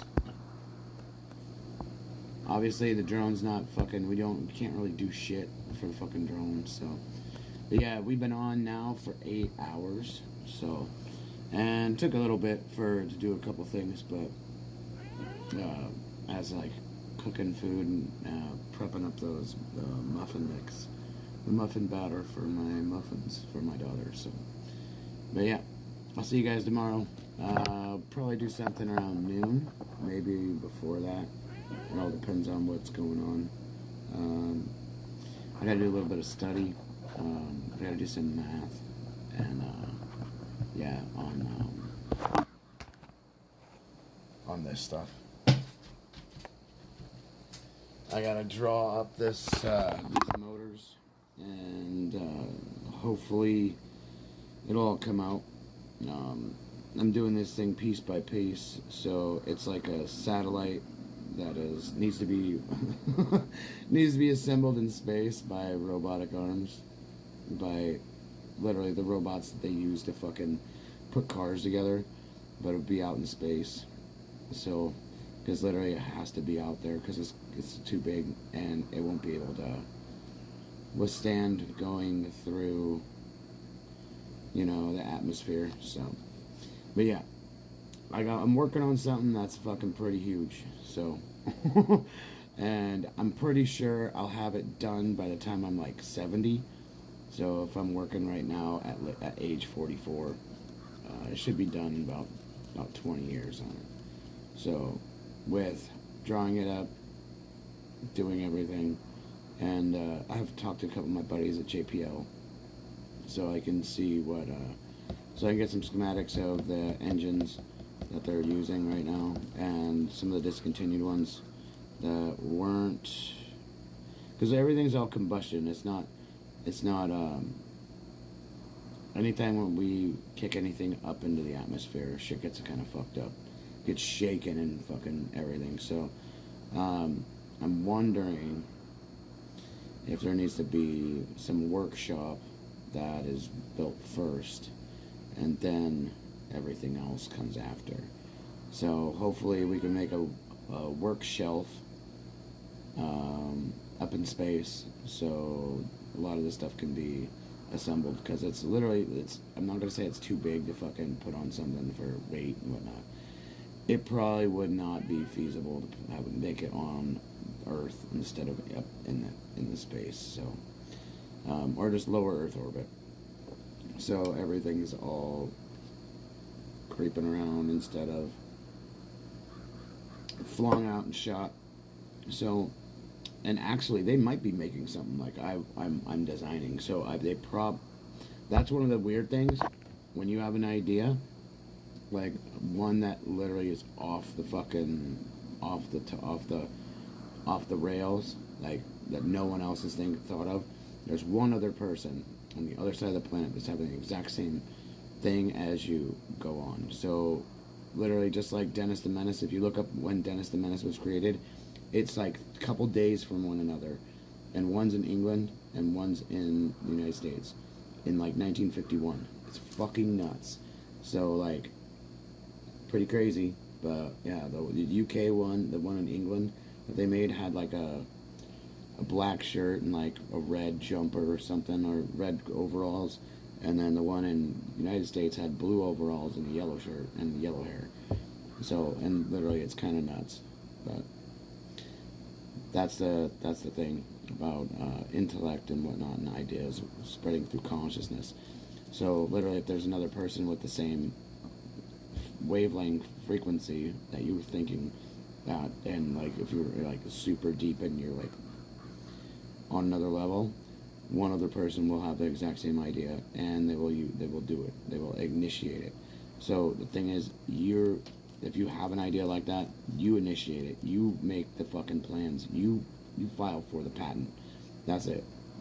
So even if you have like fucking 1,000 patents and nothing that's came from it, you still have the patents, and sometimes you can go and sell them to somebody else. So anyways, that's what I'm actually going to be doing. If I can sell these patents to like Lockheed Martin or something like that. And literally it's like, I have an idea that we all need. We need to have it, and if we don't have it, we're fucked. And so it'll be the next gen of the newest industrial revolution, and it'll be the space industry. And not even space industry. It's not even that. It's like being able to create have a robotic system, robotic arm system that they have in China. But those on the largest scale you could ever imagine. Like, I mean, like the pieces would have to be flown up, like part of the arm would have to be flown up like piece by piece by piece by piece by like, 10, 15, 20, maybe 50 fucking trips just to bring one fucking of those arms up there. And so literally it would be fucking amazing if it's possible. And I believe it is. So, maybe there could be smaller arms, say, like, and quick, but you're gonna need something bigger to hold everything in place and anchor it and whatnot. So, but, yeah, I'm not gonna get into specifics because the things are bigger than football fields. Like, I mean, like, it's like bigger than a city. So, because literally if it's in space, just imagine how big. Talk too much. When I talk about wild shit, this live thing right here, this button will kick off and turn off, like it's not live anymore. So it's kind of wild, but I tend to watch. I might be on the spectrum of autism because I follow everything, numbers, and you name it. But I'm about to go offline because we were at almost 8.5 hours now. So, but yeah, I've done everything, did it a lot. I'll see you guys tomorrow at noon. Alex, have a great day down in Australia. I hope you're doing good. Be safe. Peace.